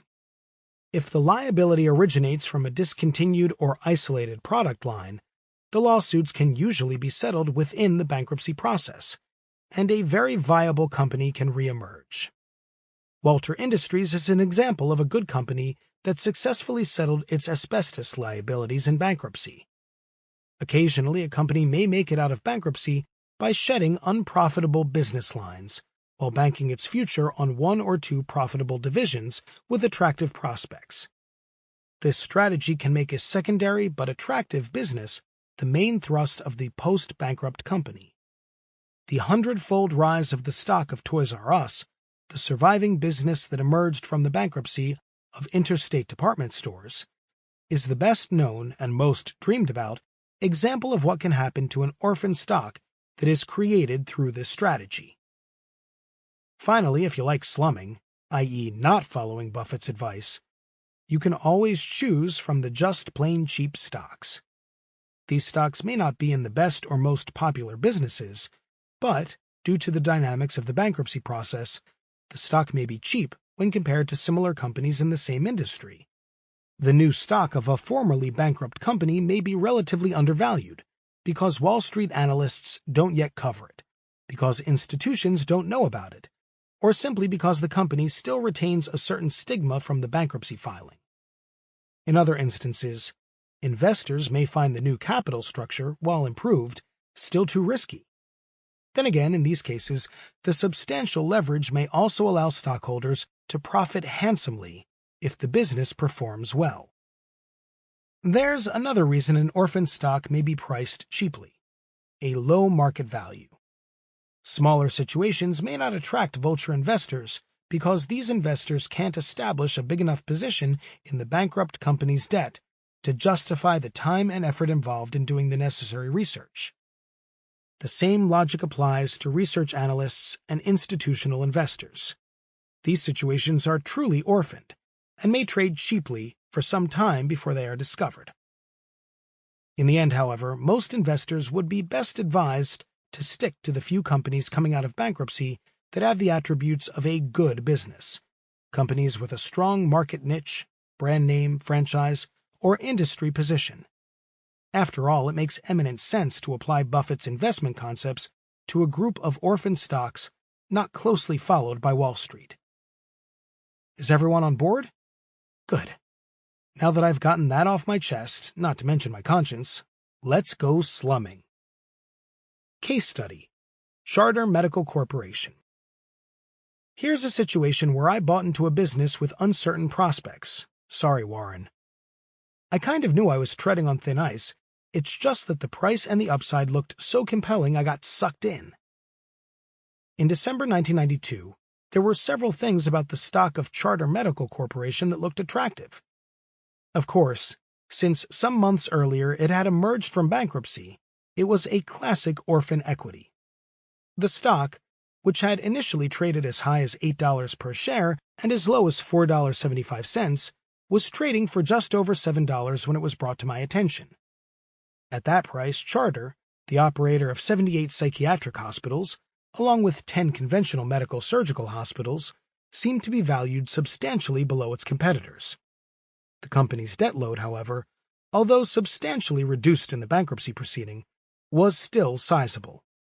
On the other hand, this leverage greatly increased the upside potential of Charter's stock. The other thing about the situation that looked appealing was that the insiders had a significant stake in the company through stock ownership and options. And, as you already know, I kinda like that. The problem was that Charter was operating in a very difficult industry environment. Ever since 1988, when Charter was taken private through a management-led leveraged buyout, psychiatric hospitals had been under fire from insurers and managed care providers to bring down their costs. During the 4 years leading to the bankruptcy filing, the average length of stay in one of Charter's hospitals, the stay lasting as long as insurers were willing to pay for it, had fallen from almost 30 days to under 20. This put an obvious strain on revenues and cash flow. As Charter's debt had increased over $1 billion as a result of the leveraged buyout and a major capital spending program, there was just no way that Charter was in a position to meet the interest obligations on its considerable buyout debt. When Charter filed a pre-packaged bankruptcy petition, meaning creditors had largely agreed to the plan before it was filed, in June 1992, the outlook for the industry was still uncertain. The only difference the bankruptcy plan made was that Charter's debt was cut to $900 million from a pre-bankruptcy level of $1.6 billion. The company's former creditors became the owners of new stock, representing the vast majority of Charter's equity, and the stock held by the old shareholders was diluted down to a token interest in the restructured company. It looked to me as though, based on the valuations of the most comparable hospital chains, those with large exposure in the psychiatric area, Charter should be trading closer to $15 rather than the $7 it was trading for when I finally took a look in December 1992. This discrepancy could have been because Charter had a greater exposure to the psychiatric area than some of the comparable companies I had used for comparison. Other contributing factors could have been Charter's degree of leverage, the fact that some stigma was still attached to the business from the bankruptcy, and all the reasons in general that an orphan stock might trade poorly: anxious sellers and little or no following on Wall Street. None of these reasons, in my mind, justified the huge price discrepancy. According to the projections in the registration statement and the company's earnings performance for the year ended September 1992, Charter's business looked to be stabilizing. Charter's plan was to control costs, to step up marketing for new patients, and to increase its outpatient psychiatric services. It was hoped that these moves would counteract the decline in revenues caused by the trend towards shortened hospital stays. The program appeared to be well on its way. In addition, Charter stated that it was seeking to sell its group of conventional hospitals. If this happened, investor concerns about leverage might be greatly reduced. Finally, with some quick math, it appeared that Charter was going to earn between $2.50 and $3 of free cash flow per share. Remember, we'll learn about free cash flow later. Even though Charter was still heavily indebted, and its business was subject to the uncertainties of a changing industry, the $7 stock price looked cheap both on an absolute basis and relative to its peers. Things went well for Charter over the next year. Costs were contained, patient admissions increased, the outpatient business continued to grow, and the conventional hospitals were sold for a good price. Also, Wall Street discovered Charter Medical. The stock tripled, and I was able to sell the stock for a large gain. I may have gotten a little lucky on this one, though. If I had held on after the initial big gain, I wouldn't have made any money in Charter stock for the next 3 years. Perhaps there's a lesson to be learned from this poor subsequent performance. Selling. Know when to hold 'em, know when to fold 'em.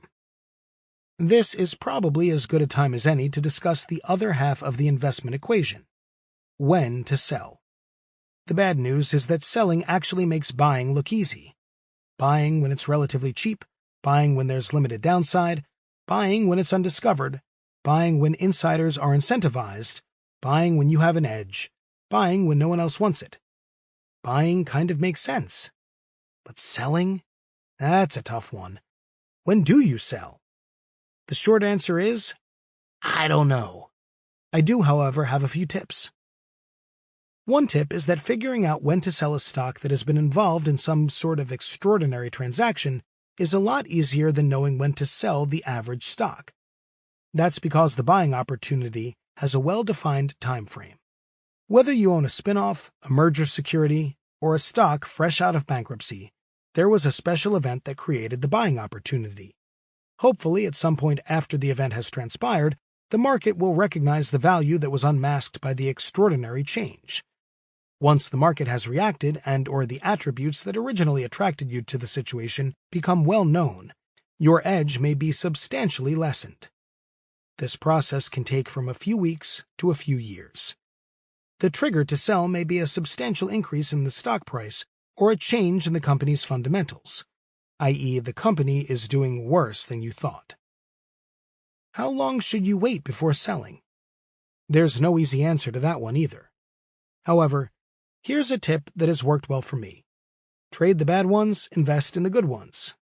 No, this isn't meant to be as useless as Will Rogers' well-known advice. Buy it, and when it goes up, sell it. If it doesn't go up, don't buy it. What trade the bad, invest in the good means is, when you make a bargain purchase, determine what kind of company you're buying.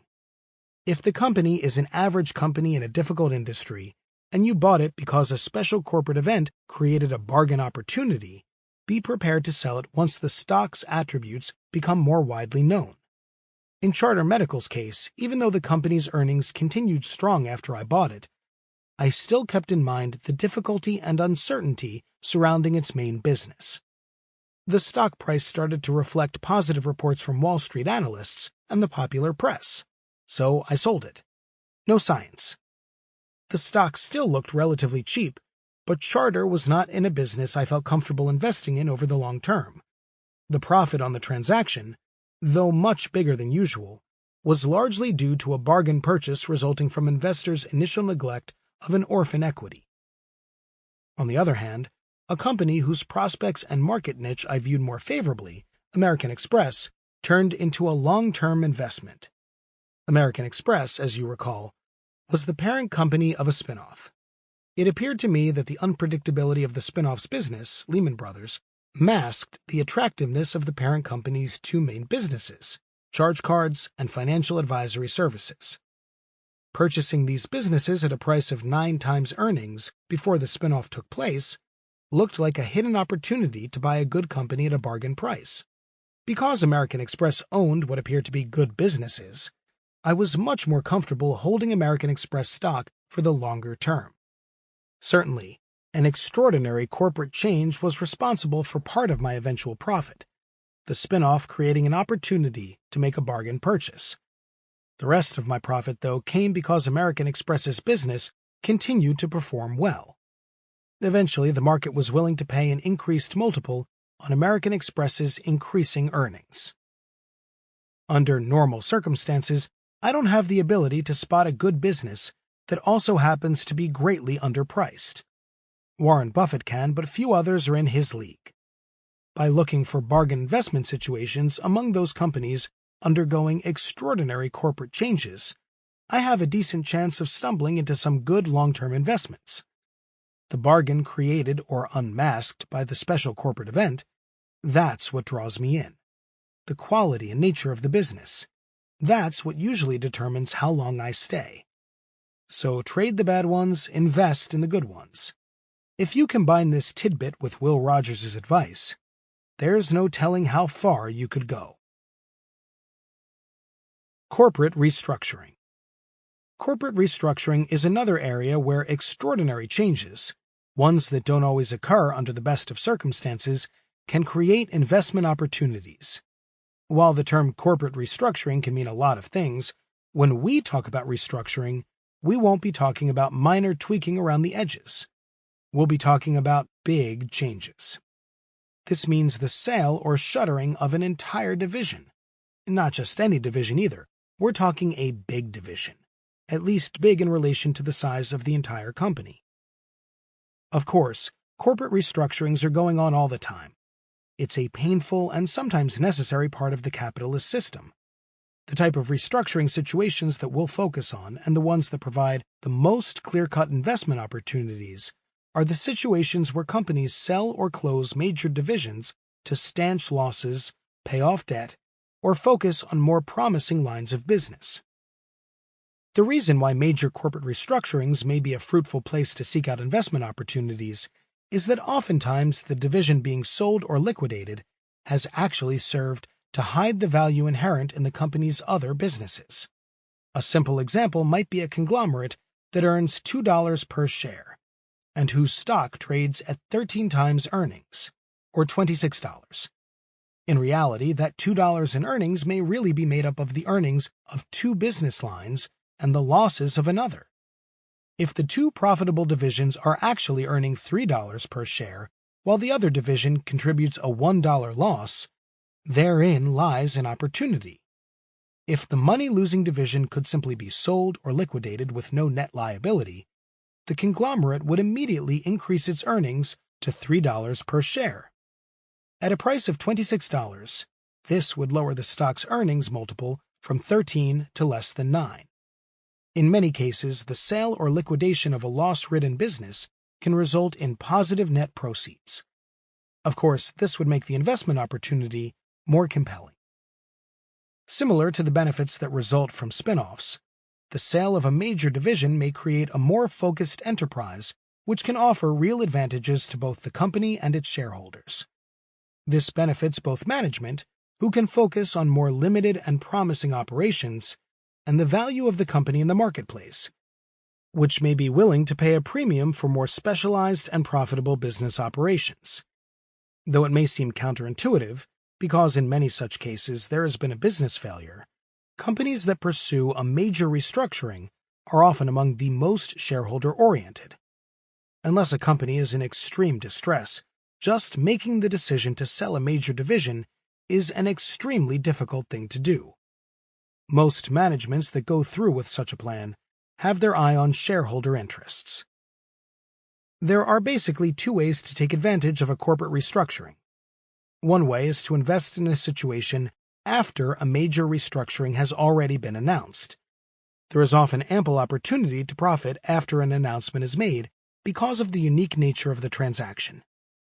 It may take some time for the marketplace to fully understand the ramifications of such a significant move. Generally, the smaller the market capitalization of a company, and consequently the fewer the analysts and institutions following the situation, the more time and opportunity you may have to take advantage of a restructuring announcement. The other way to profit is from investing in a company that is ripe for restructuring. This is much more difficult to do. I don't usually seek out these situations, although sometimes an opportunity can just fall in your lap. The important thing is to learn how to recognize a potential restructuring candidate when you see one. If it's obvious to you, many managements, especially those with large stock positions, are often thinking along the same lines. At least, that's what happened in this next case. Case study: Greenman Brothers. For this one, I have to give credit where credit is due. First, to my wife, who alertly discovered the opportunity, and next to Peter Lynch, who planted the seed. While I'm always trying to get my wife, a full-time mother and sometime attorney, hooked on the stock market, I didn't know what progress I was making until she came home one day, having completed a good piece of investigative work. Not far from our home, my wife had discovered a new store that specialized in educational toys and crafts for children. She was so impressed with the concept and the atmosphere of the store that she asked the store manager, a Peter Lynch suggestion which she had apparently taken to heart, whether the store, Noodle Cadoodle, was owned by a public company. The answer? Yes.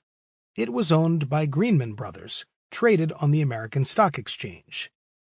In the middle of her recounting of the story, I had to make her stop for a moment. I told her the tears were beginning to well up and that I needed a tissue. Naturally, I was only half joking. Upon further investigation, after all, how many hot tips can I expect from my wife? Greenman turned out to be a marginally profitable distributor of toys, housewares, and stationery.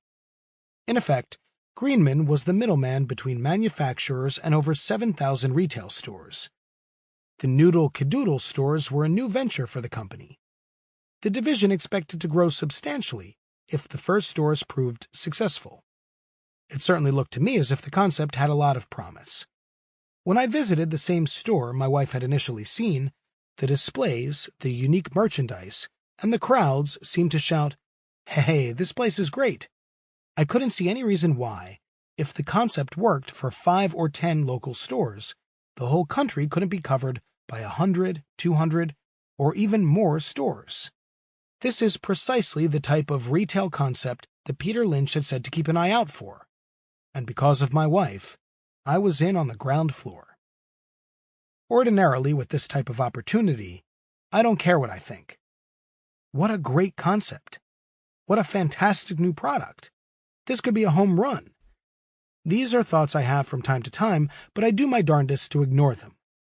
Whenever you can buy into one of these great new concepts or products through the stock market, there's usually a price tag that goes along with it. The stock price could be 20, 30, or 50 times earnings. In many cases, the price-earnings ratio could be infinite. In other words, the business is so new there are no earnings. In the case of concepts, there may be no sales either.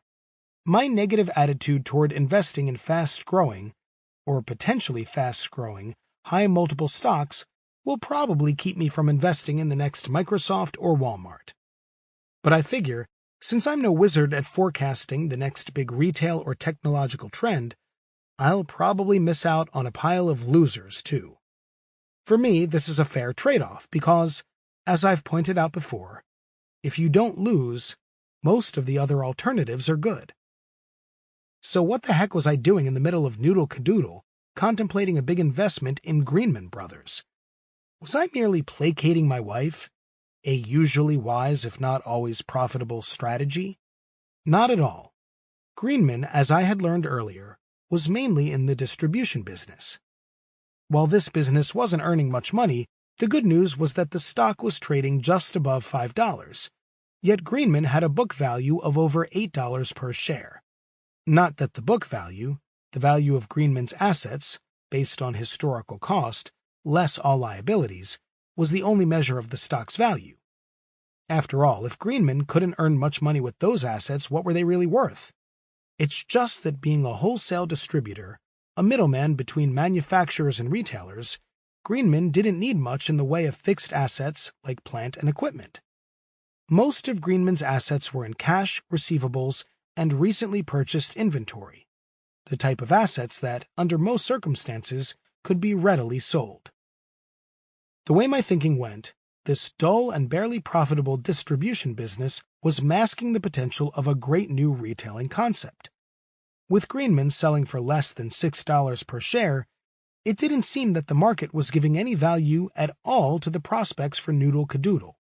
Since Greenman had already disclosed his plans to greatly expand the chain, assuming the continued success of the initial stores, the new retail business could eventually dwarf the potential and profits of the distribution business.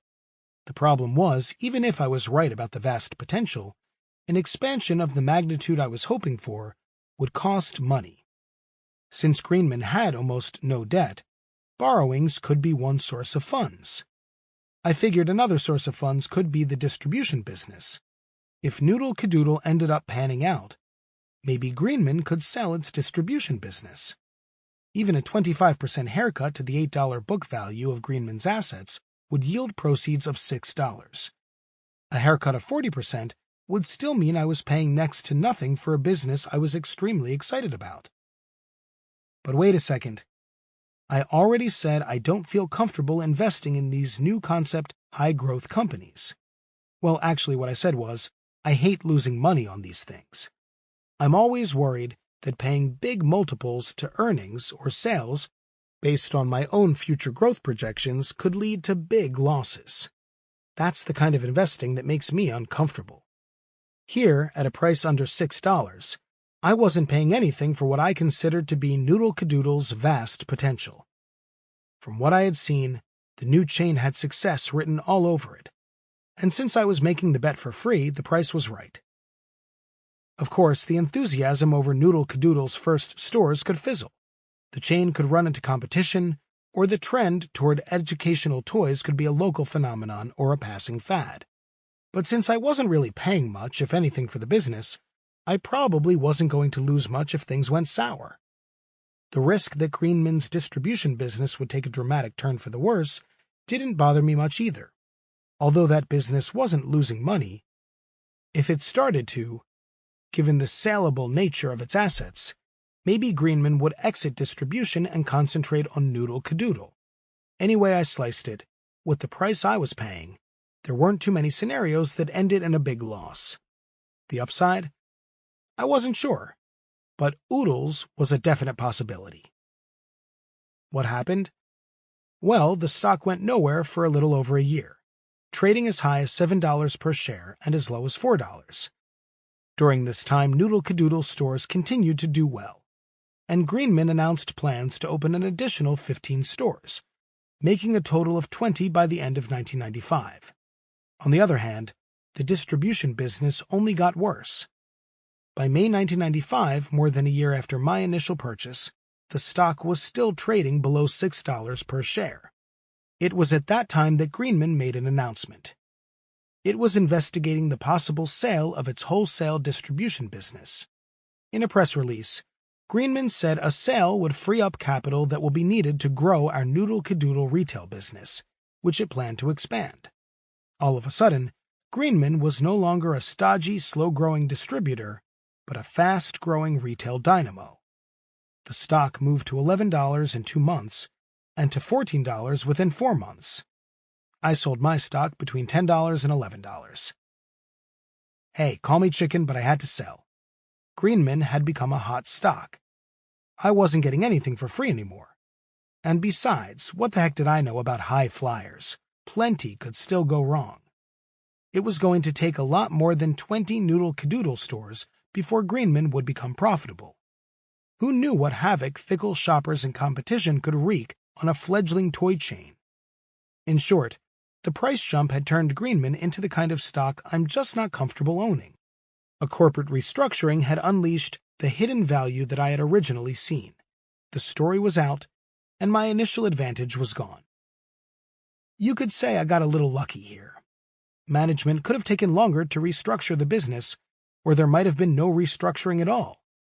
If I invested in every company that might restructure, I could be waiting forever, and my investment returns, while I waited, probably wouldn't be all that great. The Greenman situation, however, had 3 qualities that made it particularly attractive. Limited downside was clearly one. We've probably beaten that concept to death, but so what? Margin of safety should always top your investment list. The next feature Greenman had was a business to restructure around. In this case, if the distribution business was sold, Noodle Cadoodle would remain as a viable and attractive business. The third feature the Greenman situation had was some sort of catalyst to set things in motion. Greenman had hit on a hot new concept that, if successful, was going to require substantial funding. If Noodle Cadoodle took off, Greenman was going to need money from somewhere. The fact that the distribution business continued to deteriorate probably made the decision to restructure by seeking a buyer for the business that much easier. In the end, setting out to find potential restructuring candidates presents a difficult challenge. I don't think this would be a fruitful exercise for most investors. On the other hand, to know one when you see one is the kind of prospecting everyone can do. Just make sure that the business that initially piques your interest is large enough relative to the whole company to make a real difference. Although these opportunities are few and far between, you can make a lot of money by spotting an attractive business before it has been uncovered through a restructuring. Of course, when a company comes right out and tells you they plan to restructure, that's a situation much easier to spot. That's why most of your restructuring opportunities will fall into this category. Even after a restructuring is announced, there's often plenty of time to do research and profit. In fact, I only became involved in this next restructuring after the stock had nearly tripled. Fortunately, there was still plenty of profit left for the slowpokes. Case Study: General Dynamics. The first time I noticed General Dynamics was in June 1992. The Wall Street Journal reported that the company, a major defense contractor, planned to buy back 13 million of its own shares from shareholders. This amount equaled 30% of General Dynamics' total shares outstanding. The offer to buy shares was to be accomplished through something known as a Dutch auction tender. In this offer, shareholders were offered the chance to tender their shares back to the company at a price between $65.375 and $75. Based on how many shares were tendered and at what prices, General Dynamics would set a single price that enabled it to buy back up to the 13 million shares. All shares that had been tendered at or below the set price would be purchased at that price under the offer. When I looked at the offer and read about the transaction and its background, the particular details of how the stock was going to be repurchased didn't seem all that important. The thing that struck me after reading through the newspaper accounts and the tender documents filed with the SEC was the overall plan General Dynamics had set in motion over a year earlier. As a consequence of shrinking defense budgets, a process that looked to be accelerating with the collapse of the Soviet Union, General Dynamics had decided to drastically revise its operating philosophy. Under the leadership of William Anders, a former Apollo astronaut, the company had embarked on a major restructuring plan to focus on selected core businesses. At the start of the new program in February 1991, a stock incentive plan for 23 top executives was instituted. At that time, General Dynamics stock stood at approximately $25 per share. By the time I first looked at the stock, after the announcement of the Dutch auction tender in June 1992, the stock had risen to $71. The company's shareholders had already made a fortune, and the stock's dramatic rise had left the company's top executives with well over $20 million in profits. After seeing that, why didn't I just walk away? I was clearly late to the party. No, more than late. Shareholders had had their dessert, maybe even seconds and thirds. So what made me look further? Well, one thing smack on the front page of the tender document was an encouraging sign. It was a disclosure about the level of participation by the management shareholders in the company's buyback offer. Even after enjoying a spectacular rise in the value of their shares, management wasn't selling any stock back to the company in the Dutch auction tender. This was an indication to me that the insiders, the people most familiar with the company's prospects, thought the stock was still undervalued. If indeed the stock was undervalued at the buyback price, the results could be dramatic. Simple math indicated that repurchasing a huge chunk of stock below its true value would result in a windfall for those stockholders who retained their shares. Additionally, future increases in the company's value would be magnified over the smaller amount of shares that remained outstanding. A further sign of encouragement came from the restructuring plan itself. Not only did it appear to make good sense, but despite the substantial progress made thus far, it was nowhere near completed. According to the tender document, under the heading Background and Business Strategy, General Dynamics had a well-defined game plan. It was management's belief that the defense industry would have to eliminate substantial overcapacity if it was to provide the United States with a viable defense industrial base. Therefore, it was determined that only those businesses with leadership in their markets could remain effective once the rationalization of the industry was substantially complete. Under that principle, General Dynamics had selected 4 core businesses on which to pin its future. The company planned to continually investigate ways to strengthen each of these businesses by possible combination with others, the formation of ventures to eliminate excess facilities, the acquisition of a compatible business, or, if appropriate, the sale of a business. All of General Dynamics' remaining businesses, those considered non-core, were to be sold under the plan. In essence, General Dynamics was going to be looking at restructuring opportunities for a long time to come, both in its non-core businesses, which were clearly going to be sold, and in its core businesses, which were going to be continually restructured. Already over the previous year, General Dynamics had sold its computer operations and a large subsidiary, the Cessna Aircraft Company, for proceeds of nearly $800 million. Also, in just the previous month, the company had announced the sale of its missile business, expected to net an additional $450 million. According to the tender document, the timetable for selling the remaining non-core businesses called for completion of the entire process before the end of 1993. Proceeds from the sales were to be distributed to General Dynamics shareholders. In addition, since the businesses to be sold represented well over 20% of the company's total business, under the tax code, shareholders would receive favorable tax treatment on the distributions. Which brings us to the last reason I was interested in the General Dynamics situation. Notwithstanding how late I was to the restructuring, and regardless of how far the shares had already risen, the stock still looked cheap.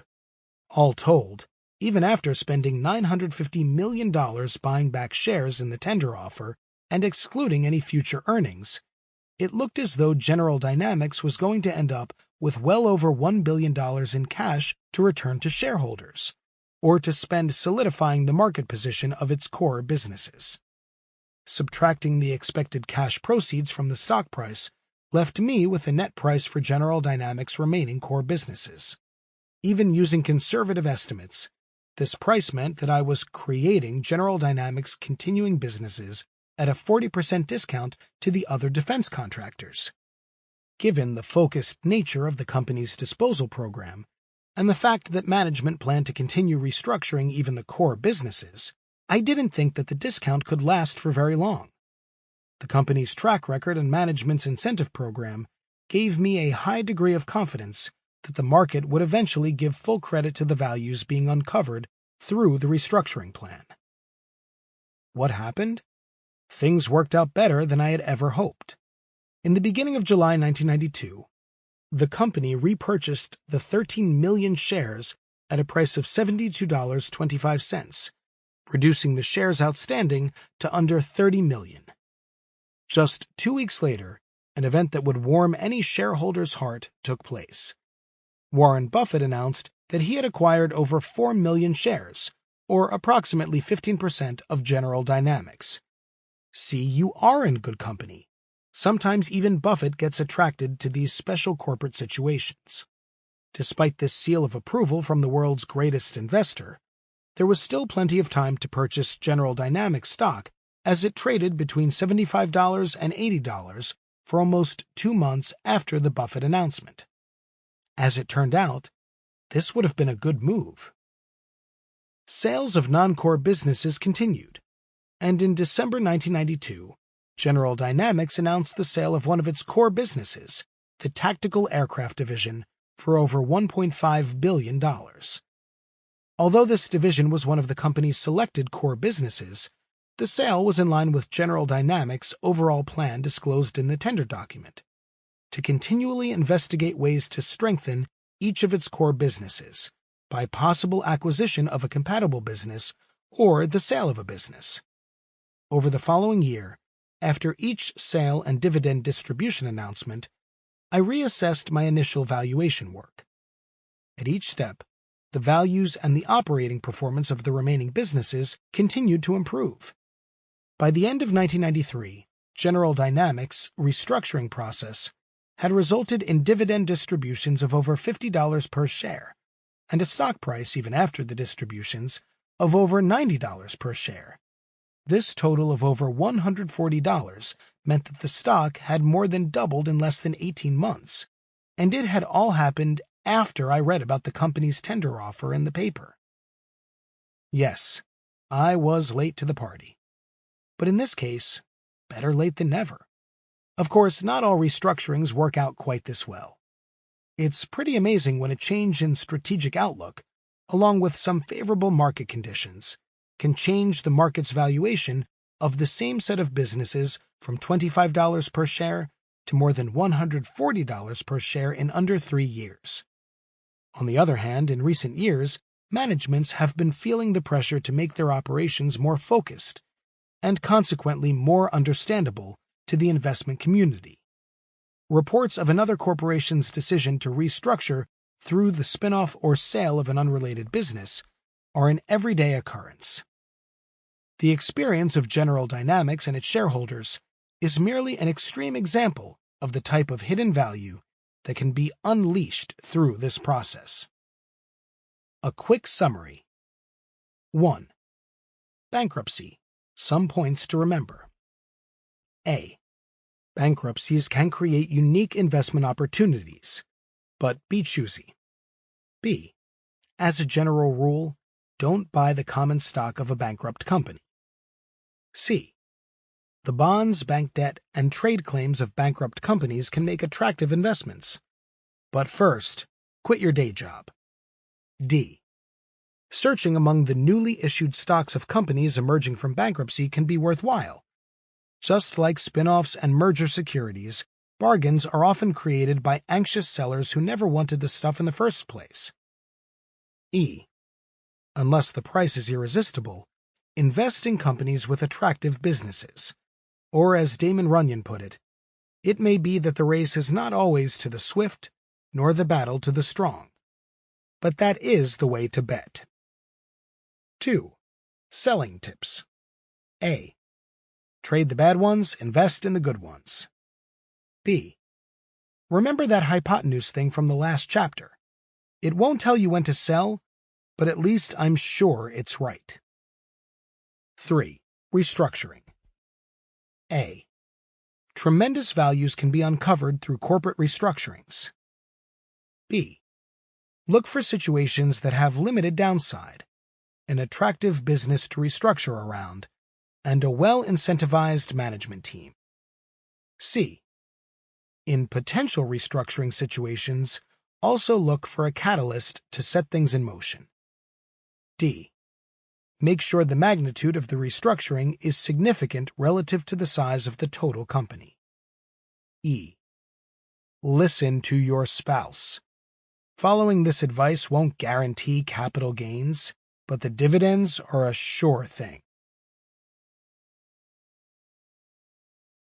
Chapter 6. Baby Needs New Shoes meets Other People's Money. Recapitalizations and stub stocks. Leaps, warrants, and options. Okay, so I told you about spin-offs in Chapter 3. That information alone was worth the price of this book. Throw in Chapters 4 and 5, merger securities, bankruptcies, and restructurings, and we're talking at least a $60 value. And now, you ingrate, you want even more. More risk, more reward, more money. Well, fine, I'll help you out. But frankly, You're not the type of person I really care to associate with, and if you're expecting me to throw in a set of Ginsu knives, you can just forget it. Recapitalizations and stub stocks. One way a company can create value for its shareholders is to recapitalize its balance sheet. For a period in the 1980s, recaps, as they are known on Wall Street, were a popular way for companies to ward off the advances of a hostile takeover artist or to placate restive shareholders. Generally, in a recapitalization transaction, a company repurchases a large portion of its own common stock in exchange for cash, bonds, or preferred stock. Alternatively, cash and/or securities can be distributed directly to shareholders through a dividend. The result of a recapitalization is usually a highly leveraged company that is still owned by the original shareholders. Even though recaps are not as popular as they once were, due to the large number of excessively leveraged companies that filed for bankruptcy in the late 1980s and early 1990s, there's still a good reason to learn about them. But we'll get to that later. First, let's see how a recap works. Let's assume that XYZ Corporation is trading at $36 per share. Deciding that a recapitalization transaction will be good for shareholders, the company decides to distribute $30 worth of newly issued bonds to its own shareholders. Theoretically, if XYZ stock was worth $36 before it distributed $30 of value to its shareholders, then after the distribution, the market should value the common stock at approximately $6 per share. And if that was all that happened, recaps would be no big deal. But it's not that simple. In practice, recaps tend to create additional value for shareholders for a number of reasons. One reason is that there is a tax advantage to having a leveraged balance sheet. Let's assume that, prior to the recap, XYZ earned $3 per share after taxes, for a price-earnings ratio of 12 based on its $36 stock price. The tax rate, including state taxes, is assumed to be 40%, so pre-tax earnings for XYZ are actually $5 per share. $5 in pre-tax earnings less $2 in taxes equals our $3 per share in after-tax earnings. Now, let's see what happens when we leverage up the balance sheet through the recap. If the $30 of bonds distributed to shareholders carry an interest rate of 10%, then XYZ will owe $3 in interest on the bonds each year. Since interest is a tax-deductible expense for corporations, the new pre-tax earnings for XYZ Corporation will now come to $2 per share. The $5 of previous pre-tax earnings less the $3 per share in interest expense. Assuming the same 40% tax rate, this $2 in pre-tax earnings will net out to $1.20 per share after tax.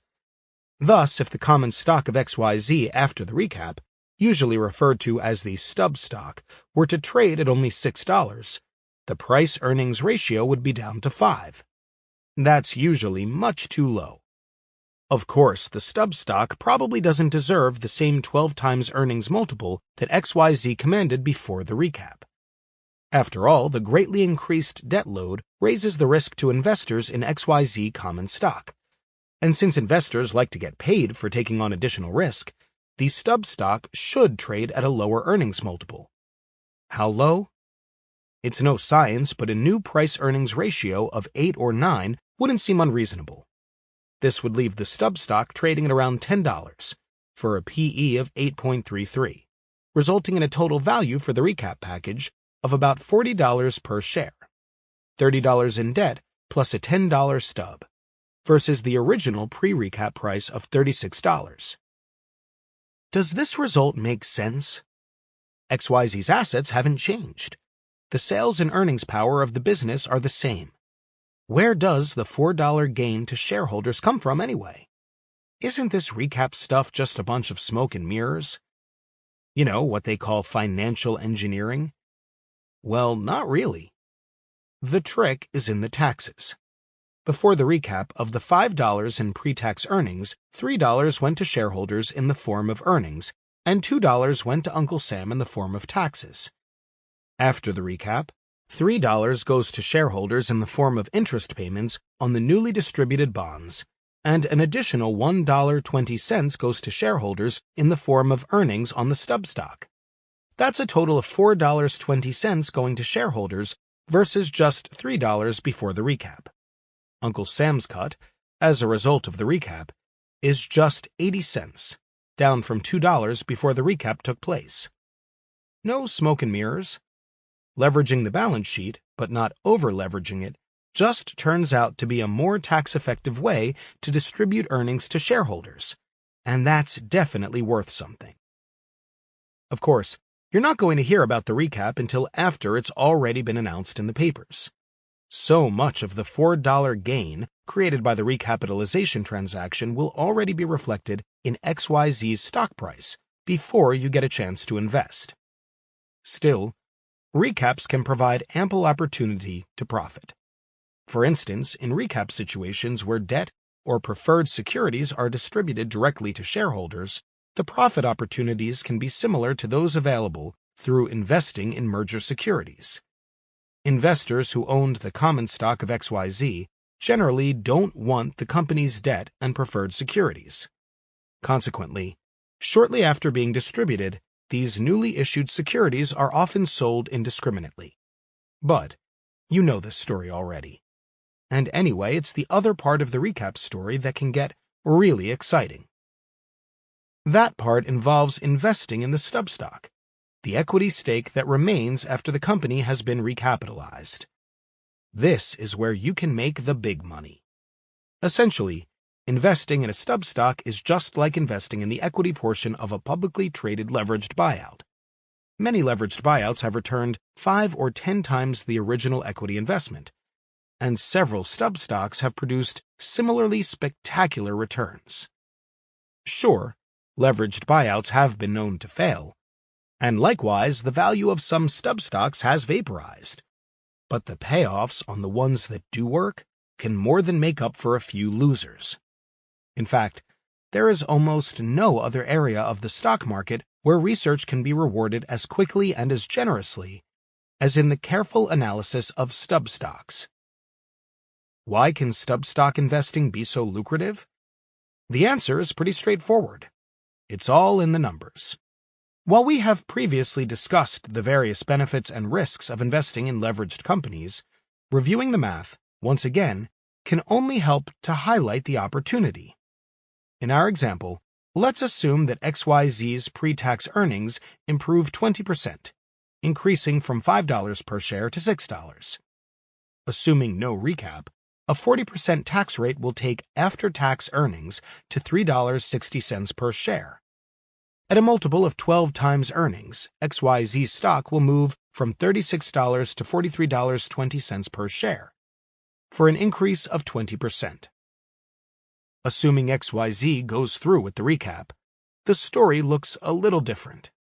Using the assumed increase in pre-tax earnings to $6, and subtracting the $3 of interest payable on the bonds distributed in the recapitalization, we come out with $3 in taxable income. After paying 40% in taxes, the after-tax earnings of XYZ's stub stock work out to $1.80 per share. Using the same multiple as earlier, 8.33 times earnings, XYZ's stub stock is now worth $15, up 50% from the original stub price of $10. Taking it a step further, now that XYZ's pre-tax earnings exceed its interest expense even more comfortably than in the original scenario, the stock may be viewed as less risky. A price-earnings ratio of 10 might now seem reasonable. Therefore, the stub stock could actually trade to $18 per share, 10 times $1.80 in earnings, or an 80% gain from the original $10 price. Once again, this potential 80% gain was made possible by a relatively modest 20% increase in pre-tax earnings. As you can imagine, when they work, leveraged recaps can be both fun and profitable. Unfortunately, as I mentioned earlier, nowadays investors don't have many opportunities to invest in the stub stocks of recapitalized companies. For the moment, at least, recaps are out of fashion. However, if the idea of investing in leveraged equities still excites you, I do have two suggestions. First, investing in leveraged spin-offs can give you every bit as much bang for your buck as investing in stub stocks. And there's absolutely nothing wrong with looking very closely at this area, except that we've already covered it. The second suggestion is what I promised you at the start of the chapter: a way to use what you've learned about recaps to your advantage.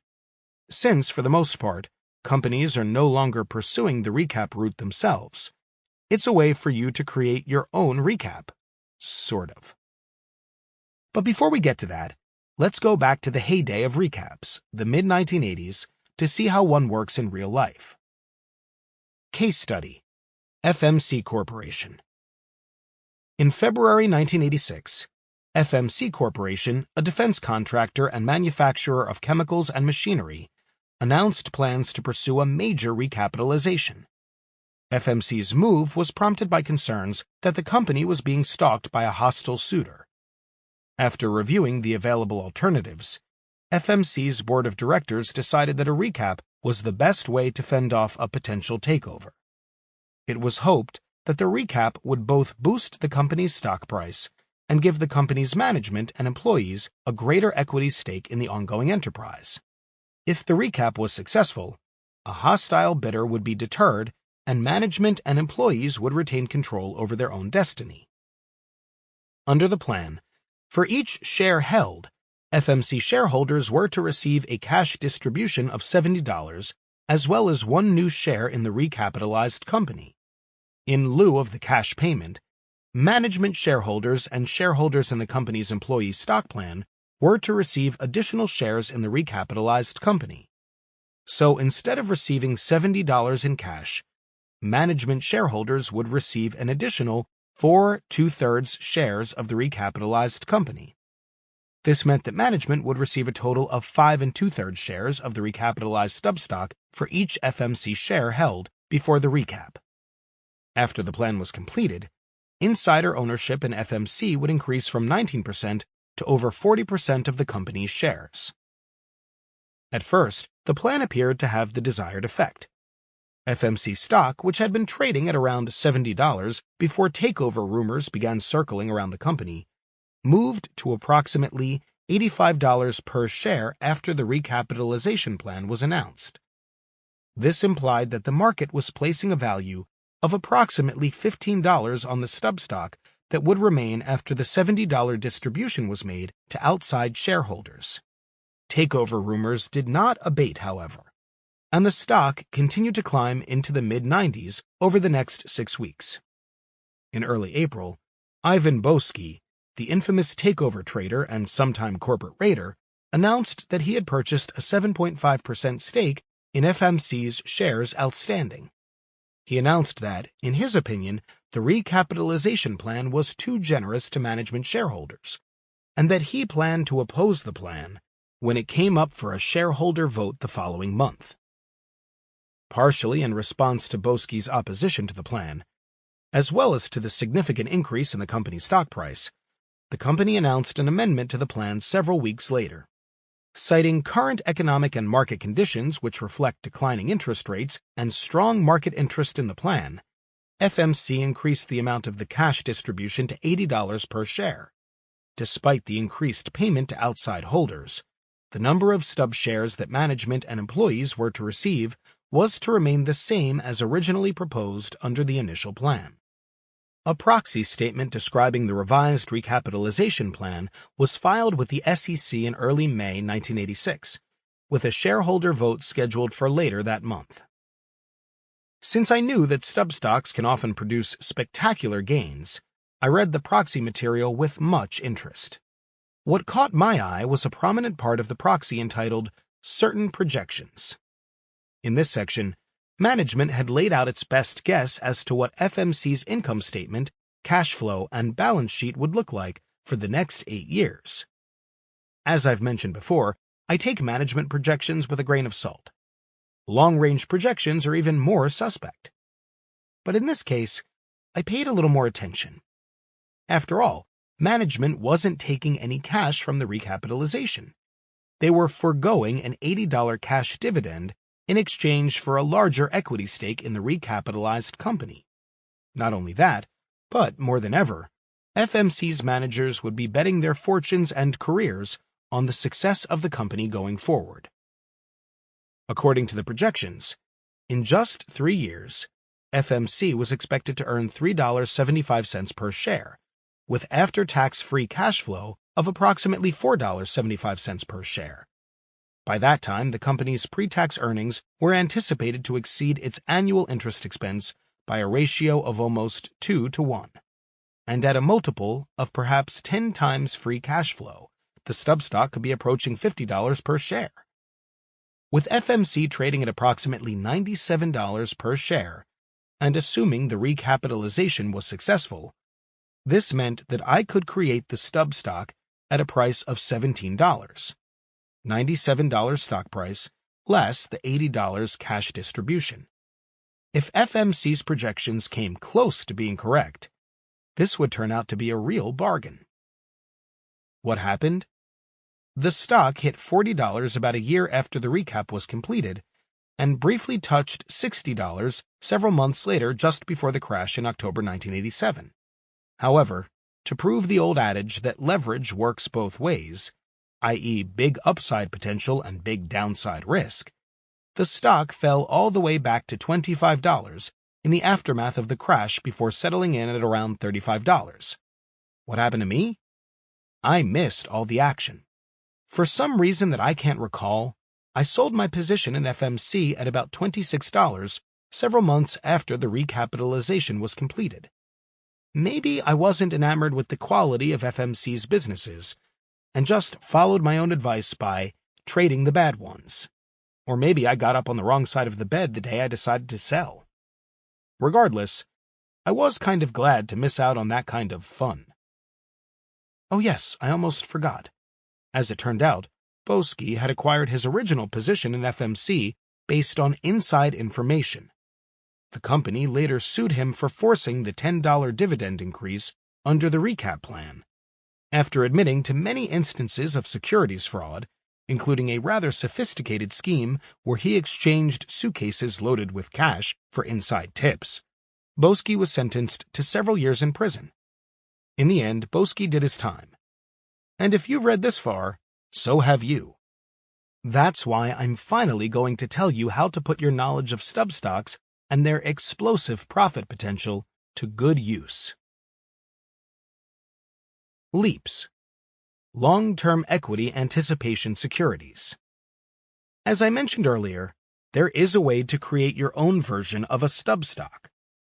Simply by choosing among the hundreds of available LEAPs, you can create an investment situation that has many of the risk-reward characteristics of an investment in the leveraged equity of a recapitalized company.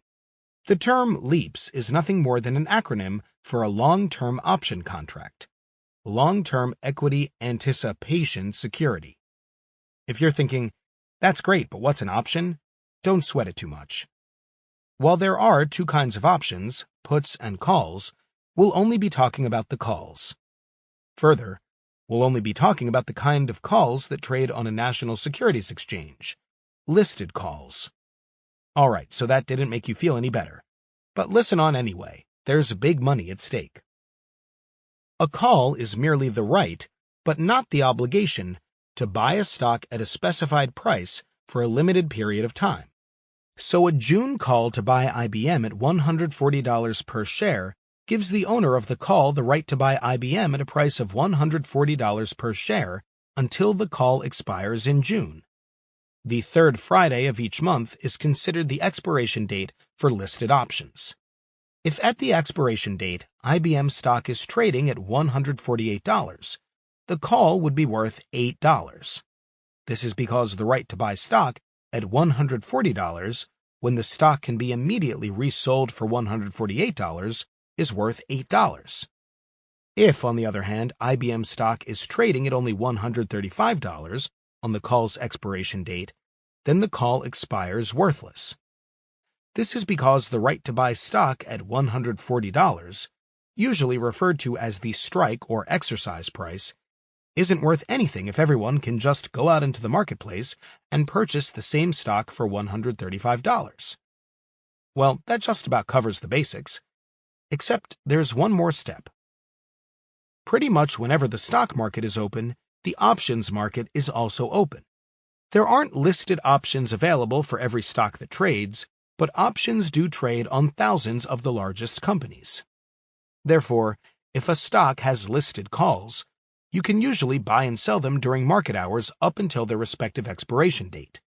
In our example, the June $140 calls to buy IBM stock were trading for months prior to their June expiration. We've already discussed what the call would be worth on its expiration date. The question is, what is the fair value of the call before the expiration date? To be more specific, how much should you pay for the calls if you buy them in April, approximately 2 months before they expire? While you don't really have to figure out the correct pricing for a call, it is good to understand where the price comes from. Note, for purposes of our discussion, the effect of dividends can be ignored. Let's assume that IBM is trading at $148 in April, 2 months prior to June expiration. We already know that, if it were the third Friday in June, these IBM calls would be worth $8.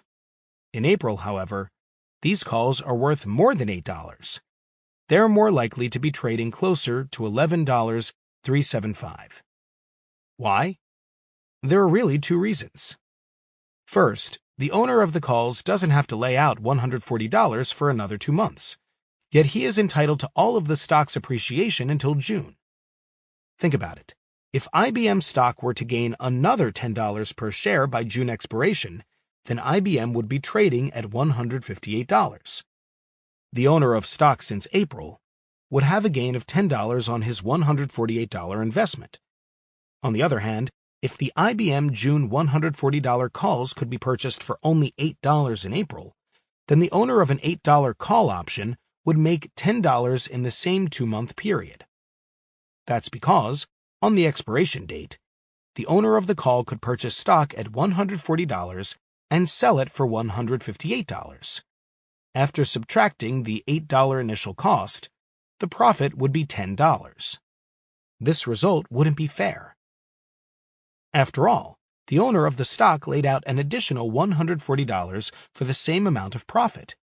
The owner of the call received the upside in IBM stock without having to invest an additional $140. To compensate for this, the amount of interest that could have been earned on the $140 for the 2 months until expiration should be reflected in the price of the call. It is.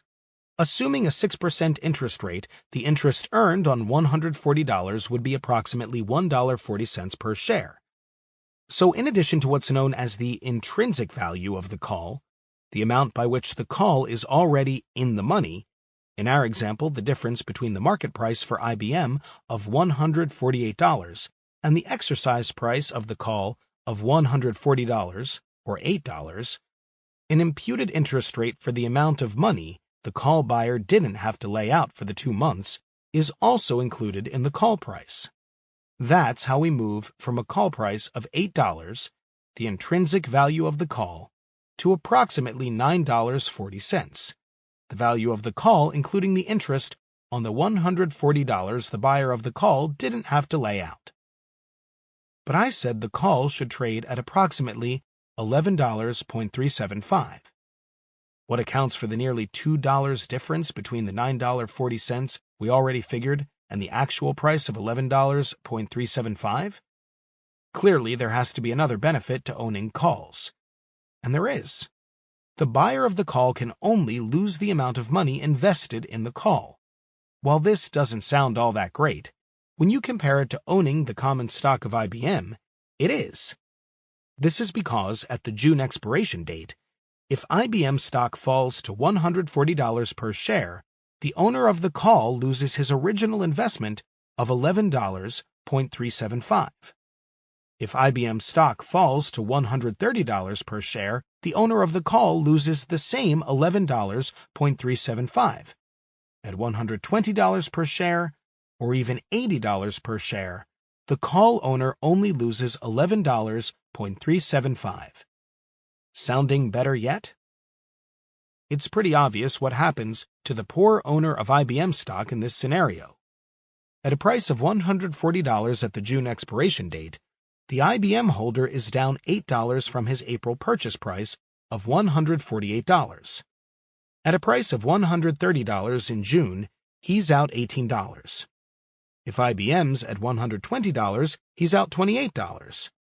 And at a price of $80, the loss really gets ugly. He's out $68 per share. See, there is an added benefit to owning the calls. It's the benefit of not losing any more money after the stock falls below the strike or exercise price of $140 per share. What's that worth? Well, in this case, it's probably worth about $2. So if you pay the $2 in protection money as part of the purchase price of the calls, then your cost of $9.40 moves closer to the $11.375 price we talked about before.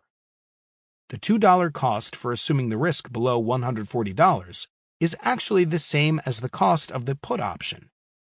But I said we'd only talk about calls, so not another word. The bottom line is that buying calls is like borrowing money to buy stock, but with protection. The price of the call includes your borrowing costs and the cost of your protection. So you're not getting anything for free, but you are leveraging your bet on the future performance of a particular stock. You are also limiting the amount you can lose on the bet to the price of the call.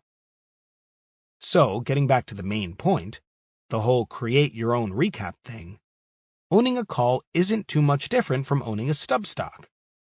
With a stub stock, you have a leveraged bet on the future of a company, and you can only lose the amount invested in the stub.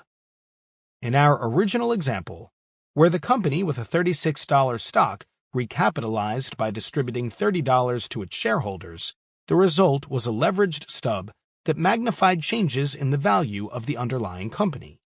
There, a relatively modest 20% increase in earnings resulted, in one scenario, in an 80% gain in the stub stock's price. On the other hand, if the company declared bankruptcy, an owner of the stub stock was only at risk for the amount invested in the stub, not for the $30 of debt taken on by the company to complete the recapitalization. Despite the similarity between the leverage characteristics of stub stocks and options, the two types of securities differ in one important way. Options have a limited life. They only have value until their expiration date. Stub stocks are common stocks, so, in some sense, they are really like calls without an expiration date, although the stub stock may become worthless as a result of a bankruptcy proceeding.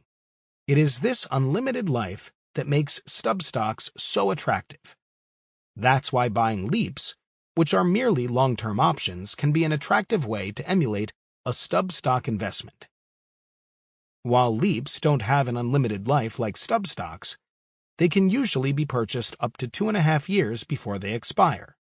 This often gives ample opportunity for the stock market to recognize the results from an extraordinary corporate change, like a spin-off or restructuring, or a turnaround in fundamentals, like an earnings gain or the resolution of an isolated or one-time problem. Additionally, 2.5 years is often enough time for many just plain cheap stocks either to be discovered or to regain popularity. Since current tax law favors holding investments for more than 1 year, buying leaps is also a way to receive long-term capital gains treatment while receiving the leverage benefits of an option investment. In some ways, though, leaps can't duplicate the dynamics of a well-planned recap. In a recap, management and employees can be incentivized using the new stub stock. Given the tremendous upside of stub stocks, this can be a powerful way to unleash the forces of management and employee stock ownership in an organization. Also, a recapitalized company has the immediate benefit from the tax advantages of a leveraged balance sheet. Obviously, buying leaps doesn't affect the tax status of a corporation. However, because there is an implied interest cost factored into the price of the leaps, interest expense does get included in the leaps holder's tax basis. On the other hand, there is one huge advantage that LEAPs have over stub stocks. You can trade LEAPs on hundreds of companies, while the list of available stub stocks is limited to the number of companies that choose to recapitalize. Even in the 1980s, this list covered only a select few companies at any one time. The fact that there are so many LEAPs to choose from, and that you, rather than a company's management, get to choose which stocks would make the best leveraged or stub-like investments, should make LEAPs a very useful investment alternative. While stub stock opportunities are generally easy to spot, as there is usually an announced recapitalization transaction, investments in LEAPs come about in a different way. In most cases, your decision to invest in LEAPs will simply be a byproduct of your ongoing research efforts. Before you even begin thinking about LEAPs, a special situation or an undervalued stock will catch your attention as an attractive investment in its own right. Only after an investment passes the first hurdle will you bother to check whether a chosen investment situation has LEAPs available for trading. At the very least, being able to compare the risk-reward of a stock with the opportunities available through an investment in the related LEAPs will provide you with another good investment choice. How much money can you make investing in LEAPs? Plenty. But don't take my word for it. Seeing is believing. So let's take a peek at what the potent 1-2 punch of LEAPs leverage and extended timing can do to magnify the returns of good investment ideas in the real world. Case Study: Wells Fargo LEAPs. Remember what I told you about stealing other people's ideas? You know, it's a big world out there.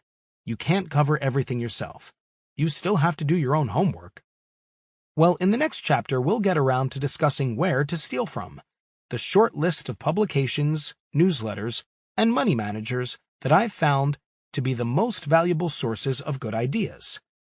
However, before we get to that, let's take a look at a situation that I stole from one of my favorite investment newsletters, Outstanding Investor Digest, OID. After reading an incredibly compelling investment case for investing in Wells Fargo stock outlined in the newsletter, I concluded this was an idea I had to steal. Only I liked it so much that I decided to leverage my returns through investing in the company's LEAPs. In this case, because of the added element of protection that the LEAPs afforded, I was able to make a great risk-reward situation even better. In December 1992, I read an interview conducted by OID with an investment manager at Lehman Brothers who was previously unknown to me, Bruce Berkowitz. The fact that I had no idea who he was didn't matter. The logic and clarity of the investment case he made for Wells Fargo stock was overwhelming on its own.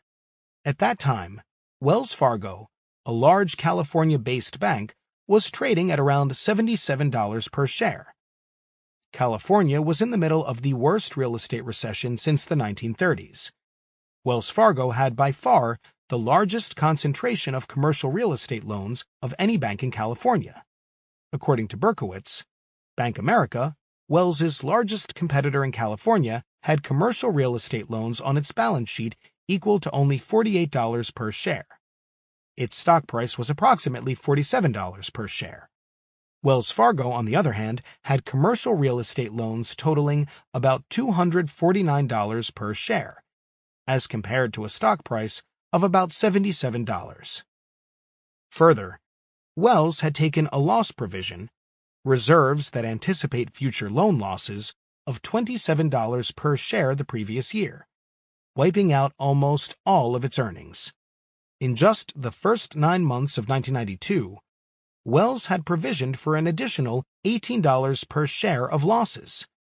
Many investors questioned whether Wells Fargo would survive the real estate downturn. Berkowitz's investment case was fairly simple. If you excluded the loss provisions, Wells, adjusting for cash earnings and one-time expenses, was already earning nearly $36 per share before taxes. If the real estate environment ever recovered to a more normalized level, loan loss provisions, based on past experience, would probably fall to approximately $6 per share on an annualized basis. This would translate to normalized pre-tax earnings of $30 per share, or $18 per share in earnings on an after-tax basis, assuming a 40% tax rate. At a price of 9 or 10 times earnings, Wells Fargo could be trading at $160 to $180 per share, versus its then current price of $77. The question wasn't how Wells Fargo could increase its earnings power to reach $18 per share in after-tax earnings. Wells was already earning that kind of money, but for the effect of the extraordinary loan loss provisions. According to Berkowitz, the real question was, what was the right way to look at the loan loss provisions and how bad they were? Berkowitz explained that the financial position of Wells Fargo was actually quite strong. Even the loans that Wells had already classified on its balance sheet as non-performing were actually earning interest for the bank, although, to be conservative, this interest was not included in the bank's reported earnings. Non-performing loans are loans that are in some way substandard, either loans that are not paying any interest, not paying the full interest obligation, or loans where it is merely anticipated that future interest charges and principal payments might not be met on a timely basis.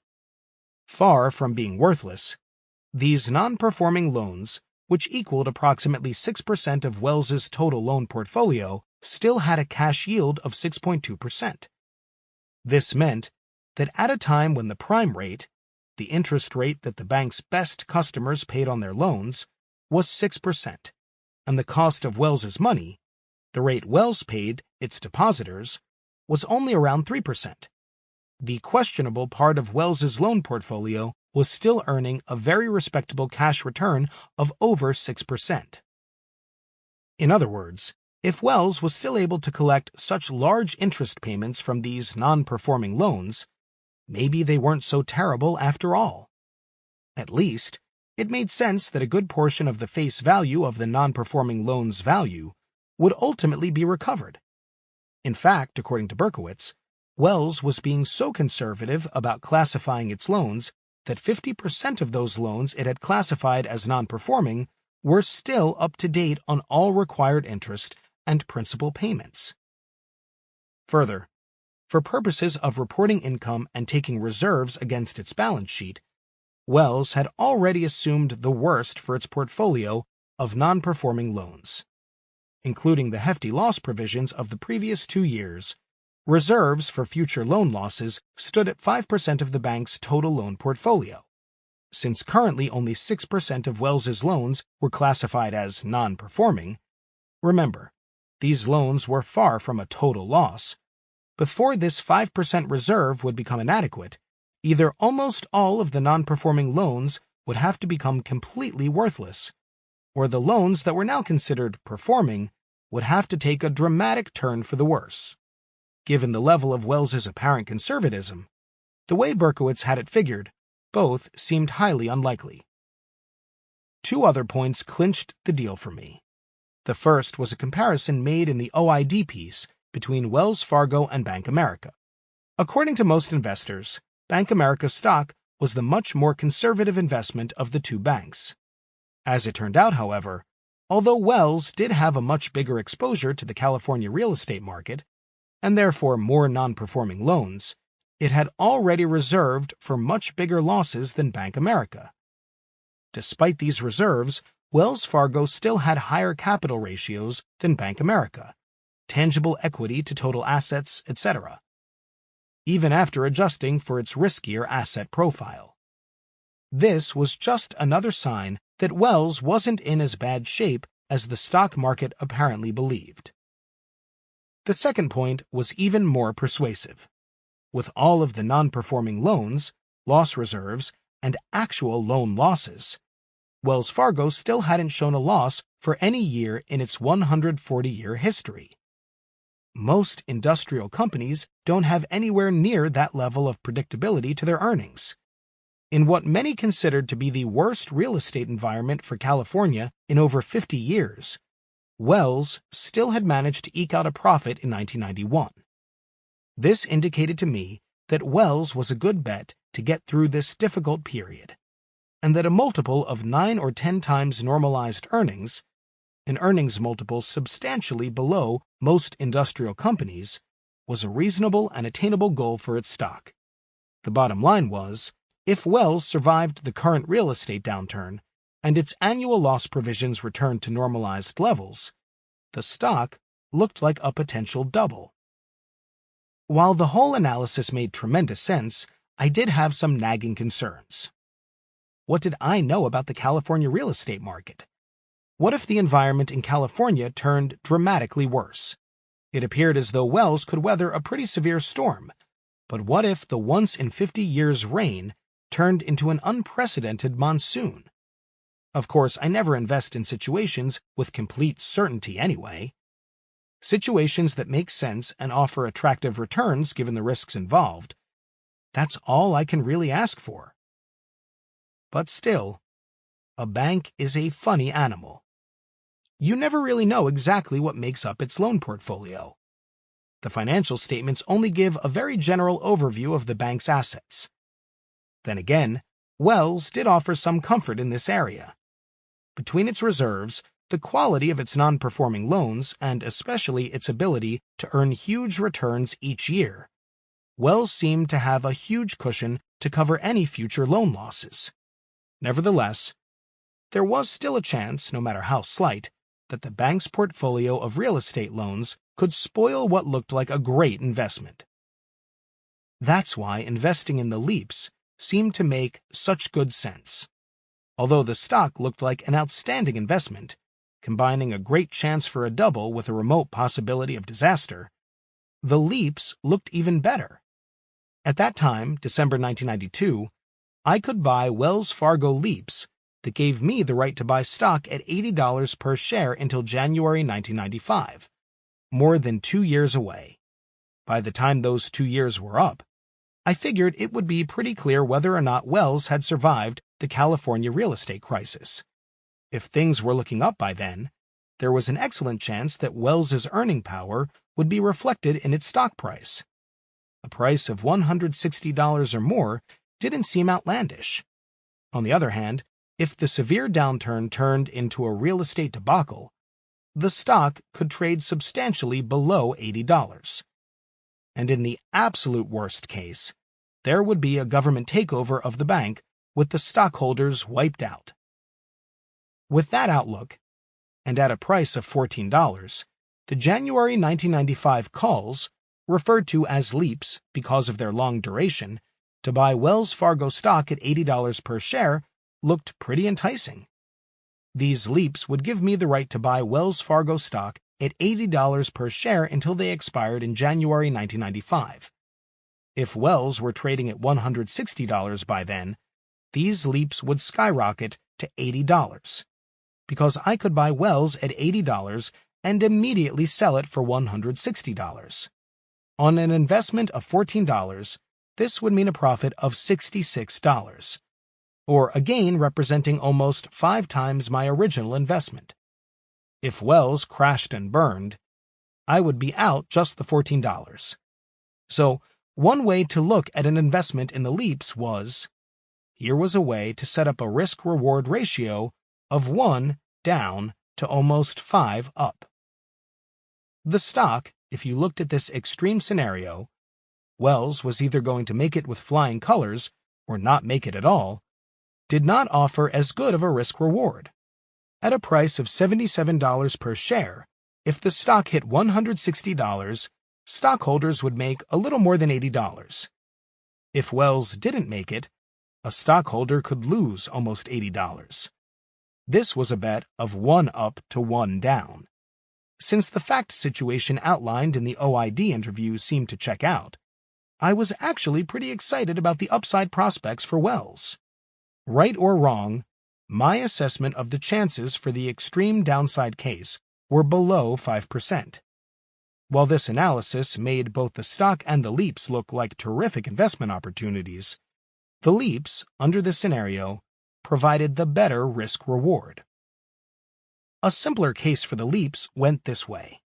If I liked Wells Fargo so much, why couldn't I just leverage up my bet by borrowing money to buy the stock? Well, That's just what I did by buying the leaps. Only I got a really great deal. Here's how it went. I could borrow the entire purchase price of Wells stock in December 1992. The only money I had to lay out up front was for the interest charges on my borrowing. This would represent interest for the next 25 months, taking me to January 1995. The catch was that the interest charges wouldn't be low, though the rates wouldn't be nearly as high as the rates on my credit card. The interest rate would be closer to the borrowing costs of a large corporation with a B or BB investment rating from a major rating agency like Standard & Poor's, i.e., not considered investment grade, but not terrible either. But here's the good part. I was only on the hook for those upfront interest charges. If the investment in Wells Fargo stock didn't work out, i.e., if the stock traded down, even all the way down to zero, I didn't have to pay off the principal of the loan I took out to buy the stock. My only loss would be those upfront interest charges. On the other hand, if the stock went up, I would participate dollar for dollar in Wells's upside. My profits would be equal to the increase in Wells Fargo stock, less the interest charges for borrowing the money to buy the stock. I had to look at this again. Interest rates equivalent to those paid by many large corporations. No repayment obligation on the loan if things didn't work out. That sounded pretty good. My only question was, where do I sign up? Note, this was no different from a typical LEAPS analysis. The interest costs were high because they included the cost of the protection money. Also, for you sticklers, including the effective dividends does not materially change the basic point. So what happened? Pretty much everything that Berkowitz had predicted. California didn't fall into the ocean, and Wells Fargo earned almost $15 per share in 1994, and over $20 per share in 1995. By September 1994, the stock had more than doubled to $160 per share.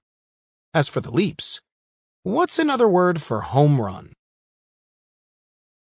A quick word on warrants.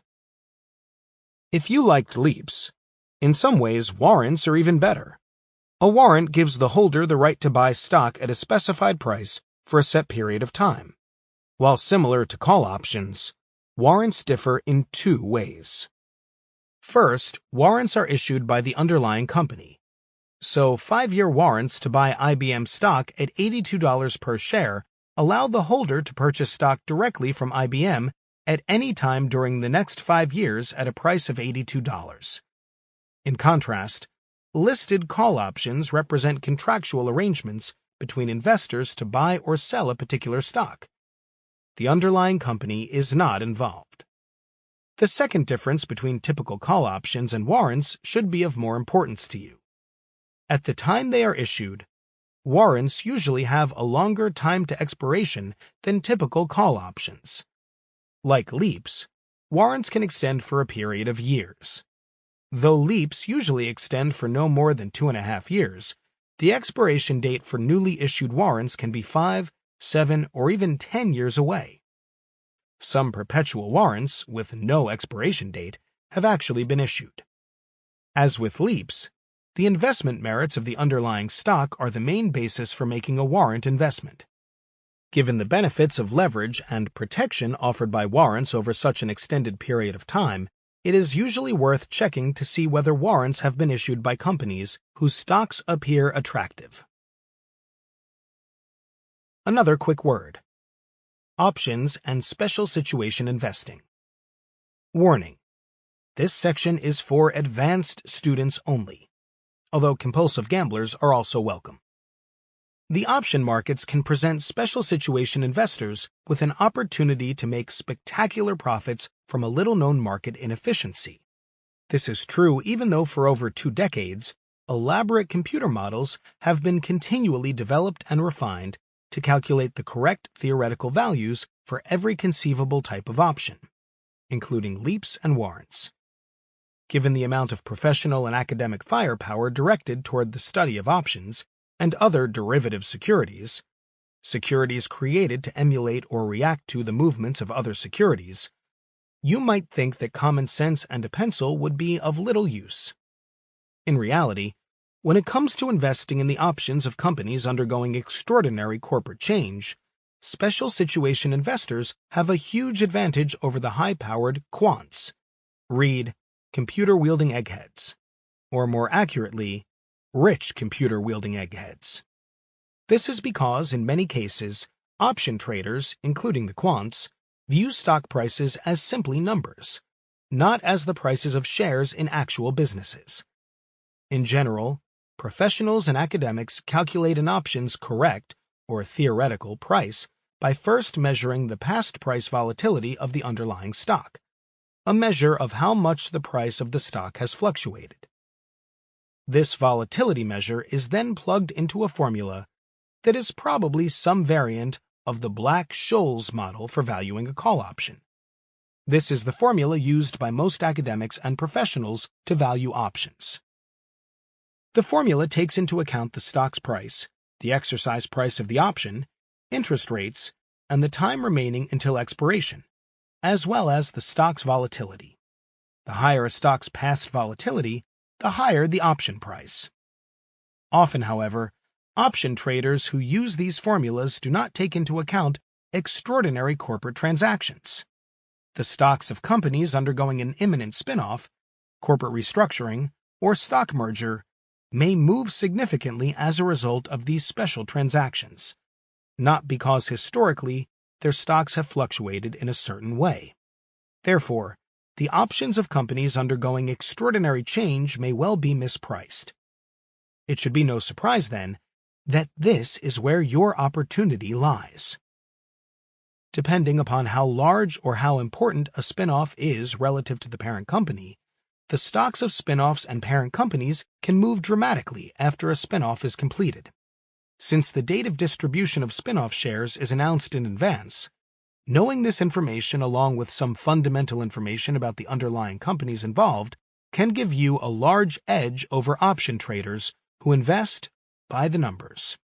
One strategy would be to buy options that expire several weeks to several months after a spin-off is consummated. In the period after the spin-off, the parent company's stock may make a dramatic move because investors had previously been holding back on purchasing the parent's stock until the divestiture of the unwanted business was completed. So too, the spin-off stock's price could be a source of surprise during this initial trading period, simply because it is a new stock with no trading history and no underwriter to set an expected price range. The bottom line is that the options markets can be a profitable place to exploit your research efforts in the spin-off area.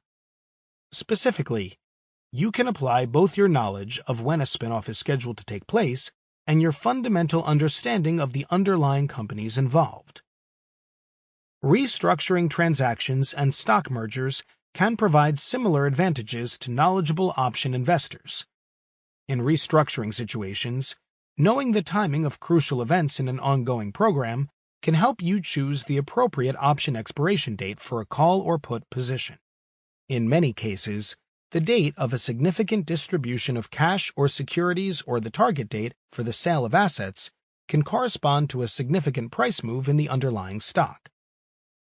In merger situations, where a portion of the acquisition price is paid with common stock, it is the closing date of the merger that can be the catalyst for extraordinary stock price moves. Shares of the acquiring company, into which your options on the target company become convertible once the merger is completed, are under all sorts of pressure before and immediately after the merger is finalized. First, in most cases, risk arbitrageurs start buying shares of the target company and simultaneously begin shorting shares of the acquirer almost immediately after a merger is announced. Only once the merger is completed is this source of selling pressure on the acquirer's stock usually relieved. Also, in the weeks immediately after the closing of a merger, those shareholders who had not already sold their shares when the merger was announced tend to sell the shares they received in the acquirer's company. This is usually because the original investment in the target company's shares was made for reasons specific to that company, reasons not applicable to the acquirer's shares. After this selling pressure subsides, the acquirer's stock can sometimes move up dramatically. This is most apt to take place when a large amount of new stock is issued in the merger relative to the amount of pre-deal shares the acquirer had outstanding. But enough theory. Now let's see a real-world example of how extraordinary corporate events can throw a wrench into the workings of the most sophisticated computer models. Case study: Marriott Corporation options. The Marriott spin-off situation, discussed in Chapter 3, provides a good example of this phenomenon. As we heard, Marriott Corporation was splitting into two separate companies, a good Marriott, Marriott International, and a bad Marriott, Host Marriott. Marriott International was expected to have all of the valuable hotel management contracts, and Host Marriott was expected to hold all of the unsaleable real estate burdened with billions in debt. With almost 11 months prior warning, the split was scheduled to take place on September 30th, 1993. In August of 1993, with Marriott Corporation stock trading at $27.75, I was able to purchase the October 1993 calls with an exercise price of $25 per share, for a cost of $3.125. Since the third Friday in October fell on October 15th, and the spinoff was to be completed by September 30th, the stocks of both Marriott International and Host Marriott would be trading independently for at least 2 weeks before my calls expired. Usually, if a spinoff takes place before an option expires, upon exercise, the option holder is entitled to receive shares in both the parent company and the spinoff as if he had owned stock on the spinoff date. In this particular case, this meant that if I exercised my calls when they expired in the middle of October, I would receive 1 share of Marriott International and 1 share of Host Marriott in exchange for the exercise price of $25. The trick was that the price I paid for my options didn't take into account the fact that a spinoff was being consummated several weeks before their expiration. Both stocks, the parent and the spinoff, would be trading independently before my options expired. Investors who had been waiting to purchase the good Marriott, Marriott International, without taking on the risks of all that debt and unsaleable real estate, would finally be able to buy the stock in the first 2 weeks of October. This could mean a significant price move during the new stock's first weeks of trading. Further, the valuation of the bad Marriott, Host Marriott, was also in question. Host Marriott had over $2.5 billion of debt, and little more than 100 million shares outstanding. Therefore, the difference between a stock price of $3 per share for Host Marriott and a price of $6 per share was not as large as it might have appeared. A $3 share price would mean a total market capitalization, the total market value of debt plus stock, of $2.8 billion, and a $6 stock price would translate into a total market capitalization for the company of $3.1 billion, a valuation differential of only 10%, rather than the apparent 100% disparity. In short, the first 2 weeks of October were going to be a very active time for the stocks of both Host Marriott and Marriott International. What happened? Well, approximately a month after my initial purchase of the options, just days before the September 30th spinoff date, the stock of Marriott Corporation had moved up to $28.50, resulting in a price for the October 25th calls of $3.625. However, by October 15th, the date my options expired, a dramatic change had taken place. Host Marriott stock was trading at $6.75. The stock of Marriott International traded up to $26 per share. Since my options gave me the right to buy 1 share of both stocks for a combined price of $25, my options had skyrocketed to $7.75. This was because the value of 1 share of Marriott International at $26 plus 1 share of Host Marriott at $6.75 equaled a combined value of $32.75, which I had the right to buy at $25. The rise in the October 30th calls was even more dramatic. These calls, which could have been purchased for 25 cents on September 23rd, were worth $2.75 upon expiration just 3 weeks later.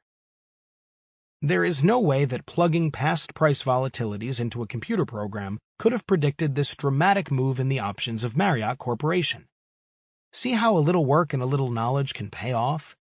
Isn't it nice to know that every now and again, life is fair? A quick summary and a free offer. 1. Stub stocks. There is almost no other area of the stock market where research and careful analysis can be rewarded as quickly and as generously. 2. Leaps. There is almost no other area of the stock market, with the possible exception of stub stocks, where research and careful analysis can be rewarded as quickly and as generously. 3. Warrants and special situation option investing. There is almost no other area of the stock market, with the possible exception of stub stocks and leaps, where research and careful analysis can be rewarded as quickly and as generously. Free offer! Free! Free! This coupon entitles the bearer to 1 free set of Ginsu knives. Coupon must be accompanied by 5 trade confirmations of now worthless stub stocks, leaps, warrants, or options. This offer is void and prohibited. Offer expires the 3rd Friday of each month. Please allow 6 to 8 weeks for delivery, then wait some more. Free! Free! Chapter 7. Seeing the trees through the forest. So, am I that crazy cop, the one whose partner's always getting killed? I keep making money investing in all of these special corporate situations, while you end up in a fetal position wearing an old pair of feety pajamas? Well, the truth is I could be that cop. Whether I am or not is largely up to you. While it's true that you can be a stock market genius, there's no guarantee that you will be. Like the acquisition of any new skill, becoming a good investor can take both time and practice. By leading you to investment areas where the odds are stacked in your favor, I've tried to give you a big head start. But you still have to use good judgment. If you're not already an experienced stock market investor, you might start off investing only a small portion of your assets in these special corporate situations. As your experience and knowledge expand, you may feel confident enough to commit a larger share of your resources. There are other ways you can avoid playing the role of the dead partner. Frankly, I'm not going to be around to avenge your death in Act 3. So you're going to have to learn how to look out for yourself. One way to do this is to pay attention to the makeup of your portfolio. For instance, while a portfolio of 5 or 6 different spin-offs probably makes sense, a portfolio made up solely of 5 or 6 different leaps probably doesn't. Similarly, unless you're an expert in the field, concentrating all or most of your investments in any one industry is generally unwise. Further, taking on lots of margin debt can force you to sell out your positions at just the wrong time. Only investors with substantial experience should borrow more than modest amounts against their investment portfolio. But all of this is just common sense.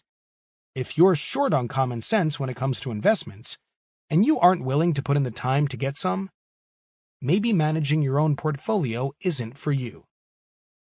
When it comes right down to it, this book can't help you with a lot of the decisions you'll have to make in your investment life. I'm no expert on insurance, annuities, commodities, real estate, although selling me real estate seems to be a good strategy, rare coins, oil wells, or dog racing. I do know about special situation investing in the stock market, and I don't know of any place to get better returns, consistently and over a long period of time. That's why the vast majority of my investments are concentrated in this area. However, just because this strategy makes sense for me doesn't make it right for you. How much of your investment funds end up in these special stock situations depends on your individual financial needs, your knowledge of other investment areas, and how well you learn to apply the information in this book. While all of the market-beating strategies we've discussed can help you make or increase your fortune, Some areas are easier to get started with than others. For instance, everyone can play the spin-off game. Spin-offs are easy to spot. You can pick and choose from a large number of opportunities. The bargains will keep coming, just because of the way the system works. And since the group as a whole beats the pants off the market, you can even bungle your way to some pretty nice profits. The other great thing is that you can spend your whole life just in the spin-off area. Of course, eventually no one will talk to you, and pretty soon the drool dripping off your chin can start to bug you. But there's really no need to look anywhere else. Remember, if investing in spin-offs is what works best for you, by all means, keep doing it until they cart you away. On the other hand, there are a few areas, like leaps and special situation options, where everyone, especially those just getting started with options, should use more than the usual amount of caution.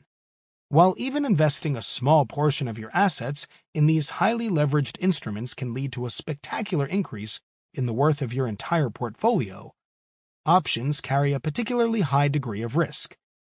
Investing in this area without a good understanding of how options work is like running through a dynamite factory with a burning match.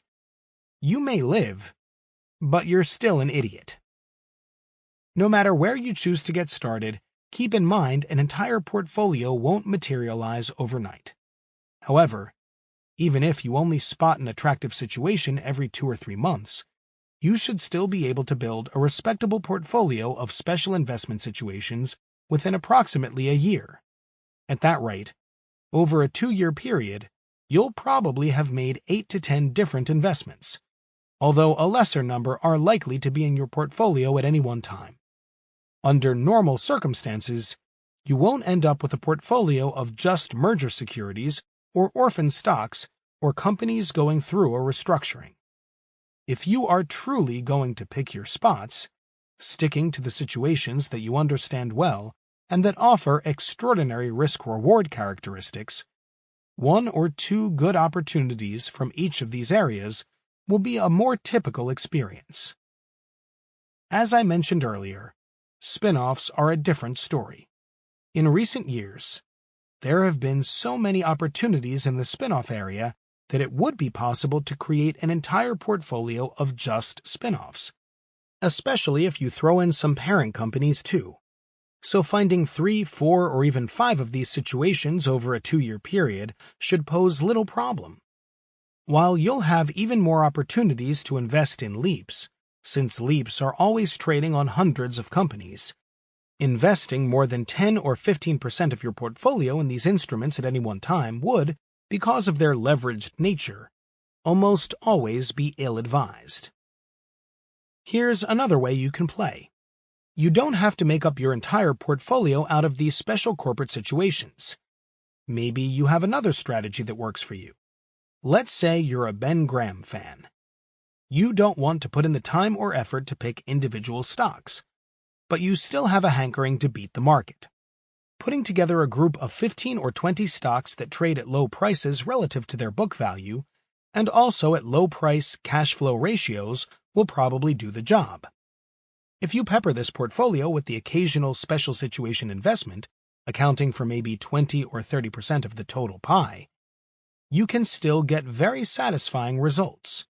While I'm not a huge fan of statistical investing, because I always figure I'll do better by researching and understanding the businesses I'm buying, for do-it-yourself investors with limited time, this might be an acceptable strategy.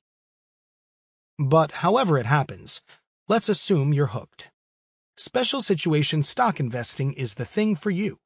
You're ready to roll up your sleeves and get to work. What do you do now? Where do you look to find these special investment opportunities? What information sources will be helpful once you find them? What if you need to brush up on the basics? Where can you get up to speed on the fundamentals of accounting, things like balance sheets, income statements, and cash flow? Well, first, stop asking so many questions. Then, I'll be happy to make the answers to the ones you've already asked, and more, the subject of the rest of this chapter. Question: where can you find these special investment opportunities? Answer: read, read, read. While you might not think that a newspaper with a circulation in the millions would be a good place to hunt for bargains off the beaten path, it turns out that it is. In fact, the Wall Street Journal is the hands-down winner for best source of new investment ideas. Many big money-making opportunities, including most of the examples in this book, appear at one time or another right on the front page, sometimes for months at a time. Even though transactions and corporate changes that involve smaller companies may not make the front page, they're still in there. It's not that no one else will see this news, but after reading this book, you now have a better idea what to look for. The battle to acquire Paramount Communications made front-page headlines for nearly 6 months, but the final method of payment did not. Cash, stock, and 4 obscure securities just don't make headlines. Although the Wall Street Journal discloses this information, they don't focus on it. You will. Likewise, while the spin-off of some small division used to be of minor concern, now it will seem like a major event. Even the word bankruptcy will have a certain cachet when you spot it in the morning paper. But you get the idea. While others will just be reading the words, you'll be finding new investment opportunities between the lines. You don't have to read anything other than the Wall Street Journal, though you can find new ideas almost anywhere in the business press. Time and interest are your only constraints. Particularly good newspapers for scouting out new ideas include the New York Times, Barron's, and Investor's Business Daily. Your local paper and regional business paper can also be good hunting grounds for special situations. This is because extraordinary transactions involving local companies and their subsidiaries are often covered locally in greater detail, with more background, and for a longer period of time than the same events in papers of a more national scope. Additionally, industry-specific newspapers like American Banker or Footwear News can be helpful. But if you don't already get one, don't bother. There's also the list of well-known business magazines to choose from. I've found Forbes and Smart Money to be the best sources of good ideas. However, Business Week, Fortune, Financial World, Worth, Money, Kiplinger's Personal Finance, and Individual Investor can also be worth reading. You certainly can't and don't want to read everything, so just as you do with stocks, pick your spots. Remember, it's the quality of your ideas, not the quantity, that will result in the big money. So don't kill yourself. Read when you have time and when you're in the mood. That way, you'll end up being much more productive. If I haven't yet given you enough to read, the next source of potential ideas is investment newsletters. These are letters that come out on a periodic basis whose annual subscription prices usually run somewhere between $50 and $500. While investment newsletters generally deserve their bad reputation, I've narrowed the field down to a short list of publications that can be a particularly fertile ground for new investment ideas. My favorite, which I've already mentioned, is Outstanding Investor Digest. Phone 212-777-3330. OID interviews mostly top-notch value-oriented investment managers who discuss their best ideas in a usually cogent and understandable way. This letter is particularly good for finding potential LEAPS candidates and occasionally for learning about companies that are undergoing or have recently completed a restructuring. Another good investment letter, the Turnaround Letter, phone 617-573-9550, covers companies that, as the name implies, are undergoing some kind of corporate turnaround. Two of the main focuses of this letter are orphan stocks that have recently emerged from bankruptcy proceedings and stocks in restructuring mode. While this letter is a helpful source of good ideas, it should be used only as a starting point. As always, you still have to do your own work. That goes double for my next suggestion, the Dick Davis Digest, phone 954-467-8500. This is simply a selected sampling of what the newsletter's editor feels are the best ideas from a host of other stock market letters. Scanning this letter is a good way to spot an occasional special investment situation that you may have missed in your other sources. Here's another way to ferret out some new investment ideas. This one takes a phone call and a small amount of investigative work. You can get a copy of the stock portfolios of some of the best special situation and value investors in the country by simply calling.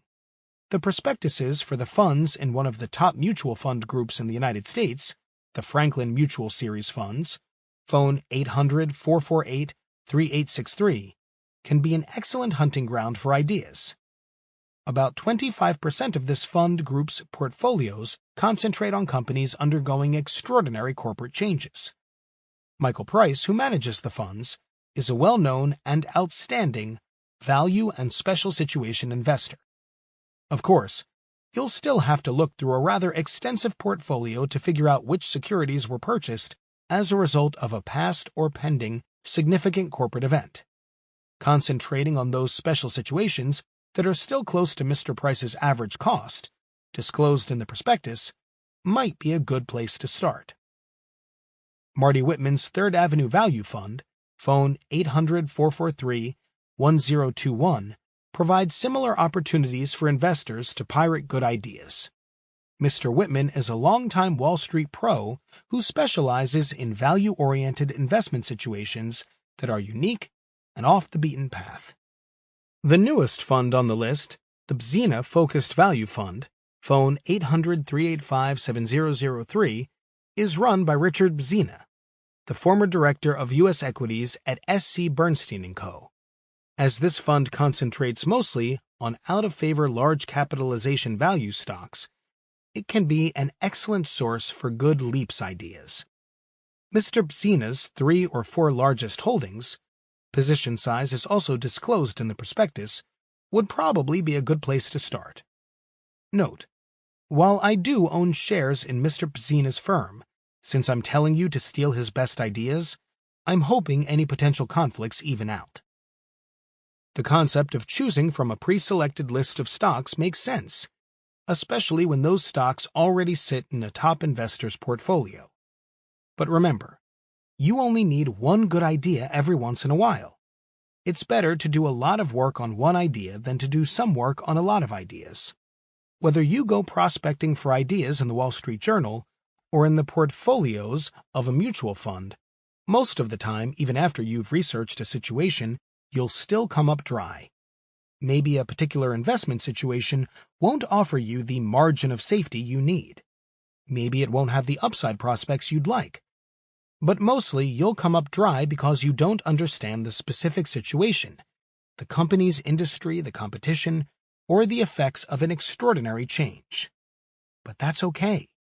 You're only looking for a handful of special situations that you feel confident about. So don't get overwhelmed looking for new ideas. Reading the paper every day is just fine. Now that you have a better idea what you're looking for, the ideas will come anyway. Okay, you've got an idea. Now what? Primary sources of investment information. Once you've found a potentially interesting special situation, there are a number of places you can turn to for further information. The primary source of investment information is provided by the company itself. The Securities and Exchange Commission, SEC, requires that all the publicly traded companies under its supervision make certain periodic and special filings. For background information, the ones you'll be most interested in are the company's annual report, SEC Form 10-K, and the company's quarterly filings, SEC Form 10-Q. These reports provide information about the company's business and operating results, as well as the most recent income statements, balance sheets, and statements of cash flow. Also, almost anything you might want to know about executive stock ownership, stock options, and overall compensation can usually be found in the company's annual proxy statements, Schedule 14A. For extraordinary corporate events, these are the filings to look out for. Form 8K. This form is filed after a material event occurs, such as an acquisition, asset sale, bankruptcy, or change in control. Form S1, S2, S3, and S4 Forms S1 through S3 are the registration statements for companies issuing new securities. Form S4 is filed for securities being distributed through a merger or other business combination, exchange offer, recapitalization, or restructuring. This filing can sometimes be combined with a proxy statement in situations where a shareholder vote is required. S4s are usually extensive and very informative. Form 10. This is the form used to supply information on a spin-off distribution. Everything you ever wanted to know about a spin-off, but were afraid to ask. Form 13D. This is the report where owners of 5% or more of a company must disclose both their holdings and their intentions regarding their stake. If the stake is held for investment purposes, it may be helpful to examine the reputation of the investor making the filing. If the investment was made for the purpose of exerting control or influence over the subject company, this filing may be the first sign of, or serve as a catalyst to, an extraordinary corporate change. Form 13G. Institutional shareholders can file this form, in lieu of a 13D, if the investment is for investment purposes only. Schedule 14D1. This is a tender offer statement, see glossary, filed by an outside party. This document provides much useful background information on a proposed acquisition. You can usually get these from the information agent listed in the advertisement announcing the tender offer. Schedule 13E3 and 13E4.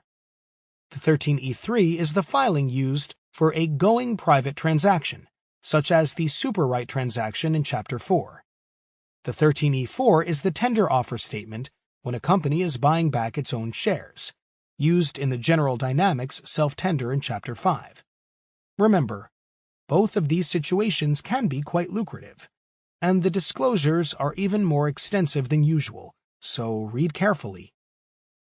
In many instances, you can obtain these filings for free, or for a small charge, by calling the company's investor relations department directly. All right, you might have to fib a little and say you're a shareholder.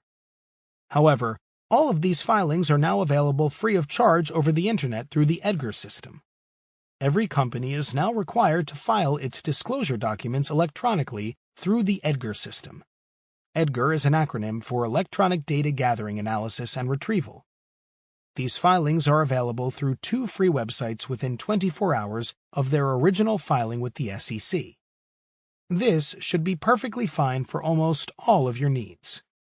Currently, New York University provides a free website at http://edgar.stern.nyu.edu, and the SEC also has a site at http://www.sec.gov.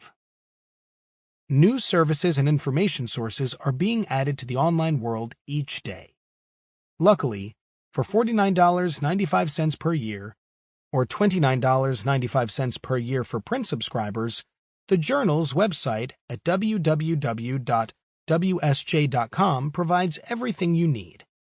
Recent news stories can be searched for free, and for an additional per-use charge, you can search stories from thousands of publications. This site is tough to beat. One of the more affordable services for individual investors is Edgar Online. http://www.edgar-online.com/. If you simply must have those filings right away, this site can get you documents within minutes of their filing with the SEC. A basic service starts at as little as $9.95 per month. Also, Prodigy, CompuServe, and America Online have varying levels of pay-as-you-go original document services. There are also document services such as Disclosure, phone 800-874-4337, Moody's, phone 800-342-5647, Standard & Poor's, phone 212-208-8000, Federal Filings, phone 888-333-3453, Docutronics Information Services, phone 212-233-7140, and the CCH Washington Service Bureau. Phone 800-955-5219, that will print and deliver these documents to your door or fax machine for a charge. Documents obtained through these high-end services can run from $15 to $35. Secondary sources of investment information. Secondary sources of information can also be quite useful to get a quick overview of a particular company or industry. I often use the well-known Value Line Investment Survey for this purpose. I don't use the service's investment rankings, but Value Line's individual company reports give a very helpful overview of a firm's historical operating and investment performance. In addition, since Value Line's reports are arranged by industry, it's very easy to obtain industry valuation data for use in valuing spin-off and restructuring candidates. With its new expanded edition, Value Line now provides helpful information on over 3,500 companies. The service might be somewhat pricey for individual investors, but most public libraries have at least one copy in their reference section. Luckily, with the growth of online and other computerized services, good investment information is more available and a lot cheaper than it used to be. If you can't get to a Value Line, you might check out the Hoover Business Resources area on America Online. Here you can find, classified by name or by industry, the financial and background information on thousands of companies. This type of information is available, in one form or another, on all the major online services. Of course, keeping up with and reviewing recent company news will also be part of your research effort. The Wall Street Journal is great, but depending upon when you spot a potential opportunity, sometimes you may need to review some past news stories. Once again, the basic online services can do the job, but a more specialized news service, Dow Jones News/Retrieval, Private Investor Edition, phone 800-522-3567, can come in pretty handy when doing background searches. Don't worry, you don't need a service this powerful to find and research one good idea every few months.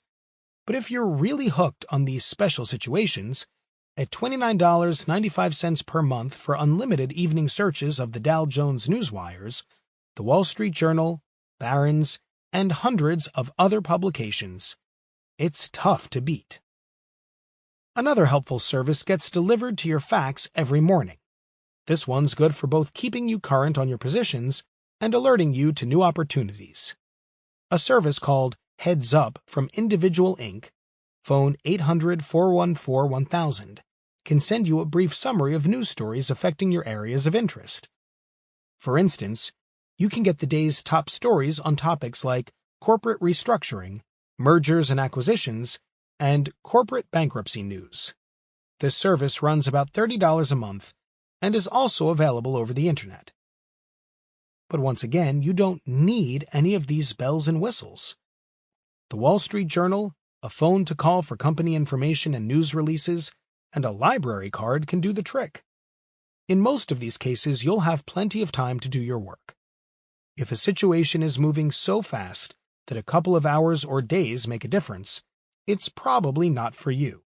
Most of the Wall Street guys you see on television running around yelling and screaming aren't really thinking and doing research. I'm not sure what they're doing, but don't you worry about it.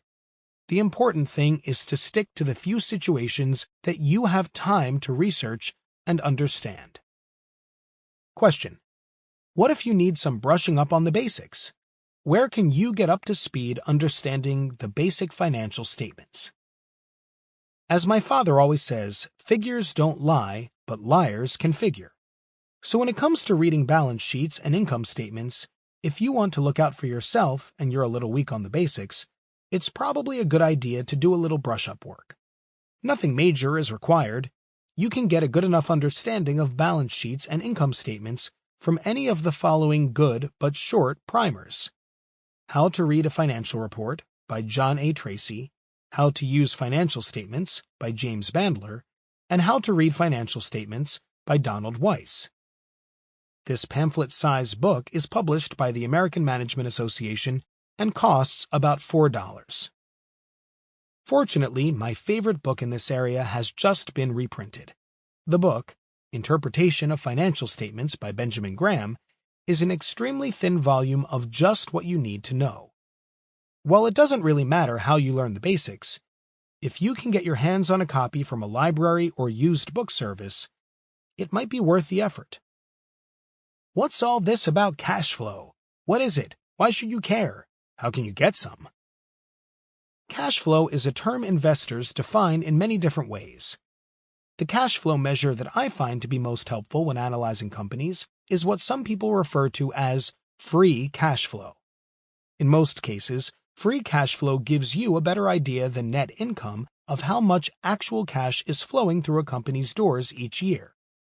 Since cash earnings, as opposed to reported earnings, can be used to pay dividends, buy back stock, pay down debt, finance new opportunities, and make acquisitions, it's important to be aware of a company's cash-generating ability. The concept is easy enough, and you can get all of the information you need from the Statement of Cash Flows found in all of a company's required annual and quarterly financial filings. The whole idea is that the net income number, usually reported as earnings per share, only reflects a company's income for accounting purposes. Included in net income are certain non-cash expenses. On the other hand, certain cash expenses are excluded from the net income calculation. The free cash flow measure simply adds back to net income some of these non-cash expenses and deducts some of the cash expenses to give a more accurate look at how much cash a company is generating. Primarily, the non-cash expenses are depreciation and amortization. Depreciation is a non-cash accounting charge taken against earnings to allocate the cost of fixed assets, like plant and equipment, over their useful lives. For example, it's not fair to take an expense against earnings of $1 million in the year you spend $1 million on a new machine, if that machine is expected to last for 10 years. A charge against earnings of, say, $100,000 per year would be more reflective of the economic reality of the transaction. So even though $1 million in cash went out the door in the first year, the income statement only gets hit with a charge of $100,000, representing 1 year's worth of depreciation. Amortization is also a non-cash expense similar to depreciation, except that the annual charges to earnings represent the write-down of certain intangible assets over a period of time. Intangible assets have a life of 1 year or more, and lack physical substance. Goodwill is the most common form of intangible asset.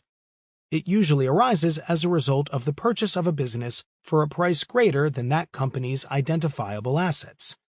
This excess cost is placed on the acquirer's balance sheet as goodwill, and amortized against income over a period of not more than 40 years.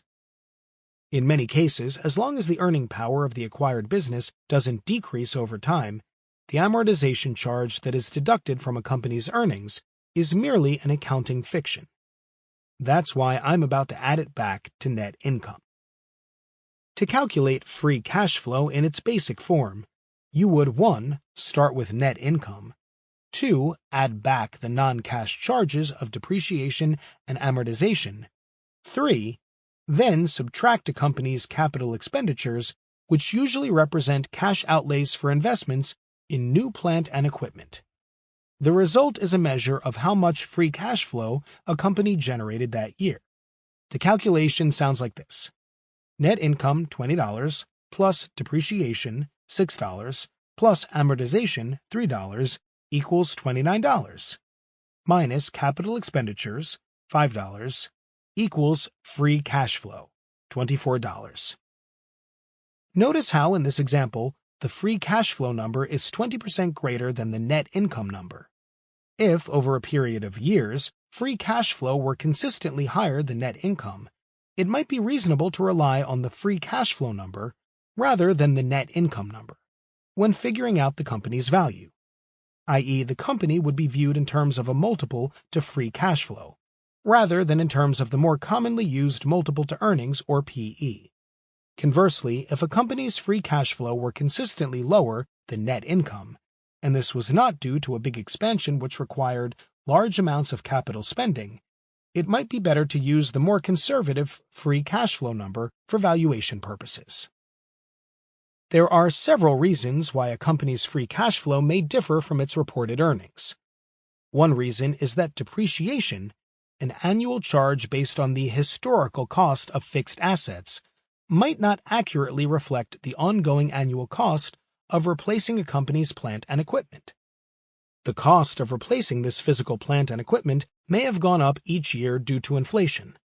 Also, in some businesses, even if the current plant hasn't worn out, it may still be necessary to improve facilities constantly just to keep up with the competition. For example, a local department store or hotel may need to be renovated sooner than anticipated because of the actions of a crosstown rival or new competitor. There are also some cases where the depreciation charge is too high to accurately represent ongoing costs.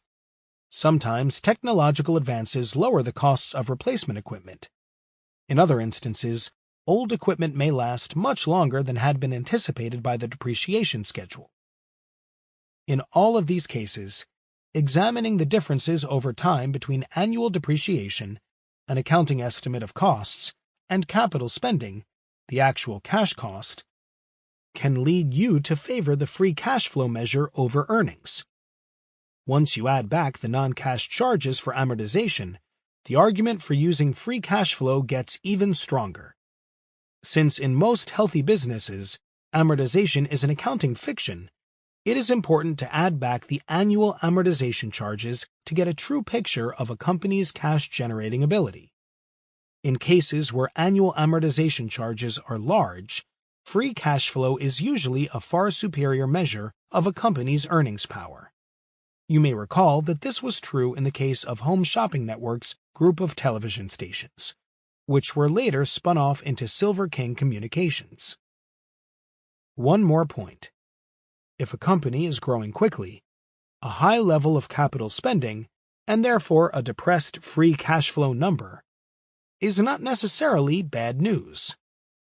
That portion of capital spending used to maintain already existing facilities is the important issue.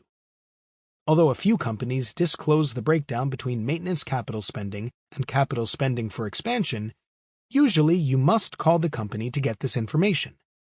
In any event, by itself, a high capital spending number relative to depreciation is not a cause for concern, if it can be traced purely to the growth of a business that you believe will continue to be successful.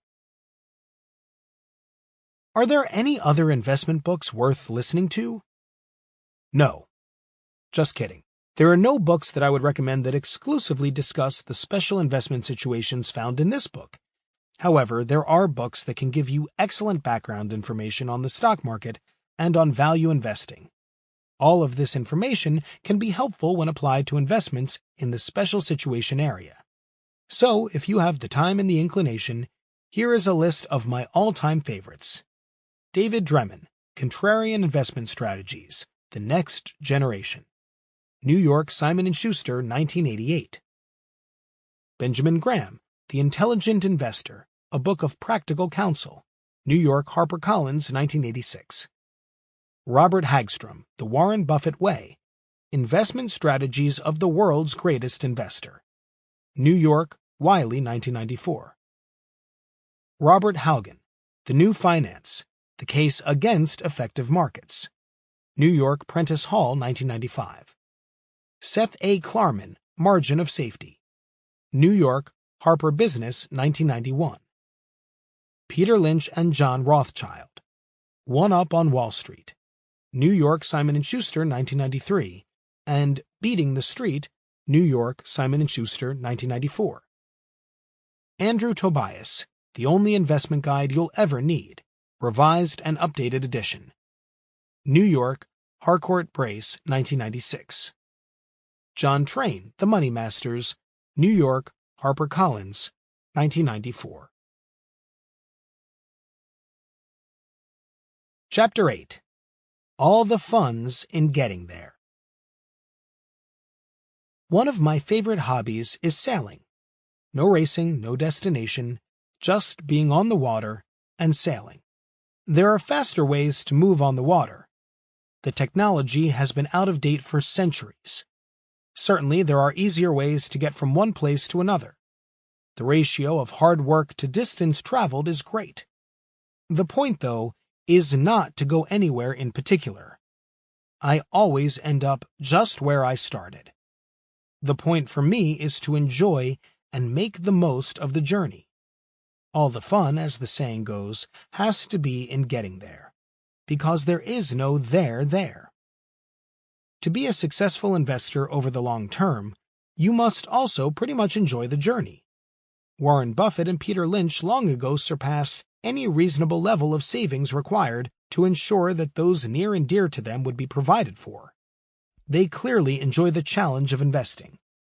If you're the type that's going to lose sleep after the first market dip, or worse yet, if you're going to panic out of your well-thought-out investment positions just because the market falls, then maybe a more passive approach than the one advocated in these pages would be better suited for you.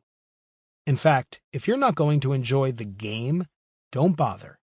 There are far more productive uses for your time. Of course, if you are able to successfully manage your own investments, there can be some side benefits.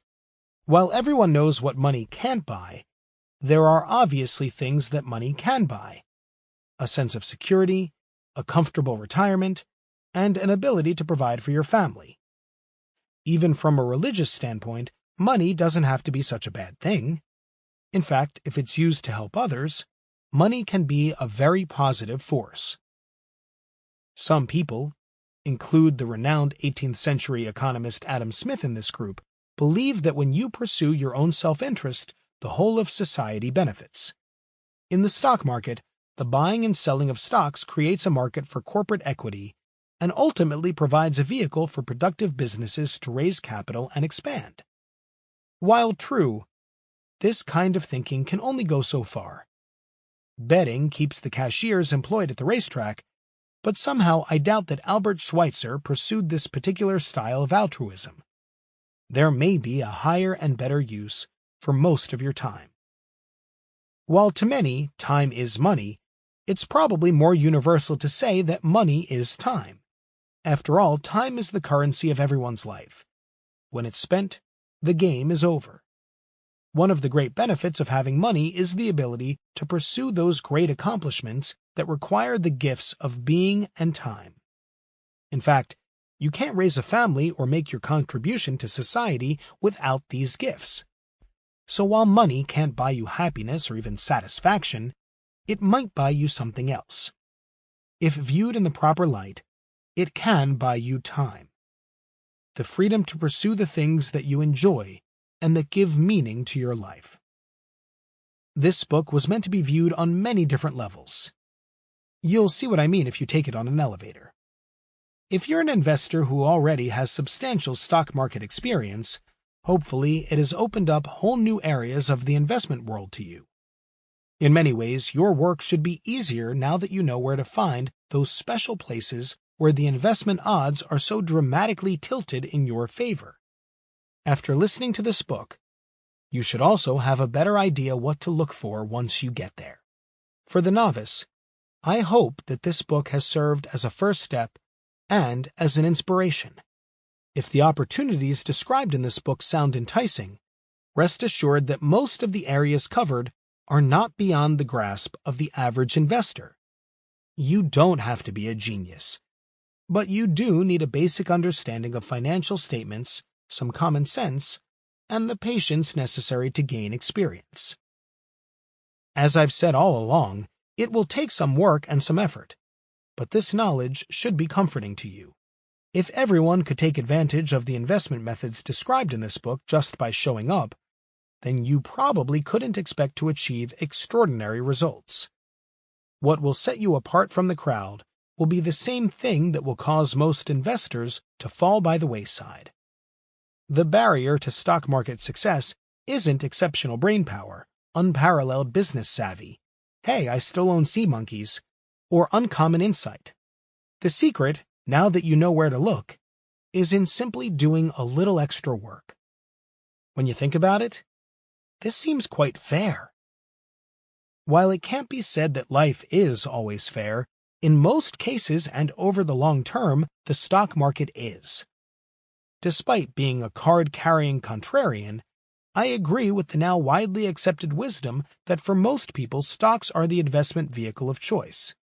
As long as the economy and the individual businesses that make it up continue to grow, sooner or later the stock market will reflect this reality.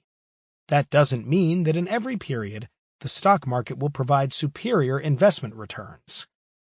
Most recently, in a stretch lasting from the late 1960s to the early 1980s, the major market averages hardly advanced at all. But in general and over the long run, the stock market will accurately reflect the progress of the businesses that it represents. Which brings us to the final benefit of the type of special situation investing that has been the subject of this book. While it's nice and often helpful to have a rising market, it's not required. Because your bargain opportunities are created by special corporate events that take place in all market environments. New bargains are constantly being created. In most cases, though, these bargains are only temporary. It might not be today or tomorrow, but if you do your homework well, the stock market will eventually recognize the inherent value that attracted you to the bargain opportunity in the first place. That's why, in the end, a disciplined approach to seeking out bargain stocks will pay off.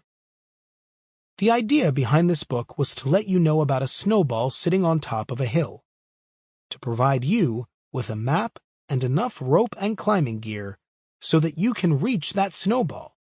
Your job, should you choose to accept it, is to nudge it down the hill and make it grow. Glossary. Amortization. A non-cash charge to income intended to allocate the cost of intangible assets lacking physical form, such as goodwill or patent rights, over the period of their usefulness. Although the amortization of goodwill, the amount an acquisition price exceeds the fair market value of the identifiable assets being acquired, is charged against income, this expense does not represent an ongoing cash cost. If the value of the acquired business remains stable or increases over time, adding back amortization charges to income will give a clearer picture of a company's true earning power. Listen to the cash flow discussion in Chapter 7. Beta. A stock's volatility relative to the overall market. Beta, forget about it. Black-Scholes option model. A pricing formula developed to place a fair value on options. This model, while useful under normal circumstances, virtually explodes when used to predict the option prices for companies undergoing extraordinary changes. Listen to Chapter 6 for details. Bond. A debt obligation that requires the payment of a specified sum at maturity, and that usually requires periodic interest payments. A bond may be senior or junior to other bonds issued by a corporation. It may be subordinated to other debt obligations of a company, having lower priority over a company's assets.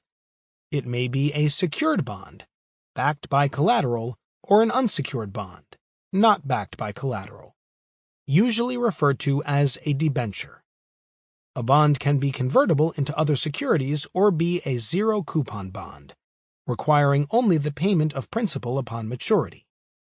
A payment-in-kind or PIK bond allows the issuer to make interest payments in the form of additional bonds in lieu of cash.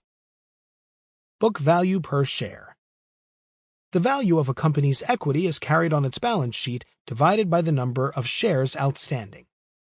Book value reflects the historical value of a company's assets less all of the company's liabilities.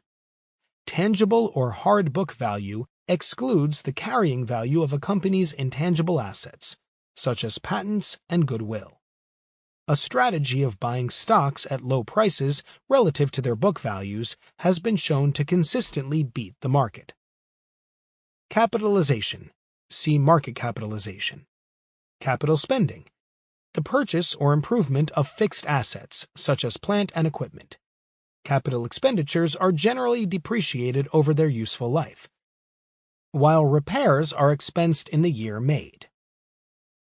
Capital structure, the makeup of a company's debt and equity. A debt-to-equity ratio is one measure used to determine whether a company has a secure or risky capital structure. Cash flow, defined in various ways. Usually, the term cash flow is used to refer to a company's cash earnings, consisting of net income plus non-cash charges, usually depreciation and amortization. Free cash flow, a more useful term because it takes into account a company's capital spending requirements, refers to net income plus depreciation and amortization less capital spending. Listen to cash flow discussion in Chapter 7. Contrarian, an investor who is willing to think and act differently from the crowd. No, it isn't. Debenture, see bond. Default, failure to make interest or principal payments on a debt obligation as they come due. Also, default refers to the violation of certain loan covenants, e.g. failure to achieve minimum targets of earnings or assets mandated by the lending agreement or bond indenture. This is also where people from Brooklyn believe earthquakes come from. Depreciation, a non-cash charge to income intended to allocate the cost of a fixed asset, such as plant and equipment, over its useful life. Listen to cash flow discussion in Chapter 7. Efficient market theory, or random walk theory, a theory suggesting that stocks are efficiently priced and that all publicly available information and future expectations for a stock are reflected in its current price. In its strongest form, this theory proposes that a monkey throwing darts is as likely to outperform the market as a professional investor. Note, although in general the monkey thing is true, that doesn't mean markets are efficient. This theory is what they teach in business school so that you'll have less competition when doing your own stock research. Face value, the stated value of a bond, note, or mortgage as it appears on the face of the instrument or certificate. A debt instrument is usually redeemed for its face value at maturity, the time the debt falls due. A debt instrument may trade or be issued above or below its face value. Indexing, index fund, an investment strategy that seeks to emulate the returns of a particular market index by purchasing most or all of the securities in that index. An S&P 500 index fund would own the 500 stocks that make up the Standard & Poor's 500 index in the proportion used to calculate the index. This strategy is also known as giving up. Feety pajamas, pajamas with attached foot coverings, usually worn by small children or by people who have suffered inordinate stock market losses. Fiduciary, the person or organization responsible for the proper investing of money entrusted to it for the benefit of a beneficiary, aka the one who gets sued when something goes wrong with an investment. Fiscal year, a continuous 12-month period used by a business as its accounting period. A company's fiscal year may correspond with a calendar year, ending December 31st, but many businesses have different fiscal year ends. Gilligan's Island, a situation comedy from the 1960s with Gilligan, a millionaire and his wife, a movie star, and the skipper too. Insiders, the directors, officers, and key employees of a company. This isn't the complete legal definition of insiders, but these are the guys to keep an eye on when making your investment decisions. Institutional investors, organizations that trade large volumes of other people's money. These include pension funds, banks, mutual funds, insurance companies, college endowment funds, and union funds. Leverage. Financial leverage refers to the amount of debt a company has relative to its equity. A leveraged company will have a high debt-equity ratio. The use of financial leverage can lead to high shareholder returns if a company can earn substantially more on the borrowed money than the cost of the borrowings. A leveraged investment is one where the investor borrows money to purchase an investment, e.g. the purchase of a house with a large mortgage or the purchase of stock on margin, or where the investor buys the right to purchase at a later date a relatively large asset for a relatively small amount of money, as in the purchase of an option or warrant. Leveraged buyout. The acquisition of a company using primarily borrowed funds. The acquired company's assets and earnings power are used as the primary basis for the borrowings.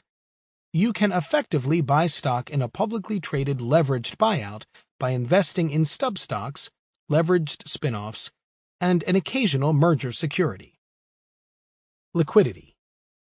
The ability to buy and sell large volumes of a stock or other security without unduly influencing the security's price. For example, a buyer of 100,000 shares of IBM may be able to purchase those shares in line with the stock's current market price, while a buyer of 100,000 shares of XYZ Donut may force that stock's price substantially higher before finding willing sellers of that amount of stock. Margin debt. Borrowing using the value of securities as collateral. Under Regulation T, an individual can borrow up to 50% of the market value of qualified stock holdings. People who speculate in the stock market using large amounts of margin debt should refer to the definition of feety pajamas. Margin of safety. The cushion between the price of an asset and its estimated value. Buying securities at a steep discount to their indicated or appraised value was the central investment concept outlined by Benjamin Graham. Market capitalization. Market value. The value of a corporation determined by multiplying its stock price by the number of its shares outstanding, e.g. a stock with $17 stock price and 10 million shares outstanding would have a market capitalization of $170 million. Total capitalization would equal the sum of a company's market capitalization plus the value of its outstanding debt. NASDAQ. National Association of Securities Dealers Automated Quotation System. A computerized system used by brokers and dealers to provide quotations on most over-the-counter OTC stocks. Public companies must meet certain minimum requirements to be included in this system. Non-market risk. Unsystematic risk. The portion of a stock's risk that is not related to the movement of the market. If you own 5 to 8 stocks in your portfolio, in varied industries, you don't have to worry too much about this. Options. Listed options. The right to buy or sell a security at a specific price for a specified period of time. Listed stock options trade in the form of contracts. One contract represents the right to buy or sell 100 shares of stock. A call option allows the holder to call away or buy 100 shares of stock at a fixed price on or before a specified date. A put option allows the holder to put or sell 100 shares of stock at a fixed price on or before a specified date. Listen to Chapter 6 for a more comprehensive description of options. An incentive stock option differs from a listed option. The former term refers to an option granted by a company to its executives as a form of incentive payment. Preferred stock. A class of capital stock of a corporation that pays dividends at a specified rate and has preferred status over common stock in the payment of dividends and upon liquidation. A company's preferred stock obligations are junior to a company's debt obligations. Preferred stock may be cumulative. That is, any dividend payments that are missed accumulate and must be fully paid to holders of preferred shares before the common stock may receive dividends. Preferred stock may be convertible into other securities, redeemable at a specified price after a specified period of time, or exchangeable at the option of the issuing company for other securities. Price-earnings ratio, PE. The price of a stock divided by its earnings per share. This measure, sometimes referred to as a multiple of earnings, tells you at what multiple a stock is priced relative to its earnings. A stock trading at $10 per share that earns $1 is trading at a PE of 10. The reverse of the PE ratio, or the EP ratio, is known as the earnings yield. Thus, the same stock that has earnings of $1 and a price of $10 would have an earnings yield of 10%. It is sometimes easier to use the earnings yield to compare the return of a stock to that of bonds or money market instruments. Pro forma financial statement. A hypothetical example of what a balance sheet, income statement, or other financial statement would have looked like if a particular event had already taken place.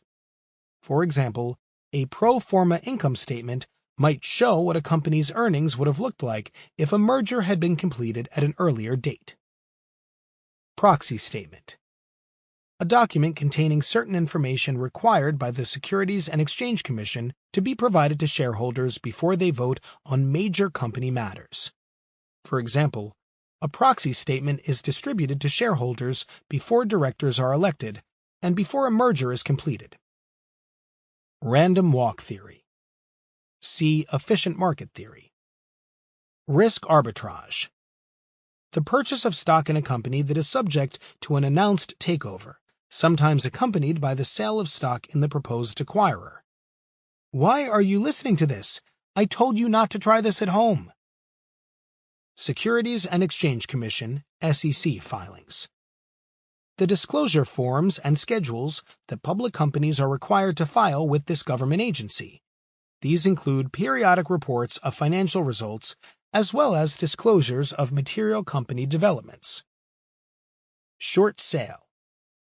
The sale of a borrowed security with the hope that the security will decline before it has to be repurchased and returned to its owner.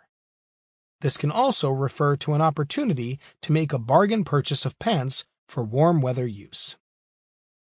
Stockbroker. A mix of a lawyer, a politician, and an insurance salesman. But I don't discriminate. Some of my best friends are stockbrokers. Stock split. A pro rata increase in the number of outstanding shares of a corporation's stock without any change in the equity or market value of the company. A 3-for-1 split of a $30 stock with 3 million shares outstanding should result in a company with 9 million shares outstanding and a $10 stock. The split by itself does not affect the market value of the company. Tender offer. A publicly advertised offer to purchase some or all of the shares of a company at a stated price. A tender offer is usually open for a limited time, and the offer to purchase shares is usually made at a premium to the company's market price. In hostile takeover situations, tender offers are often used but rarely viewed tenderly. Underwriter. An investment banking firm that sells a new issue of securities to the public. The underwriter can work alone or with an underwriting group or syndicate. In a firm commitment underwriting, the investment banker purchases the new securities from the issuing company at a discount and resells the securities at the public offering price. Village idiot. Someone who spends $24 on an investment book and thinks he can beat the market. Just kidding. Volatility. The size and frequency of price fluctuations. Although volatility is used as a measure of a stock's risk by most academics, it is generally a poor measure of long-term profitability. Warrants. A security that entitles the holder to buy stock in a company for a specified price and period of time. A 5-year warrant to buy IBM at $100 per share would allow the warrant holder to buy stock directly from IBM for $100 at any time during the next 5 years. Yield to maturity. The rate of return of a bond or other debt instrument if held until its maturity date, the date when the debt becomes due. The yield to maturity will differ from the stated interest rate on a debt instrument if it is purchased at a discount or premium to its face value.